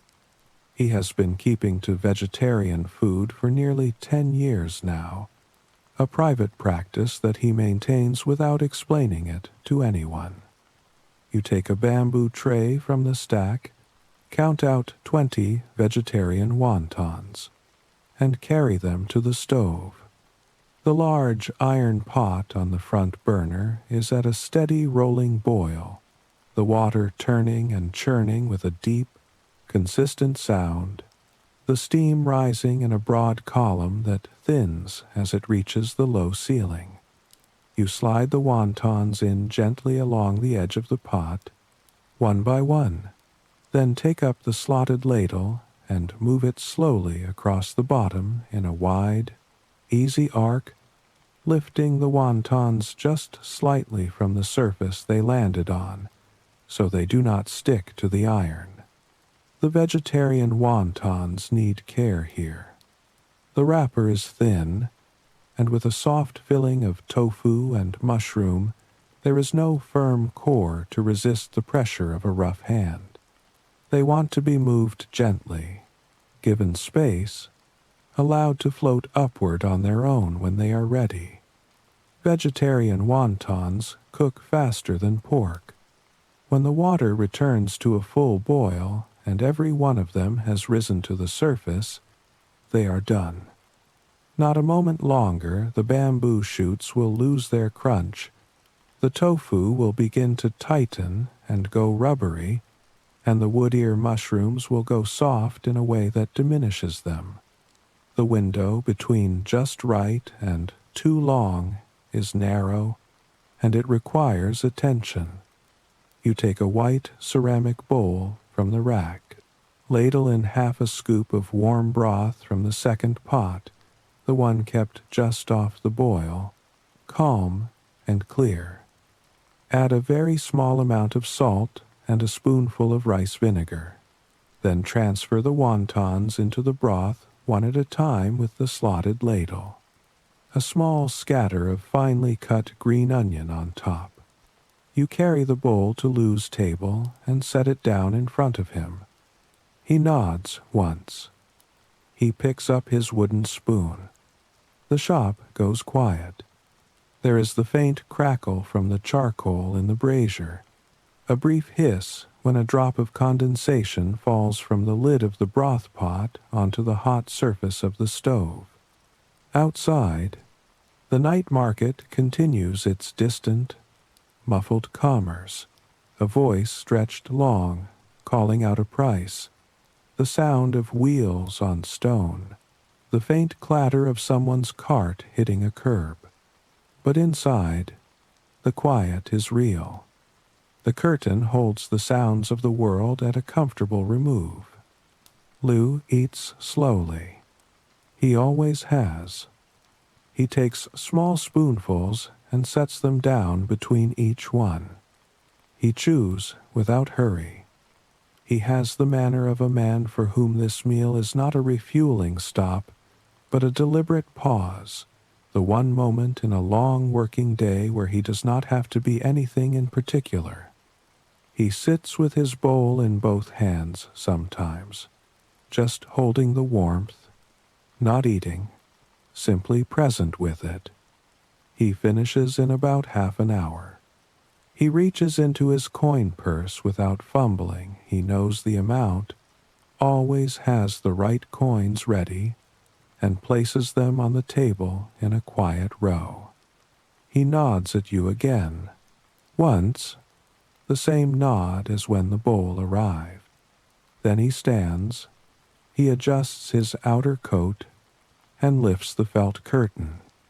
A brief gust of cold air comes through the gap, carrying a few specks of snow and the smell of the street, and then the curtain falls back into place, and he is gone, crossed the few steps back to his home next door.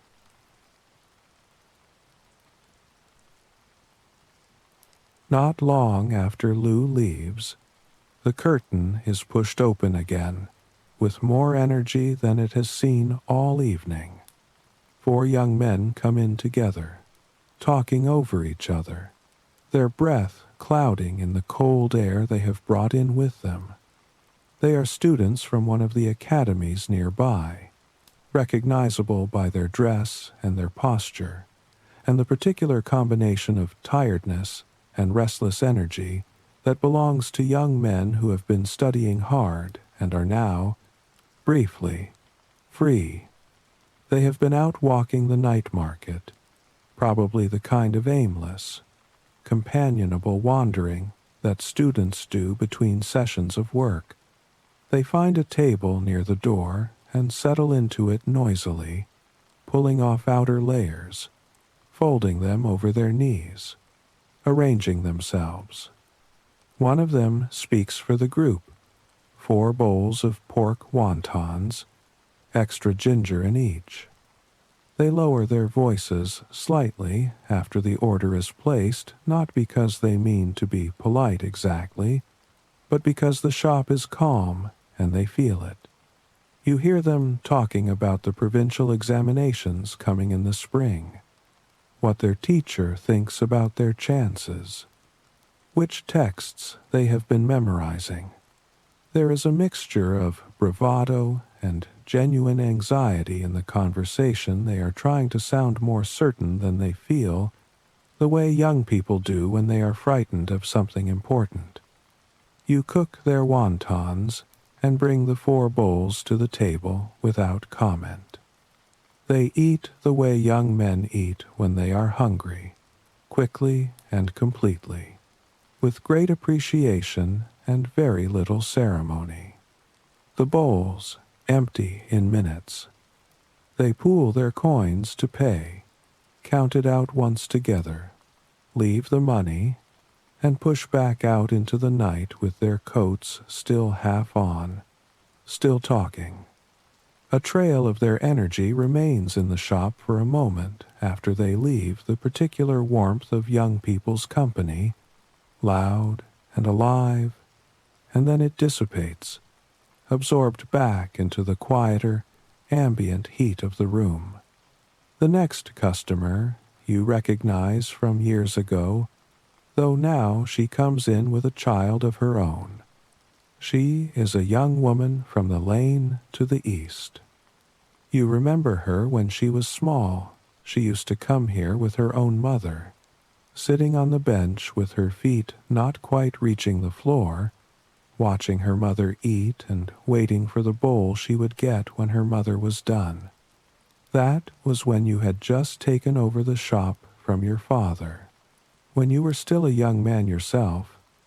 Now she has a child of her own sitting beside her, a small boy, old enough to hold a spoon, but still young enough that eating is a project that requires full concentration.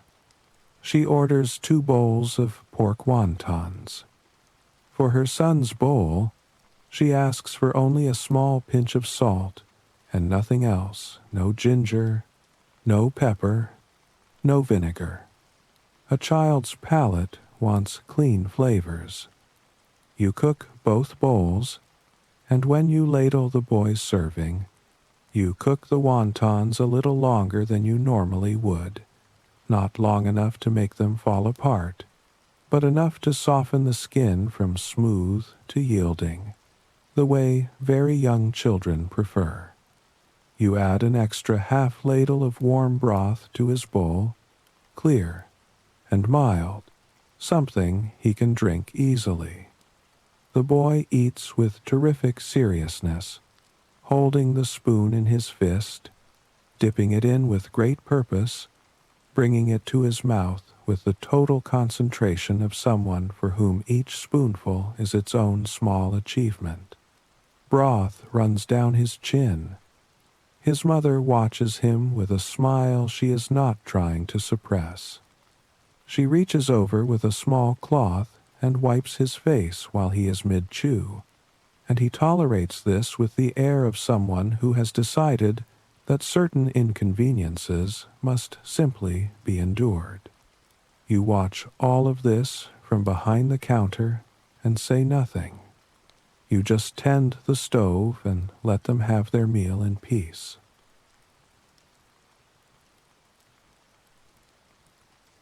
The wooden clapper sounds some time after the night deepens past the busy hours. The night market stalls have mostly folded up. The Imperial Street is quieter now. You can hear individual footsteps again rather than the blur of a crowd. The snow has been falling on and off since dark, and the wind has been consistent, pressing against the felt curtain in steady pulses, making it bulge inward and then release. The charcoal in the brazier needs tending every hour or so. The broth is holding well. You have sent your young helper to rest in the back room. He has been on his feet since early afternoon and will need to be up again before dawn. You told him to sleep for an hour or two, and he went without argument, rubbing his eyes as he pushed through the back door. Your wife is still with you, sitting at the work table, adding to the growing row of finished wontons on the bamboo trays with the methodical patience of long practice. The two of you work in comfortable silence. Then the curtain lifts and Joe comes in.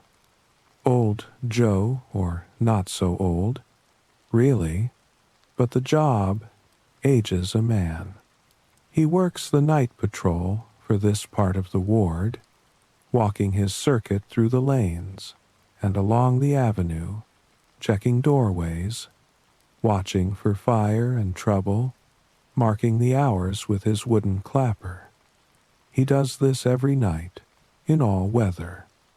His dark patrol coat is dusted with snow on the shoulders and across the top of his cap, and when he pulls back the curtain, a pocket of cold air comes in with him, like something alive. His eyebrows have a faint white rime on them from the cold. His hands, when he settles into the seat closest to the stove, are the red of someone who has been outside for a long time. He sits down heavily and holds his hands out toward the warmth of the stove without speaking. He breathes out slowly a long, visible breath that disperses in the warm air of the shop. Then he looks up and holds up 2 fingers and points at the pork filling. You have already started counting. He calls out as you work. Snow's not heavy tonight, but the wind cuts right through you. Doesn't matter what you wear. That wind gets in. You listen and do not argue. You have heard various versions of this observation from Joe on most of the cold nights over the past 7 or 8 years, and you know it is not a complaint. Exactly, it is more like testimony. The need to say aloud what the body has been enduring for hours without anyone to tell it to. The wontons go into the boiling water. You add a generous amount of finely minced ginger to each bowl, more than you give most customers, because you know Joe needs it, and fill the broth almost to the rim. 2 large bowls. You carry them both at once and set them in front of him. He picks up the spoon and takes a long, slow sip of broth before he does anything else. You can see it move through him, the warmth spreading down from his throat, loosening something in his chest and his shoulders. He closes his eyes for just a moment. Still the best, he says. Nowhere else in this whole street does it like you do. He bends over his bowls and eats without lifting his head much, steady and concentrated, the way a person eats when they genuinely need the food. Both bowls are emptied completely, every wonton gone, every drop of broth consumed, the bowls tilted at the end to make sure nothing is left. He reaches into his coat and produces the coins. He has them ready, always, and places them on the table with the flat click of someone who has done this many hundreds of times. He stands, adjusts his coat, picks up the small lantern he carries on patrol, and shoulders the wooden clapper. Back to it, he says. Another few circuits yet. You nod. He goes out into the cold. Within moments, from somewhere down the avenue, you hear the clapper begin its rhythm hollow, steady, carrying across the empty street. The night is deep. Keep your doors well. The sound fades away to the east and then disappears into the wind.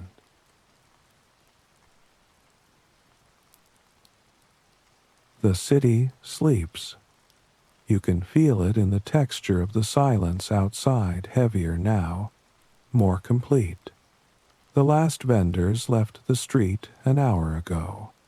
The lights in most of the shops along the avenue have been taken in. There are no more voices, no more wheels, no cartwheels on stone. Occasionally the clapper sounds Joe passing on another circuit, and then it fades again, and the quiet settles back down even deeper than before. In your shop, the broth pot breathes its steady steam into the ceiling. The charcoal shifts occasionally with a faint hiss, sending a thin curl of new smoke upward. The snow still falls outside, brushing against the felt curtain with a sound like fine sand against cloth, a sound you have heard on winter nights in this shop for 30 years. So familiar it has become a kind of company. Your wife sits beside you at the work table. You work together on the wontons for the early morning.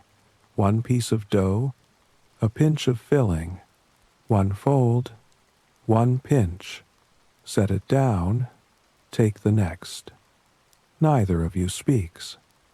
The work itself is a kind of conversation, a rhythm between two people who have shared a lifetime of identical evenings like this one.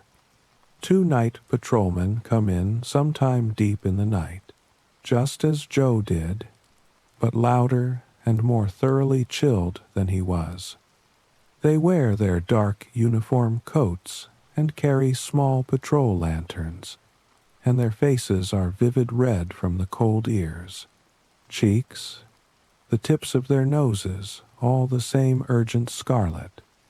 They sit down heavily at a table, and one of them calls out immediately, 4 bowls of pork wontons, lots of ginger, lots of broth. As fast as you can, we're frozen solid.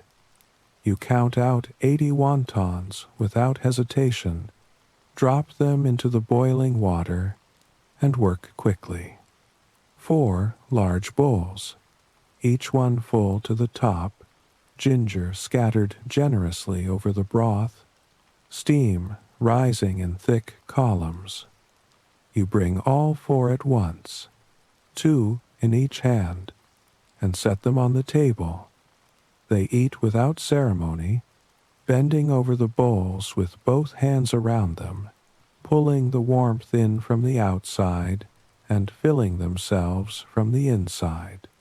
By the time the first 2 bowls are empty, their faces have shifted from scarlet to a more ordinary pink, and their breathing has slowed.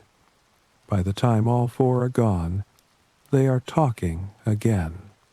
They leave their coins in a quick stack on the table, say something about coming back again, and push back out into the cold with something close to energy in their step, the temporary restoration that a genuinely warming meal can produce in the middle of a cold night. You wash the bowls in hot water, stack them back on the bamboo drying rack, and return to the work table. Not long after that, the curtain opens quietly.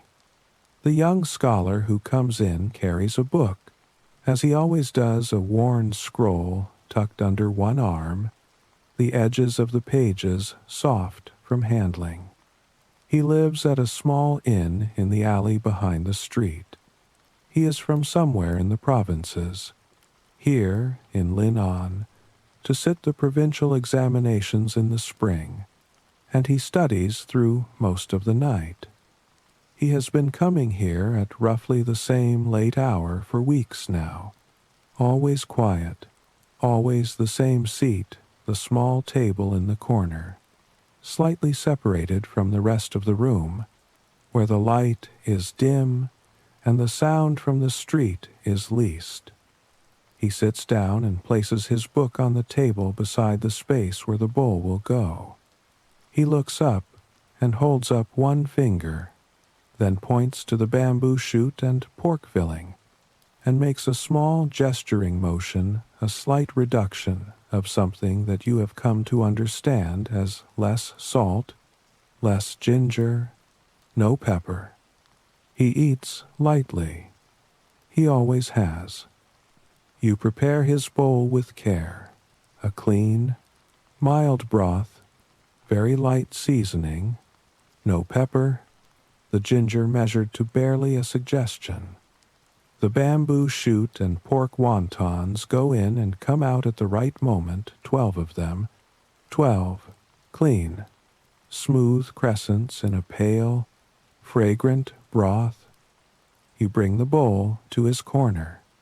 He looks up and says, very softly, "Thank you."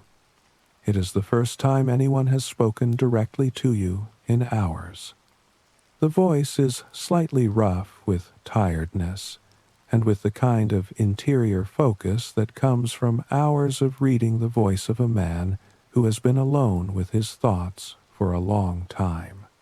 He eats slowly, and between spoonfuls his eyes move to the scroll. His lips move almost imperceptibly, going over something, testing it against memory, the silent murmur of a student working through difficult text. He is very far from home tonight, in a strange city, in the deep cold of winter, preparing for an examination that could change the direction of his life. He is very far from home tonight, in a strange city, in the deep cold of winter, preparing for an examination that could change the direction of his life. Most young men would go home without having passed. A few would see their names on the list. You watch him for a moment, and the chances of success in any given year were very small. Thousands of young men came to Linan from all across the country every cycle, carrying their book chests and their years of study, sitting in cold rented rooms, eating simply, working through the night. Most of them would go home without having passed. A few would see their names on the list. You watch him for a moment, not intrusively, just in the way of a person who has spent 30 years observing people eating in a small room, and then you turn back to the stove. There is nothing you need to do. The shop is warm. The broth is ready. Whatever he needs to work out in his mind, the warmth and the food will help him do it a little better. He finishes, leaves his coins neatly on the table, gives a small bow in your direction, and slips quietly back out into the cold. The curtain swings once behind him and is still.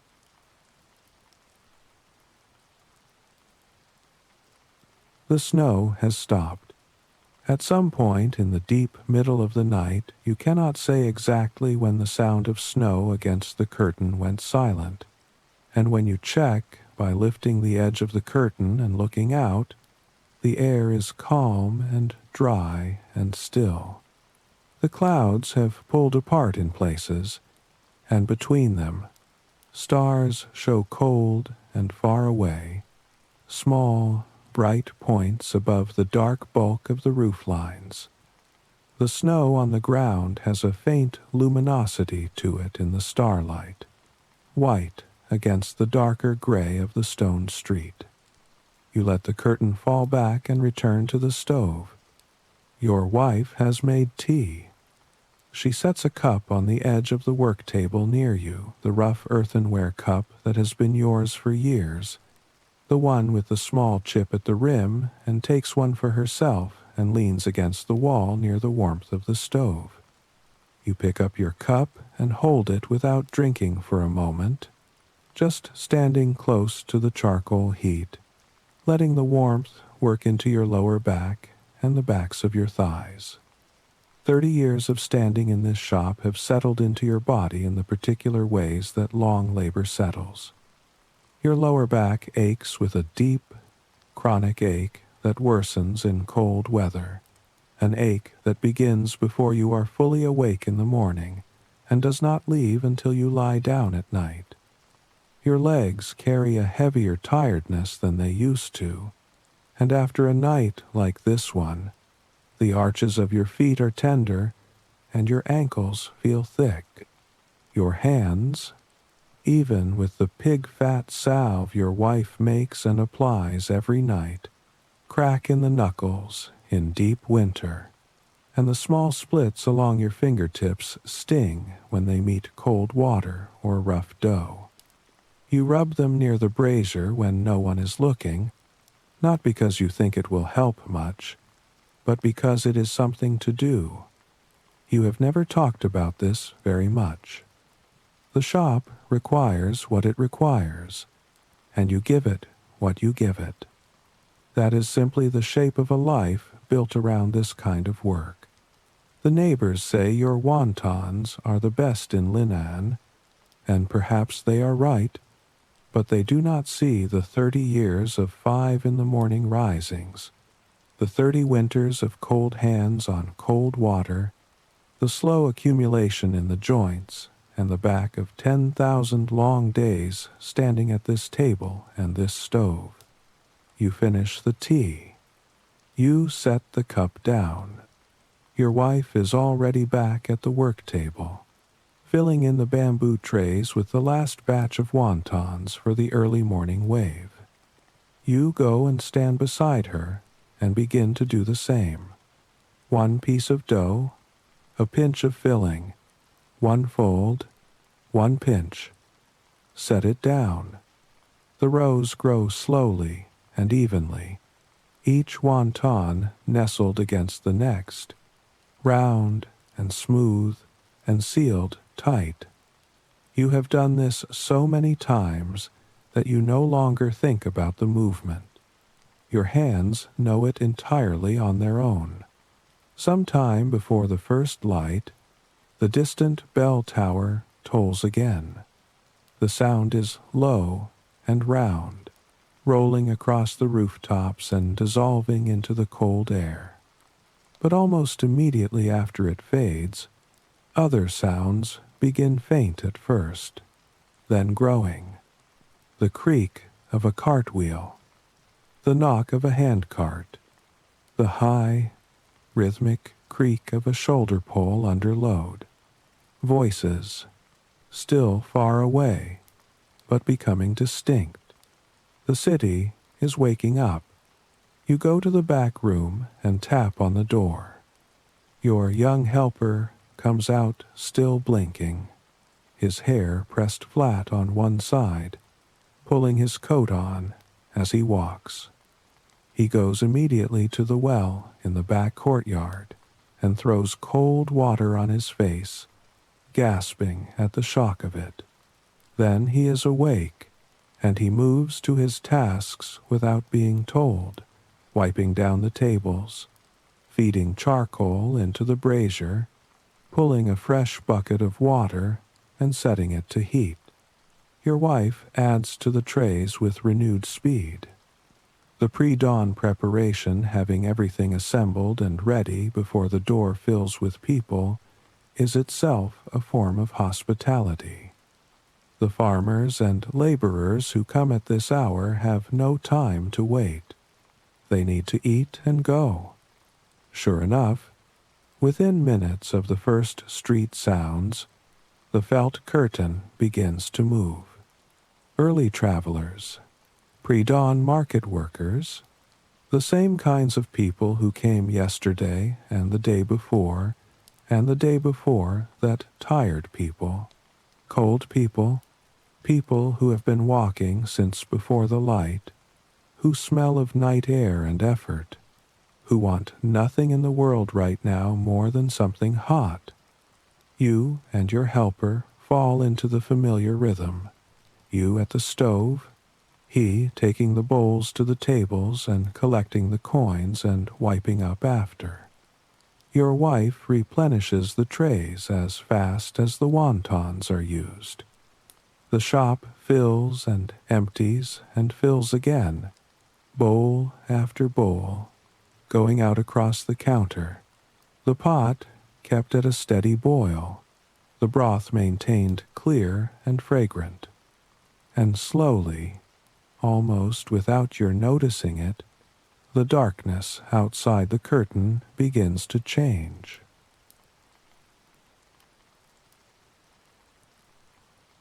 The quality of the cold shifts before the color does. The deep, static cold of the middle of the night, the kind that sits on everything without moving, begins to soften slightly at its edges. The air is still frigid, but there is something different in it, a faint suggestion of circulation, as if the atmosphere itself is beginning to stir in preparation for the sun. And then the horizon shows it, a pale, barely perceptible brightening along the eastern edge of the rooftops. Not color yet, just the first distinction between sky and dark.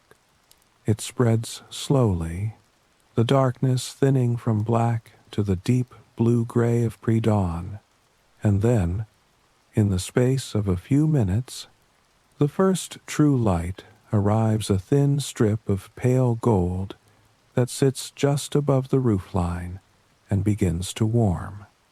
By the time the sun has fully cleared the rooftops, the Imperial Street is loud again. The morning market is in full swing. The vegetable sellers are at their stalls. The fish vendors are calling their prices in long, carrying tones. Buns and porridge are being sold from smoking baskets. The street fills with the voices and bodies of thousands of people, beginning another day in one of the great cities of the world in this century. A place that had long since forgotten what stillness felt like, a city that never truly slept, that moved, a city that never truly slept, that moved from one kind of busyness straight into the next, without a proper gap between them. The sun is fully up now. Its light catches the snow on the rooftops and throws it back bright and hard, the kind of winter brightness that makes you squint even from inside. The eaves drip in lines of slow, crystalline drops where the accumulated snow is beginning to melt in the warmth of the morning sun. The street below has been churned by hours of foot traffic into a mixture of packed snow and dark stone, and the sounds of the morning market carry cleanly through the cold, dry air voices and bells, and the rhythmic calls of vendors who have been at their posts since before you had your first cup of tea. The early morning rush through your shop rises and then crests and then, gradually, begins to thin. The last of the pre-dawn travelers have eaten and gone. The market workers who came in needing something hot before the day's long labor began have taken their warmth and their coins and disappeared into the crowd. The bamboo trays are nearly empty now. Most of what you and your wife assembled through the night has been used, and you feel the particular quality of tiredness that comes not from having done nothing, but from having done everything, steadily, over the course of a full night and day. Your wife appears at your elbow. She tells you, in the quiet, firm tone she has developed over 30 years of being married to someone who does not know when to stop, that you should go home. She and the boy can manage what is left. The morning crowd is thinning. There are perhaps a dozen customers still at the tables, but no new ones pushing through the curtain with urgent hunger. The stove is stable. The broth is good. Everything is in order. You wash your hands in the basin of warm water near the stove, working the flour and the cold out of your knuckles, running your thumbs along the cracked places on your fingertips. The water turns slightly cloudy with the last traces of the morning's work. You dry your hands on the cloth hanging from the work table edge and press them together for a moment near the warmth of the brazier. You tell your wife and the boy what needs watching, what will need replenishing, what time the second pot of broth should be started for the evening.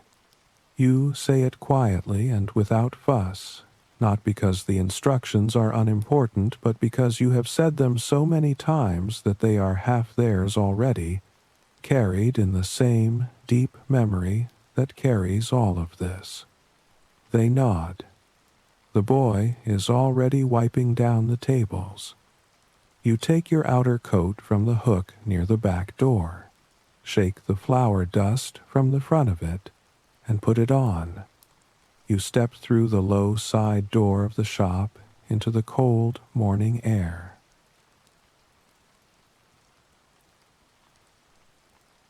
Outside, the world is clean and bright and very cold. The snow that fell through the night lies in undisturbed white on the tops of the low boundary walls and along the ridge lines of the roofs, and in the narrow shadow strips at the base of the buildings where the sun has not yet reached.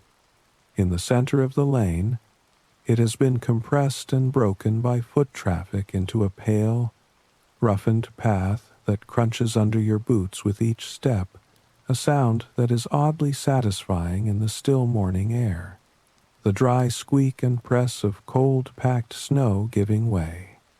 You walk slowly, not because you are reluctant to go home, but because the body that has been standing and working all night simply cannot go any other speed right now. Your legs move carefully, deliberately, feeling the slight unevenness of the lane beneath the snow. Your lower back aches in its familiar way, the deep, settled ache of a man who has stood at a stove and a work table for more hours than he can easily count. You let the ache be what it is.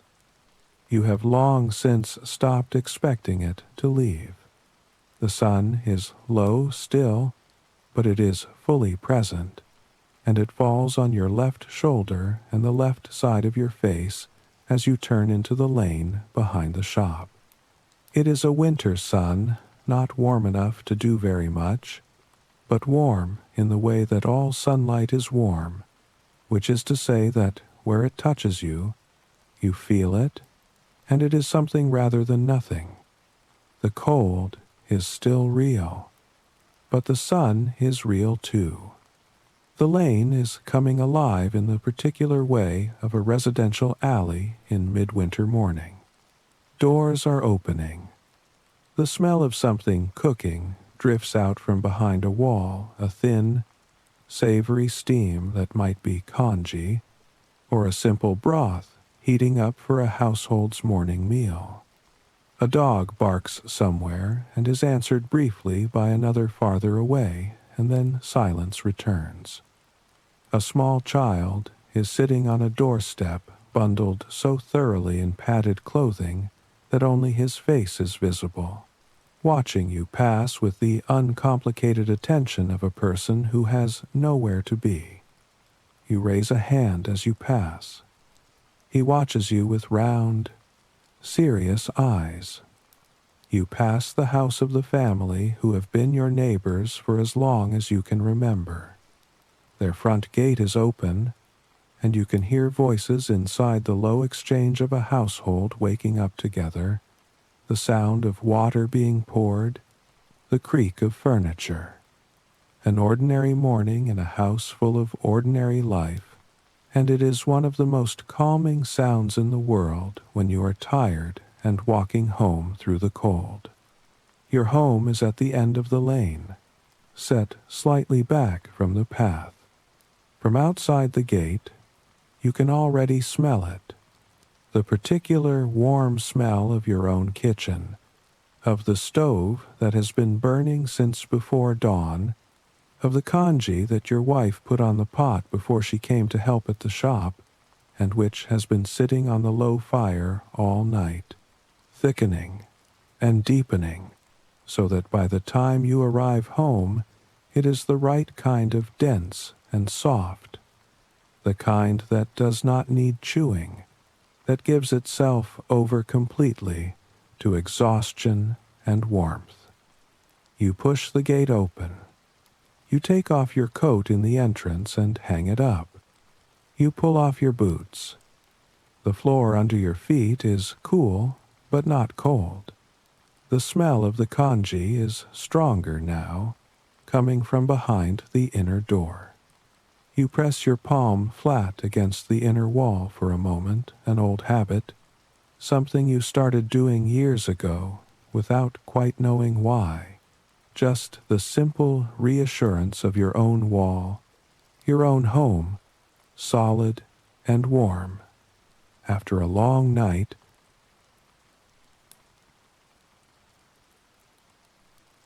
the bowl of congee is waiting on the table.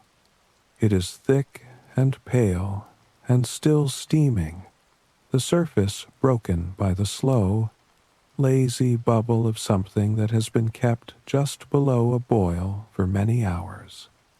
Beside it is a small dish of pickled vegetables, sour and clean-tasting, the kind of thing that cuts through the tiredness in the mouth, and a pair of chopsticks and a ceramic spoon. You sit down. The first spoonful is warm all the way down.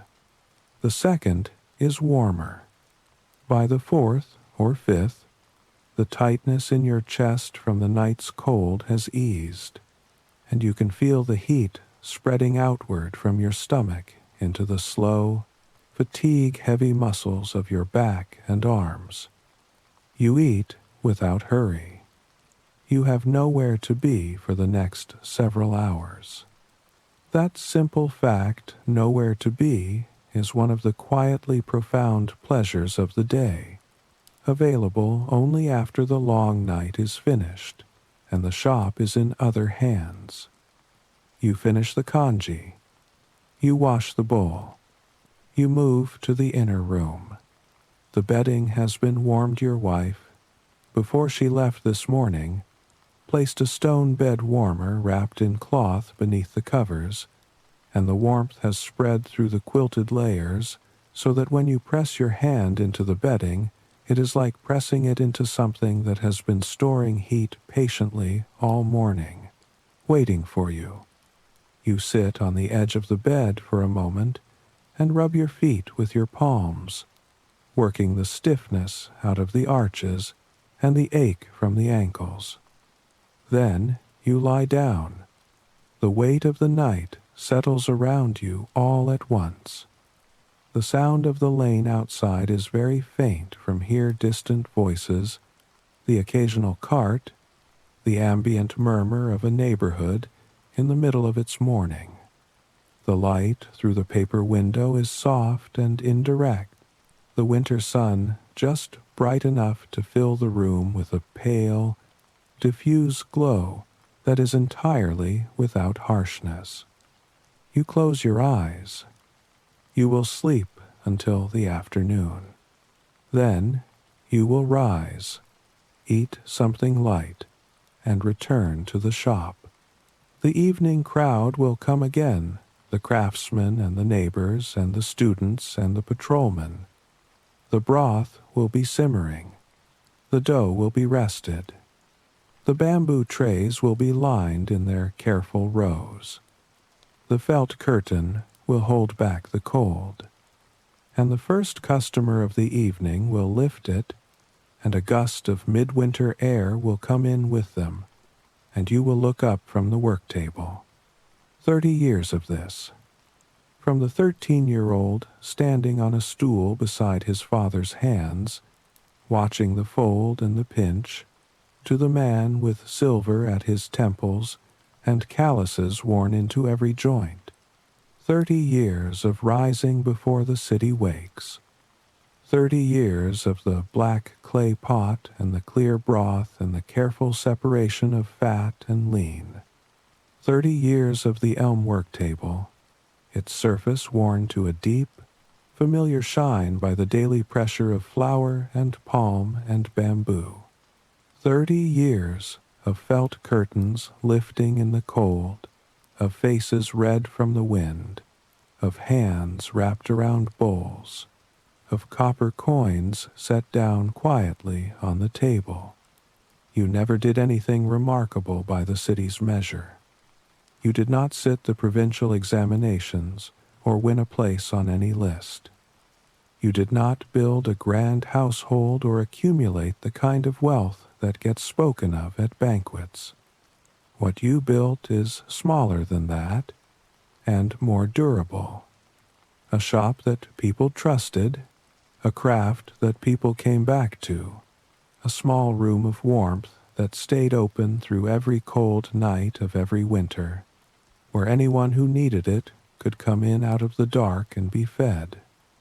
The farmers who walk half the night to reach the market, the porters who carry more than their share, the students Far from home, working through texts in cold rented rooms, the patrolmen walking their circuits in the snow, the young mother wiping soup from her child's face, the cloth merchant sitting in his regular seat with his vegetarian bowl, the exam student with his scroll, his lips moving in the lamplight. All of them came, all of them ate, all of them left a little warmer than they arrived. That, in the end, is the whole of it. One bowl at a time, one winter at a time, one long night at a time. The light through the paper window drifts and softens as a cloud passes over the sun outside. The room is warm. The city goes on with its morning beyond the walls. The sound of the lane fades. Your breathing slows. Sleep now. Dream gently. Rest in quiet peace. As the air turns colder, the next table begins to fill with warmth. Before dawn has fully reached the streets of Bianjing, a small hot pot shop is already beginning to glow. Behind its wooden door, charcoal is waking in the brazier. Copper pots are waiting on the tables, and the first warmth of lamb broth is slowly rising into the cold air. Outside, the lane is still quiet and dark. Inside, the day begins with heat, steam, and the soft comfort of work. The rooster calls from somewhere in the back alley, a sharp, sudden sound that pulls you out of sleep before you are ready. The room is still dark, the kind of dark that has weight to it, thick and close, pressing gently against the windows. You lie still for a moment and listen.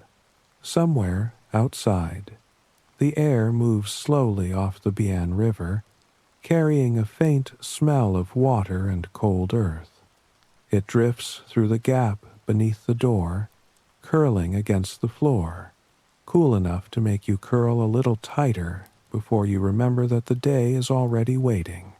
You sit up slowly. The wooden boards creak beneath you, familiar sounds, the same sounds every morning. You reach for your jacket by feel, finding it folded at the foot of the bed the way you left it the night before.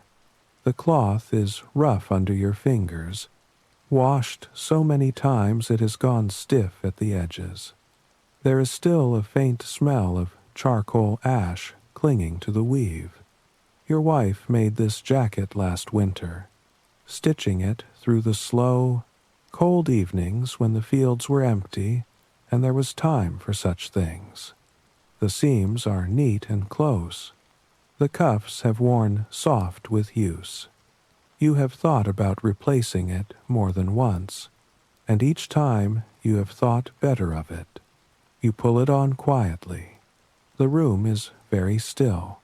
Behind you, on the low wooden bed, your wife and son are still sleeping, tucked into the old cotton quilts. Your son's arm has slipped out from under the covers. You reach over and tuck it back in, feeling the warmth of his small body against your hand. He makes a small sound and shifts, but does not wake. His breathing settles again, slow and steady. You stand there a moment longer than you need to, just listening. Then you pick up your cloth shoes from beside the door and carry them in your hand until you are out in the corridor. You sit on the step to put them on. The stone is cold through your trousers. The sky above the rooftops is still black, edged only faintly at the east with the ghost of something not yet light. You take the back lane toward the shop. The path is uneven here, packed earth with loose stones and the occasional hollow filled with last night's dew. Your shoes dampen quickly. The cold works in through the cloth, settling into your feet. and you walk a little faster. The lane smells of wet wood and overnight ash from the neighbors' stoves. Somewhere further along, a dog shifts behind a wall and is quiet again. The city of Bianjing is enormous and never fully asleep, but at this hour it moves slowly. You pass a few other figures in the dark, a water carrier with his pole balanced across his shoulders, two men speaking in low voices at a corner, but no one looks up. Everyone is somewhere between the night they left and the day they are walking toward. The morning belongs to the working people. The stalls and restaurants and theaters and bridges that make this capital the most alive city in the world, all of that comes later. Right now, it belongs to those who have to be ready before it begins. The lane opens onto the side street where your shop sits. You can see it even in the dark. A small doorway, a wooden sign hanging still, the shuttered front dark and quiet. It is not a grand space.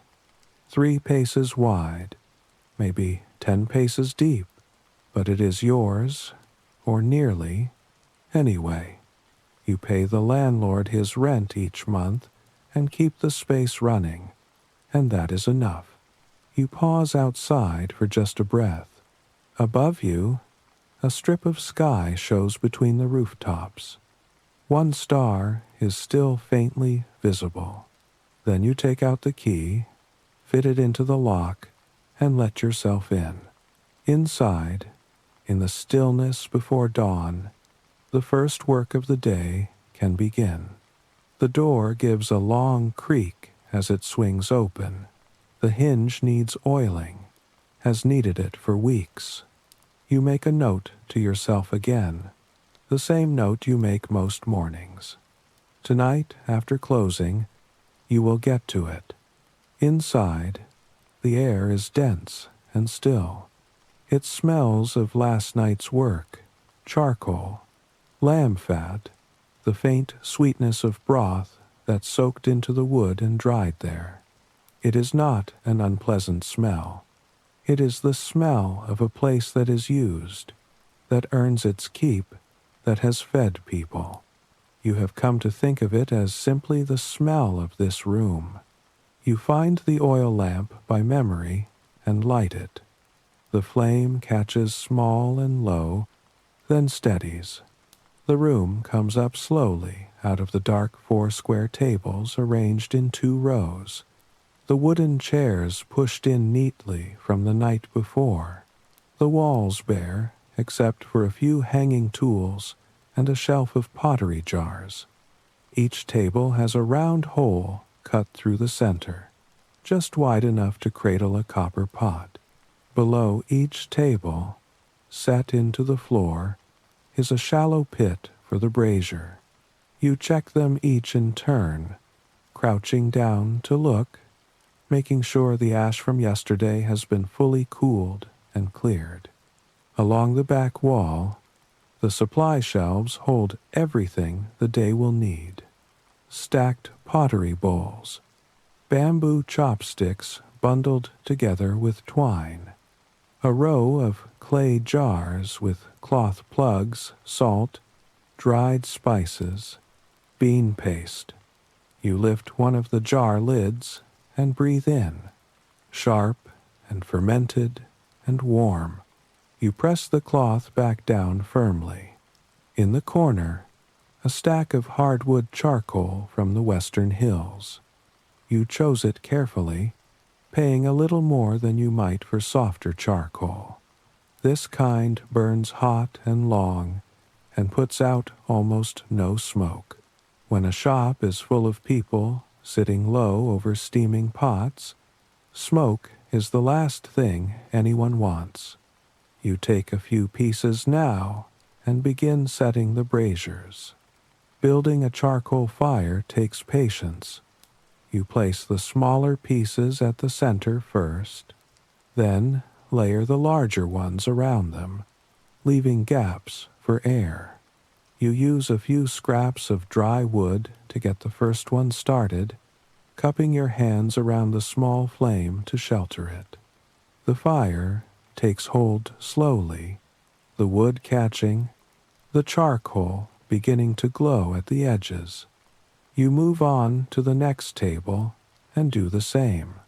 By the time all 4 braziers are going, the room has begun to warm. The light from the lamp and the red glow of the charcoal together give the shop a low golden color. You stand for a moment in the middle of the room and feel the warmth beginning to gather. Then you go to the water barrel and ladle cold well water into the copper pots, setting one over each brazier. The water is cold enough to sting you, feel it, along your knuckles and up your wrists. You shake your hands off and wipe them on your jacket. There is lamb bone broth for the soup base, made last night after closing, simmered through the late hours with ginger and spring onion and a small splash of rice wine. You kept it in a covered pot in the coolest corner of the shop. You lift the lid now, and the steam comes up at once, rich and faintly sweet, with that deep, round smell of long-cooked bone. You stir it once with a ladle, watching the pale liquid move. It is good. You can tell by the color alone that milky, pale white that only comes from hours of steady heat. You ladle the broth into the first copper pot and let it begin to warm. Then the next. Then the next. The shop fills slowly with steam. The windows begin to fog at the corners. Outside, the sky has shifted slightly, not light yet, but the black has thinned a little, taken on the first trace of deep blue. You set out the bowls and chopsticks, 1 pair per seat, pressing each bowl down flat on the table. You arrange the condiment jars within easy reach of every table. Salt, bean paste, ginger broth, a jar of dried spice berries for the hot pot, a jar of ground pepper. The pepper you use sparingly, it comes from far away, traded up through the southern ports, and the price shows it. A small pinch is enough to change the whole flavor of a broth. You step back and look at the room. The fires are steady. The broth is warming. The bowls are set. The jars are in order. The lamps give off their soft yellow light. Everything is ready. Now you need the lamb. The fires are lit. The broth is warming. And now there is only one thing still missing, the fresh lamb that will carry the morning. The meat market is 2 lanes over, and you walk there quickly. The streets are still quiet enough that you can hear your own footsteps. Somewhere in the distance, the drum tower sits dark and silent. It has not yet sounded the call for dawn, but the butcher's market is already alive. Even before you turn the corner, you can smell it. Cold blood and fresh meat, the faint warmth of animal weight, sawdust and wet stone. Lanterns hang above the entrance and between the stalls, swaying slightly in the air coming off the river. Their light falls across the row of stalls, and the men working at them, big men moving efficiently, their aprons already dark with the morning's work. You know your way through without having to think. 3rd stall on the left, near the post hung with the market's wooden sign. The sign marks this as a licensed meat market, a designated area regulated by the local trade guild. Only those with a guild permit can sell here. You have been coming to this stall long enough that the routine is almost wordless. The man at the stall is already at work when you arrive, a heavy knife moving steadily across the chopping block. He does not look up. You are earlier than usual this morning, and you can tell by the quality of what remains on the board that you have made the right call. The best cuts go first. You look at the meat laid out in the lantern light. The color is right, a clean, deep red, the grain close and fine. You press a piece lightly with one finger and watch it spring back. No stiffness, no gray at the edges, no smell beyond the clean smell of fresh meat. This is what you need. You tell him what you want. The rib cuts and the leg, 3 pounds of each, sliced thin. He nods and begins to work without asking you to repeat yourself. The knife is heavy but precise. You watch the blade move against the grain, separating fat from lean, cutting cleanly through membrane. He sets the best pieces to one side as he works, piling them neatly. The market moves around you. Other buyers come and go. A pair of delivery men arrive with a loaded cart and begin to transfer large cuts to a storage area further back. Someone hauls a bucket of water across the lane. A lantern flickers, and a man reaches up to steady it. Your order is wrapped in cloth and weighed. You pay with coins counted from the pouch at your belt, recounted once for accuracy, and pocket the cloth package under your arm. It is heavier than it looks. The weight is satisfying. Walking back, you can feel the lamb bone broth already warming in the shop. You walk a little faster. The sky is changing now. The east has gone from black to a deep bruised blue, the rooftops visible as shapes against it. In another hour, Bianjing will be fully awake. The streets will fill. The sounds will layer over each other. The great city will begin its daily motion. But for now, just a few minutes more, the streets are yours. With the lamb tucked under your arm and the sky beginning to pale, you return to the shop and settle into the most careful part of the morning. Back in the shop, you set the lamb down on the cutting board and begin. First, you clear the remaining bone and membrane from the rib pieces, small, careful cuts, nothing wasted. The scraps go into the broth pot. Any offcuts dense enough to grind go into a bowl set aside for lamb meatballs. You work without hurrying. There is enough time if you do not rush. Then you begin the slicing. This part requires a particular kind of attention, quiet and repetitive, and focused only on the blade and the meat. You hold the piece steady with your left hand, fingers curled, and draw the thin-bladed knife across the grain at a low angle. The slices come off pale and translucent at the edges, red at the center, thin enough that you could almost see light through them if you held them up. You lay each one flat on the pottery tray, overlapping slightly, working your way down the piece in a slow rhythm. The sound of the knife is soft. The smell of fresh lamb fills the cutting area. The charcoal in the braziers crackles faintly behind you. When the lamb is done, you move to the vegetables. This morning you have spinach, green leaf, and water shield greens brought in from a garden outside the city wall, roots still damp with soil. You rinse them one by one in a basin of cool water, shaking off the excess, laying them out on a cloth.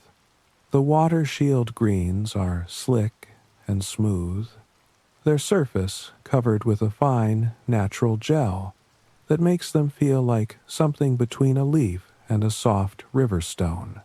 They go well in a clear broth, delicate and clean. There is also a block of frozen tofu, made in the deep cold of the last winter by cutting fresh tofu into pieces and leaving it outside to freeze hard, then storing it in the ice cellar, thawed slowly.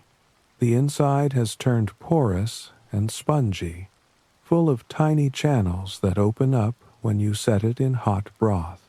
It soaks up whatever is around it. One bite, and the liquid releases all at once. It is not a complicated thing, but people ask for it often. You cut the tofu into even squares. Arrange them in a second tray beside the vegetable pile, and carry everything through to the front of the shop. The broth pots are steaming now.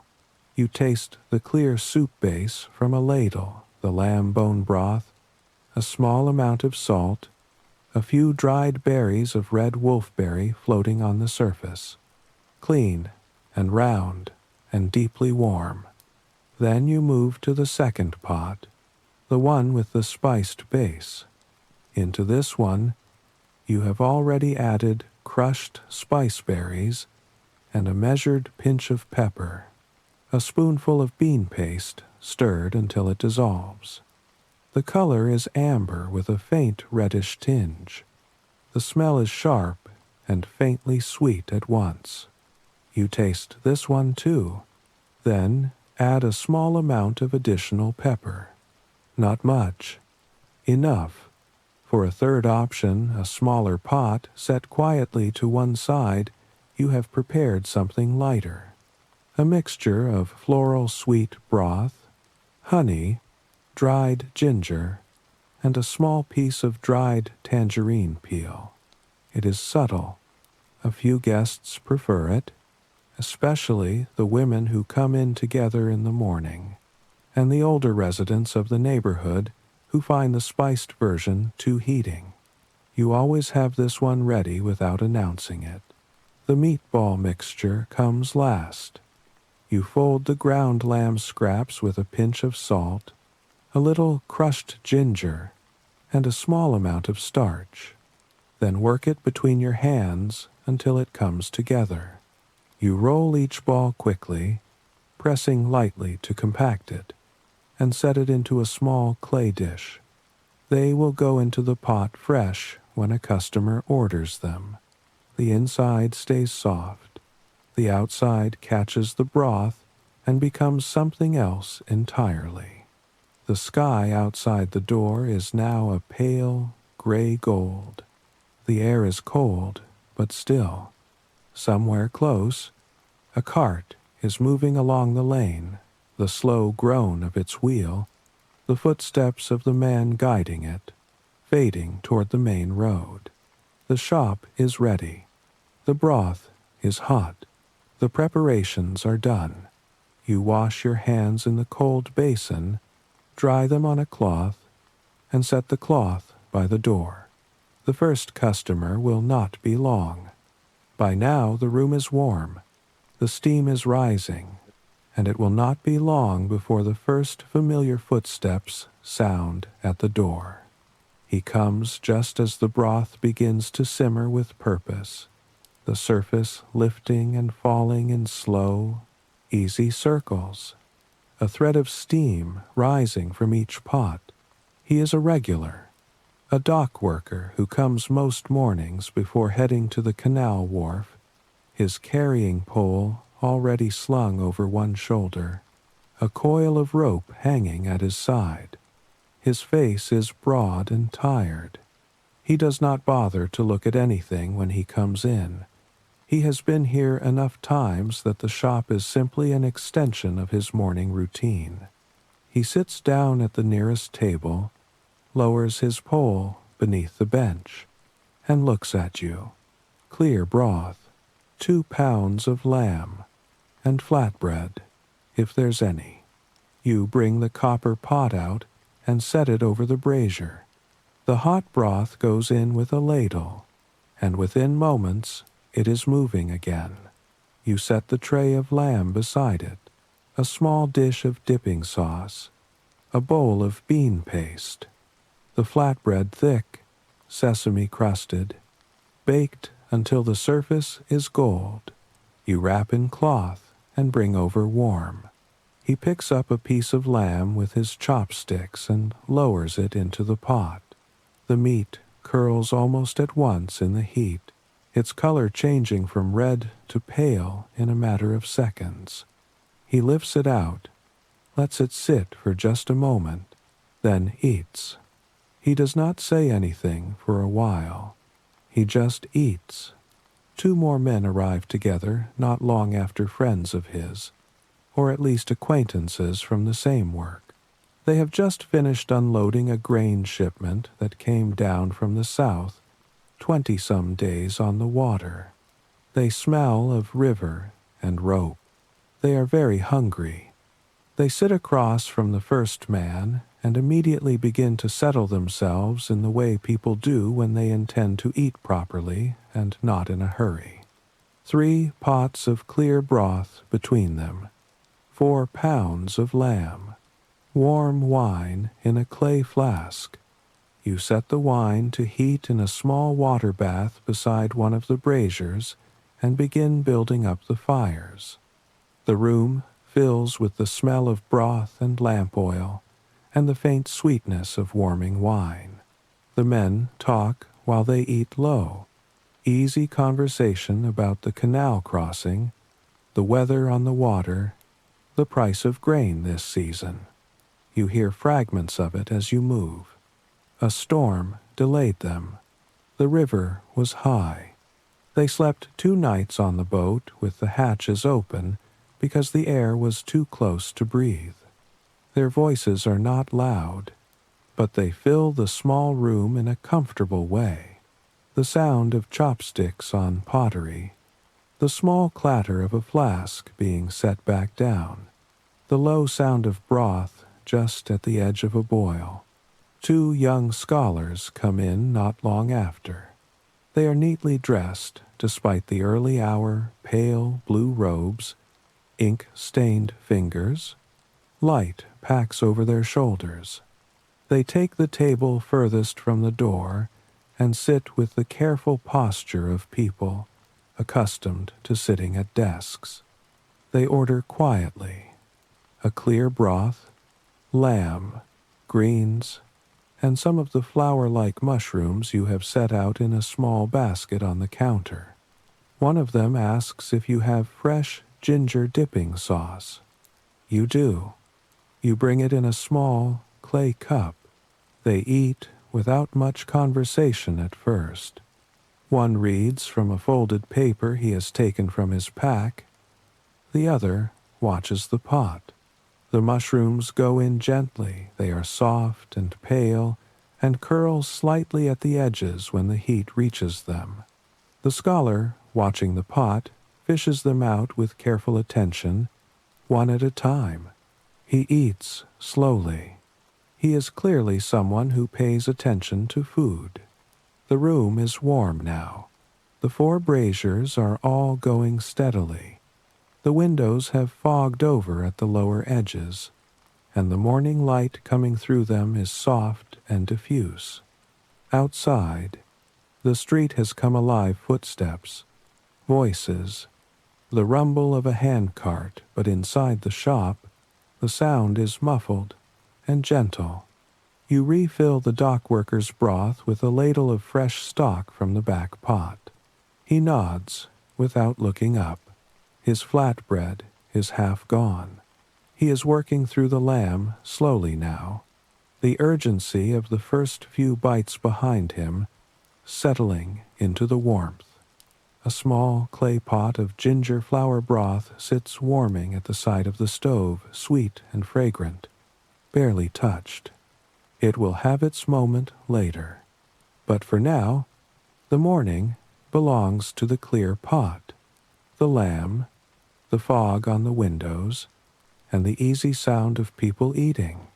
As the morning crowd thins and the brighter part of the day passes overhead, the rhythm of the shop eases into a quieter stretch. After the midday rush, the shop goes quiet all at once. It happens the same way most days. One minute there are people at every table, and then, gradually, There is no one. The last customers settle their account and leave. The sound of the street outside is still there, but it feels further away. You stand for a moment in the middle of the room and let your shoulders drop.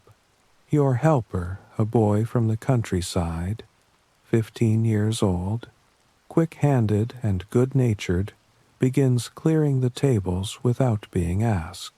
He stacks the bowls carefully, wipes down the table surfaces with a damp cloth, carries the used pottery trays to the back wash basin. You hear the sound of water running and the knock of bowls being rinsed. You sit at the corner table for a few minutes. Just sit. Your feet ache in a low, persistent way. Your forearms are tired from the morning's cutting. You rest your hands flat on the table and look at the room around you. The braziers have burned down to a steady glow. The pots are mostly empty. The air smells of broth and charcoal and something faintly sweet from the ginger jar that was left open. After a while, you get up and begin the afternoon's preparation.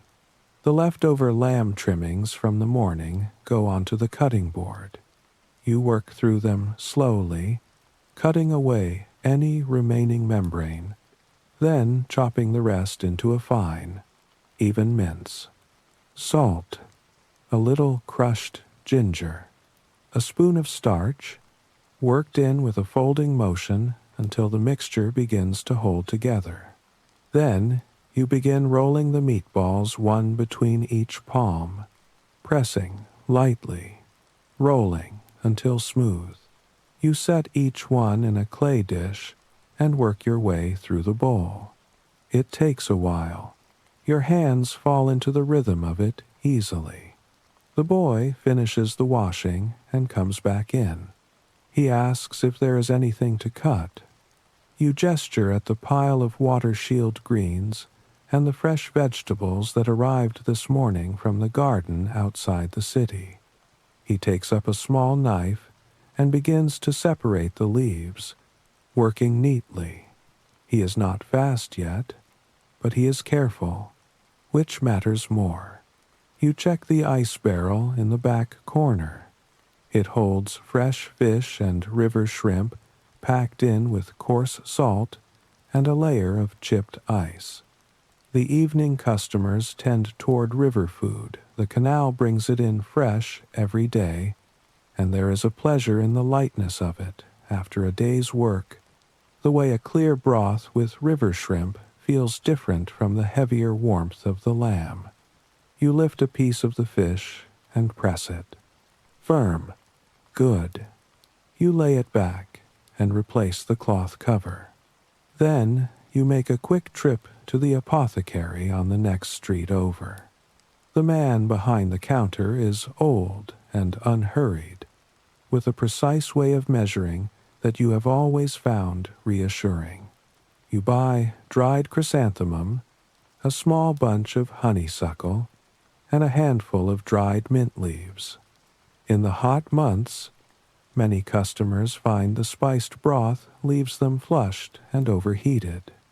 You have started providing a small clay cup of cooling herb tea alongside each meal free, without announcement. The old apothecary says it is the right instinct. The herbs are simple and mild, but they settle the stomach and cool the throat, and customers who feel taken care of come back. You return to the shop and set the herbs to steep in a large covered pot. The water has already boiled. You pour it in slowly, watching the leaves open, the water beginning to color faintly. You press the lid down and leave it to work. In the hour before the evening begins, you sit again for a moment. Through the shop doorway, the street is going amber with late afternoon light. Shadows are getting longer. The sounds of the city are starting to shift, the midday voices giving way to a different kind of movement, heavier and more directed. People heading home or heading out for the evening. The boy is sweeping the floor with a straw broom, working his way steadily from back to front. The sound is soft and rhythmic. The herbs are steeping. The ice barrel is closed. The meatballs are ready in their dish. The fires will need to be built up again soon, but not yet. For a few minutes more, the afternoon holds still. Little by little, the long day turns toward evening, and the soft work of preparing gives way to the equally quiet work of closing. The evening customers thin slowly, not all at once. By the time the wooden clapper of the night watchman echoes down the lane one slow knock, then another, then silence. Only a few tables remain occupied. At one end of the shop, two performers from the theater quarter are finishing their meal. They came in after their show ended, still in the traces of their stage makeup powder at the jaw, a little color at the cheek not quite washed away. They ate carefully, as performers do, favoring the clear broth, the greens, the soft mushrooms. One of them has asked for the herb tea twice. She holds the bowl with both hands without drinking for a moment, just letting the warmth move through her palms. At the other end, a young scholar sits alone, reading by lamplight, his pot almost untouched but still glowing with heat. He looks up occasionally, not at anything specific, just resting his eyes. He has been here for 2 hours. You have not rushed him. One by one, the tables empty. Each time a customer leaves, the boy clears the table quickly, a practiced motion. Bowls stacked, cloth wiped, chopsticks gathered into the basket. The shop grows quieter with each departure. The sound of the street outside seems to come closer. Or perhaps it is only that the room sounds less full. When the last customer is gone, you begin the closing. The copper pots come off the braziers one at a time. You ladle the remaining broth back into the holding pot. Some of it will be usable tomorrow as a base, depending on what has gone into it. The pots are cleaned with hot water, scrubbed with a stiff brush, rinsed, and turned upside down on the drying shelf. The pottery bowls follow. The chopsticks go into a bucket of clean water to soak. You pull the charcoal from the braziers with iron tongs, carrying each piece to the water bucket and pressing it below the surface. It hisses and goes dark almost at once. You do this carefully, one piece at a time, until every brazier is cold. The boy wipes the tables down one more time, then the stools, then the shelf along the wall. He sweeps the floor again. You check the supply shelves, taking a quiet inventory what needs to be restocked in the morning, what can wait. You note that the spiceberry jar is getting low, and that the dried mint is almost finished. You will stop at the apothecary again tomorrow. The herb tea from the afternoon is gone. The meatball dish was emptied by the last 2 tables of the evening. Almost nothing is wasted today. You send the boy home with the day's leftover vegetable trimmings folded in cloth and a small measure of copper coins counted into his hand. He thanks you and ducks out the door without ceremony. His footsteps fade quickly. You lock the shop and stand for a moment outside. The lane is dark except for the glow of a lantern at the far corner, where a night watchman is making his slow round. You can see the shape of him, a dark figure with a small pool of light moving steadily along the wall. He does not look your way. You walk home along the canal road. The Bian River is on your left, quiet at this hour. Just the sound of moving water and the low creak of the boats moored along the bank. Their lanterns reflect in the water small, broken lights, drifting and regathering with each ripple. You slow down a little to look. There is something about the river at night that is easy to rest in. The water does not stop, but it does not hurry. It just moves. You pass a small drink stall near the bridge. Still open, the old man behind it tidying his jars by the light of a single lamp. He passes you a cup of smoked plum drink without being asked. You drink it standing there, the sweet, sour warmth moving through you. Then you hand back the cup, say a few words, and turn for home. The street opens and quiets behind you. The city of Bianjing goes on, it always goes on, but it breathes more slowly now. The lanterns are fewer. The voices are far away. Your house is small and dark when you arrive. You ease open the door and step in without a sound. The room is warm from the stove your wife let die down before bed. You can hear her breathing, and the smaller, lighter breathing of your son beside her. You set the day's earnings on the shelf by the door, the weight of the coins settling with a small sound. Then, stillness. You lie down. The ceiling above you is plain and familiar. The night is quiet. Somewhere outside, the river is still moving, and somewhere the lamp oil in the shop is cool, and the copper pots are turned upside down on their shelf, and the charcoal is dark and cold, and the door is locked, and tomorrow is already arranged and waiting. You close your eyes and let the warmth of the quilts rise around you. The day is done. And now, with the door locked, the fires out, and the last warmth of the day fading gently into the night, everything can finally grow still. The river keeps moving in darkness. The city breathes more softly beyond the walls, and the copper pots rest quietly on their shelf until morning comes again. Beside your sleeping family, beneath the weight of familiar quilts, you let the long hours of work loosen and drift away.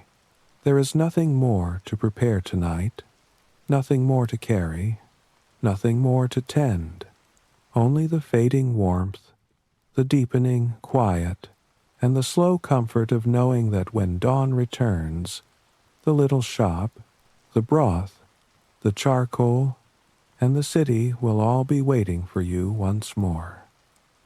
And at the far edge of the night, one final fire is still burning. Tonight, you can set the day down. In this quiet corner of the old world, there is nothing to do but follow the light, the room, and the small work of ordinary lives. Before dawn on the Ming frontier, you wake behind your small tavern with cold, pressing through the quilt and the stove still waiting for fire. By the time the first soldiers arrive, the room will already smell of grain spirit, old smoke, and braised pork. The cold wakes you, not gently. It comes in through the edges of the sleeping platform along the packed earth walls, under the quilt where the fabric has thinned at the hem, and it settles into you with a kind of patience. You pull the quilt closer. It helps a little. Then the wind moves against the paper window, and you hear the whole room shift around you, and you know that lying here will not make the morning warmer. You sit up in the dark. Your coat is beside you. You pull it on in layers, the heavy cotton stiff from the cold, the fabric rough against your wrists. You flex your fingers. You breathe out slowly and watch nothing, because there is nothing to see. The room is completely dark. The lamp is on the shelf near the wall. You find it without looking. A few strokes of flint and steel, and the tinder catches a small bright thread, and the wick takes it slowly, reluctantly, and then holds. A circle of yellow light opens in the room, just enough. You carry the lamp through to the front of the tavern. 3 rooms made into one, the walls between them long since opened up. Old wooden tables, worn smooth along every edge. Long benches against the walls. The smell in here is always the same sharp-grained spirit. Old smoke, the faint sweetness of braised meat from days past, the particular warmth of a room that many people have sat in for many years. It is not an unpleasant smell. It is your smell.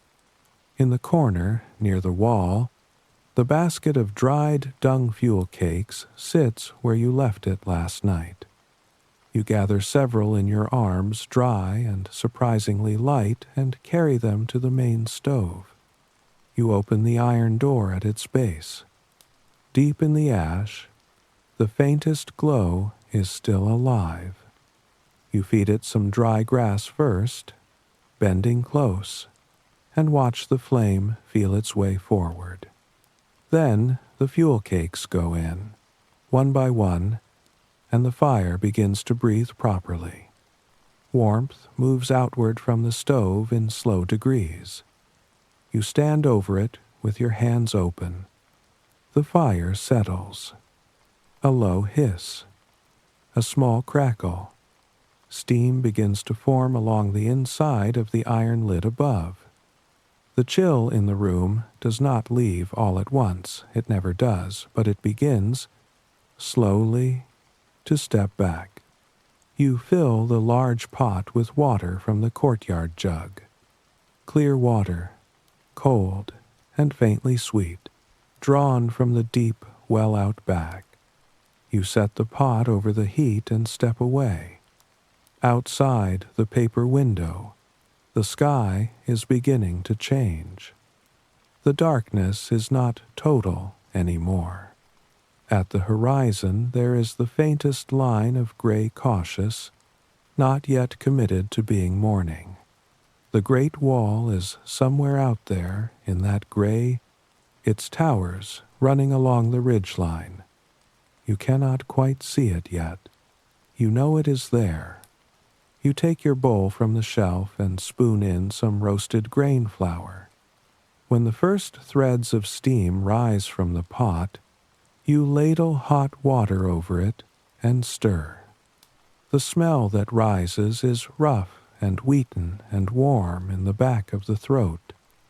You blow on the surface and drink it slowly, standing in your own kitchen, watching the window lighten.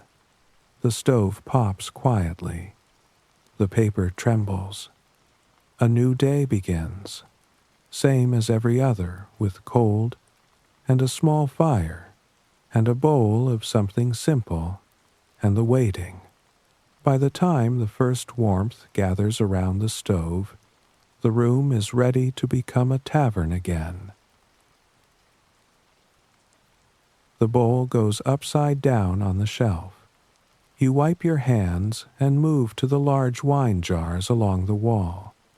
There are 4 of them, sealed at the mouth with clay and red cloth. You work the seal off the nearest one, and the smell comes up immediately sharp, raw, deeply alcoholic, a strong grain spirit distilled twice over until the heat of it is almost solid. You let the smell disperse before you lower the long bamboo ladle inside and begin transferring the spirit into smaller serving jars. The liquor pours amber in the lamplight. 3 jars filled, capped, lined up on the counter. Your hands smell of it now. From behind the inner wall, The braising pork begins to make itself known. Salt and star, anise and old ginger, the fat starting to soften in the low heat of the early morning fire. You do not check it yet. You can hear it. You take a handful of dried soybeans from the cloth bag on the lower shelf and tip them into cold water to soak. Cooked and salted by mid-morning, they will be gone before the midday crowd thins. Then you go to the front doors. 4 heavy wooden panels, lifted one at a time by their worn iron handles, carried to the side wall and stacked in order. The cold comes through the opening with the easy confidence of something that has been waiting. Fine grit rides in with it, and the smell of dry stone and wide, empty land. You hang the cloth sign above the door. A single character wine painted in old, faded ink on fraying cloth. The wind takes it and opens it flat for a moment, then folds it back. You watch it settle. The track in front of the tavern is empty, but not silent. Somewhere nearby, a horse shifts its weight. From the direction of the garrison, a drum sounds twice the morning watch change. Smoke is rising from a few chimneys along the road. Up on the hillside, the long stone wall runs east and west, its battlements notched against the pale sky, patient as it has always been. You stand in your own doorway for a moment, with your arms at your sides. The sign sways. The cold presses at your face. You go back inside and add another fuel cake to the fire. Not long after the shutters are opened, the first customers come in carrying the cold with them. They arrive before the cold has lifted from the room. The older one leads. You know his face, deep lines, cut by years of wind and dry air, eyes that have the particular tiredness of a man who has stopped expecting things to improve. He drops onto the bench closest to the stove and sets his sword on the table with a single, flat sound. The younger soldiers settle around him. Their padded military coats are pale from washing, one of them torn at the shoulder with the inner wadding showing through. You bring 4 bowls of the strong-grained spirit and set the braised pork dish in the middle. The young soldiers reach for the meat before the bowls have stopped moving. The older man wraps both hands around his bowl and drinks half of it without pause. He sets it down and breathes out, long and slow, as if releasing something he has been carrying since before dawn. You refill the bowls without being asked. The complaints begin the way they always do, quietly at first. 1 voice, then 2. Military pay has not come again this month. It was expected before the new moon. There is talk about where it might be. The talk grows a little sharper, then settles back into the flat resignation of men who have said the same things many times before. The older soldier stares at the table. He talks about the garrison post, where he is stationed, how many names are on the roll, how many men actually appear each morning. The 2 numbers are very different. Some left years ago and were never marked as gone. Some are still listed, but spend their days working private land for an officer who decided that the surrounding fields belong to him. The men who remain.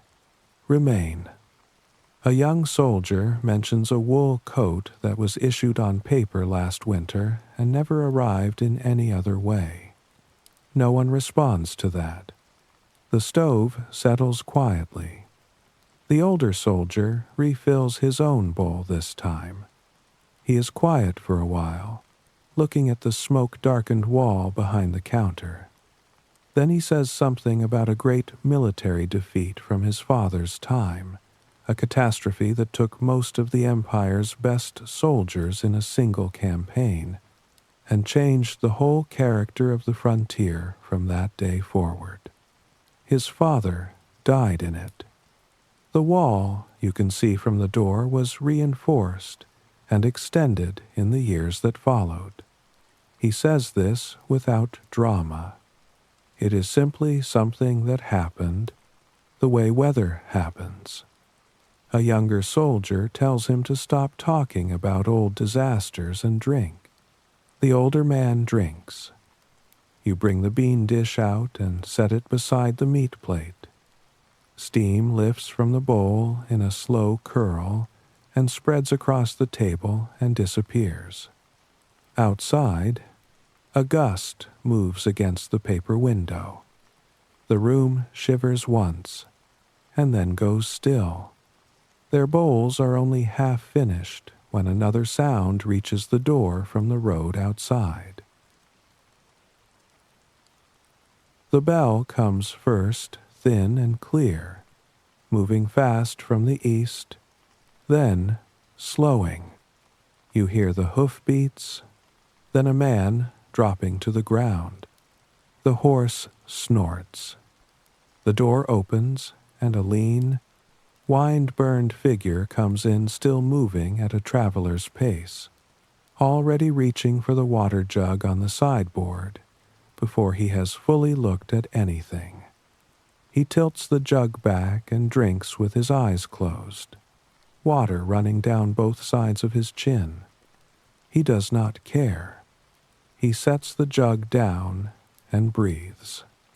He is a courier from one of the relay stations along the frontier road, one of the men who carry official letters between posts, moving in stages across hundreds of miles of dusty track. His leather satchel hangs sealed across his back. His horse, still outside, is thin and road-spent. You take a bucket of water out to the post. The horse drinks slowly and steadily. You hold the bridle and let it take its time. When you come back in, the courier is sitting down. You pour him a bowl of spirit. He drinks it more carefully than the water, with his eyes briefly closed at the end of the sip. He pulls a piece of hard flatbread from inside his jacket and begins working at one corner. The older soldier from the near table leans over and asks if there is any news. The courier chews and swallows. His voice stays low. He mentions flooding somewhere to the east, a grain shipment that arrived short of what was signed for. Some officials who have been punished, though the exact nature of the punishment is still being discussed in the letters he carries. He delivers the news without ownership, the way a man delivers weather. The young soldiers listen with their chins over their bowls. The courier finishes his flatbread, refills his water pouch, tucks the remaining half-piece back into his jacket. He leaves a few coins on the table without counting them and stands, adjusting the strap of the satchel across his chest.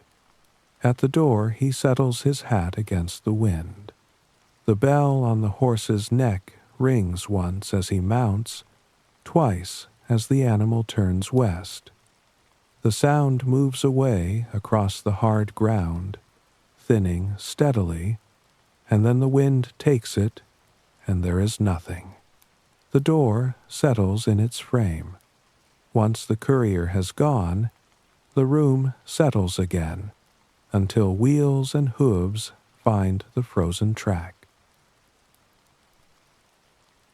The cart arrives mid-morning, the mule picking its way carefully over the frozen ruts. The man who climbs down is soft-looking At first a round face, good cloth at his collar, well-made boots. But he moves with economy, and he watches things with a particular kind of attention, and you understand very quickly that softness is not the right word for him. He is a practical man, the kind shaped by many years of moving between places and understanding exactly what each one costs. He asks for a table near the window. You give him what you have. He spreads a travel permit across the table surface, smoothing it flat with both palms, then folds it away again. He orders wine and cold meat, and asks if his driver outside can have a bowl of something hot. You say yes. He settles in with the ease of a man who is good at waiting in unfamiliar rooms. He is a trader from the south. He tells you, carrying silk and tea up to the border markets to exchange for horses and northern goods. The silk he carries is the kind that northern buyers, including the grassland traders on the far side of the wall, will pay well for. The journey is long, and the official border market takes a heavy share of everything. He complains about this without heat, in the tone of a man cataloging familiar inconveniences. His coat has a quiet, dark-patterned silk lining. Not extravagant, but not the kind worn by people without means. You notice and do not comment. He eats methodically. He drinks one bowl of spirit, then sits back against the wall and watches the door. About an hour later, the door opens. A broad-shouldered man steps in high cheekbones, deep-set eyes, dressed in a heavy sheepskin coat, his boots different from the ones worn in town. He is a trader from the grasslands beyond the wall. He comes in without ceremony and goes directly to the merchant's table. The merchant stands and greets him with a small, formal bow. You stay behind the counter. You wipe a surface that is already clean. They speak in low, mixed voices, some of each other's language, filling the gaps with gesture and patience. The merchant opens the corner of a wooden case to show folded silk inside. The grassland trader sets something on the table wrapped in cloth dark fur, dense and glossy, clearly fine quality. They negotiate quietly, with the practiced calm of men who have traded before. Then the merchant lifts two black iron cooking pots up from the bottom of the case. The grassland trader's expression changes. He nods immediately. Iron pots are difficult to come by on the open steppe. The official border market does not sell them. A single good pot means boiling water, braising meat, making the tea that is drunk morning and night. It means warmth and ease in ways that few other objects can. He wraps the pots carefully in the large carry bag on his back, tucks the silk alongside them, and leaves the furs on the table for the merchant. The transaction is done inside 10 minutes. The grassland trader moves toward the door. He passes close to the counter. He does not look at you. The door closes. The merchant gathers the furs into his cart bag slowly and with satisfaction. He returns to his table, pours himself a final bowl, and leans back against the wall with the expression of a man whose morning has gone as it should. When he pays, he leaves a few extra coins. You drop them in the box beneath the counter and do not say anything. In a place like this, knowing what to say and what not to say is as much a part of the work as filling bowls. When that quiet exchange is over, the day loosens into smaller voices and a slower afternoon. The bell comes around midday. A clear, rhythmic rattle from somewhere down the track, a peddler's rattle, shaken as he walks, announcing himself to anyone within earshot. An old man comes through the door carrying a split bamboo pole across his shoulders, both ends hung with small goods arranged on hooks and in cloth loops. The whole assembly sways gently as he moves. He sets it upright near the entrance and adjusts his hat and smiles at the room. The soldiers who had been half asleep on their bench sit up. A few people from nearby come in, a woman with 2 small children, a neighbor who heard the rattle from his doorway. The children push forward immediately. One of them reaches for a small bamboo toy and is pulled back by the wrist. The peddler does not hurry. He has done this many times. His carrying pole holds a little of almost everything: small clay figures, cheap fabric flowers, wooden combs, sewing needles and thread wound on cards, a few small kitchen tools, some agricultural implements near the bottom. There are also small cloth pouches of scented bean cleanser, a powder made from ground legumes mixed with dried herbs, used for washing hands and face. The merchant from the window table picks one up and smells it and asks the price. The peddler quotes 1. The merchant considers, then sets it back down. One of the younger soldiers spends 2 coins on a small bamboo dragonfly toy for a child back at the garrison. He holds it up and spins the propeller with 2 fingers, watching it briefly, then wraps it in his sleeve. The room fills with the low sound of people looking at small things and considering whether to buy them. Children press against the pole. The peddler steadies it and keeps smiling. After a while, the small crowd disperses. The peddler shoulders his pole, shakes his rattle twice in the direction of the street, and walks on west. The room settles back into its usual quiet. The soldiers, their afternoon having little else to offer, produce a worn deck of cards from inside the older one's jacket. An old card game, popular across the frontier, a betting game, fast to learn, the kind where the rounds come quickly and the score rises and falls without much warning. They play for bowls of spirit rather than coin, which means the game gets louder as it goes on. You watch from the counter and say nothing. The scholar in the corner, a young man in a worn scholar's robe who came in before noon and has been drinking steadily ever since, does not look up from his table. He came back from sitting the provincial examination. He did not pass. He ordered the strongest thing on the shelf and has been sitting with it in the way of someone who has run out of the next thing to do. You brought him a cup of water an hour ago without being asked. He did not notice. He will probably try again in 3 years. Most of them do.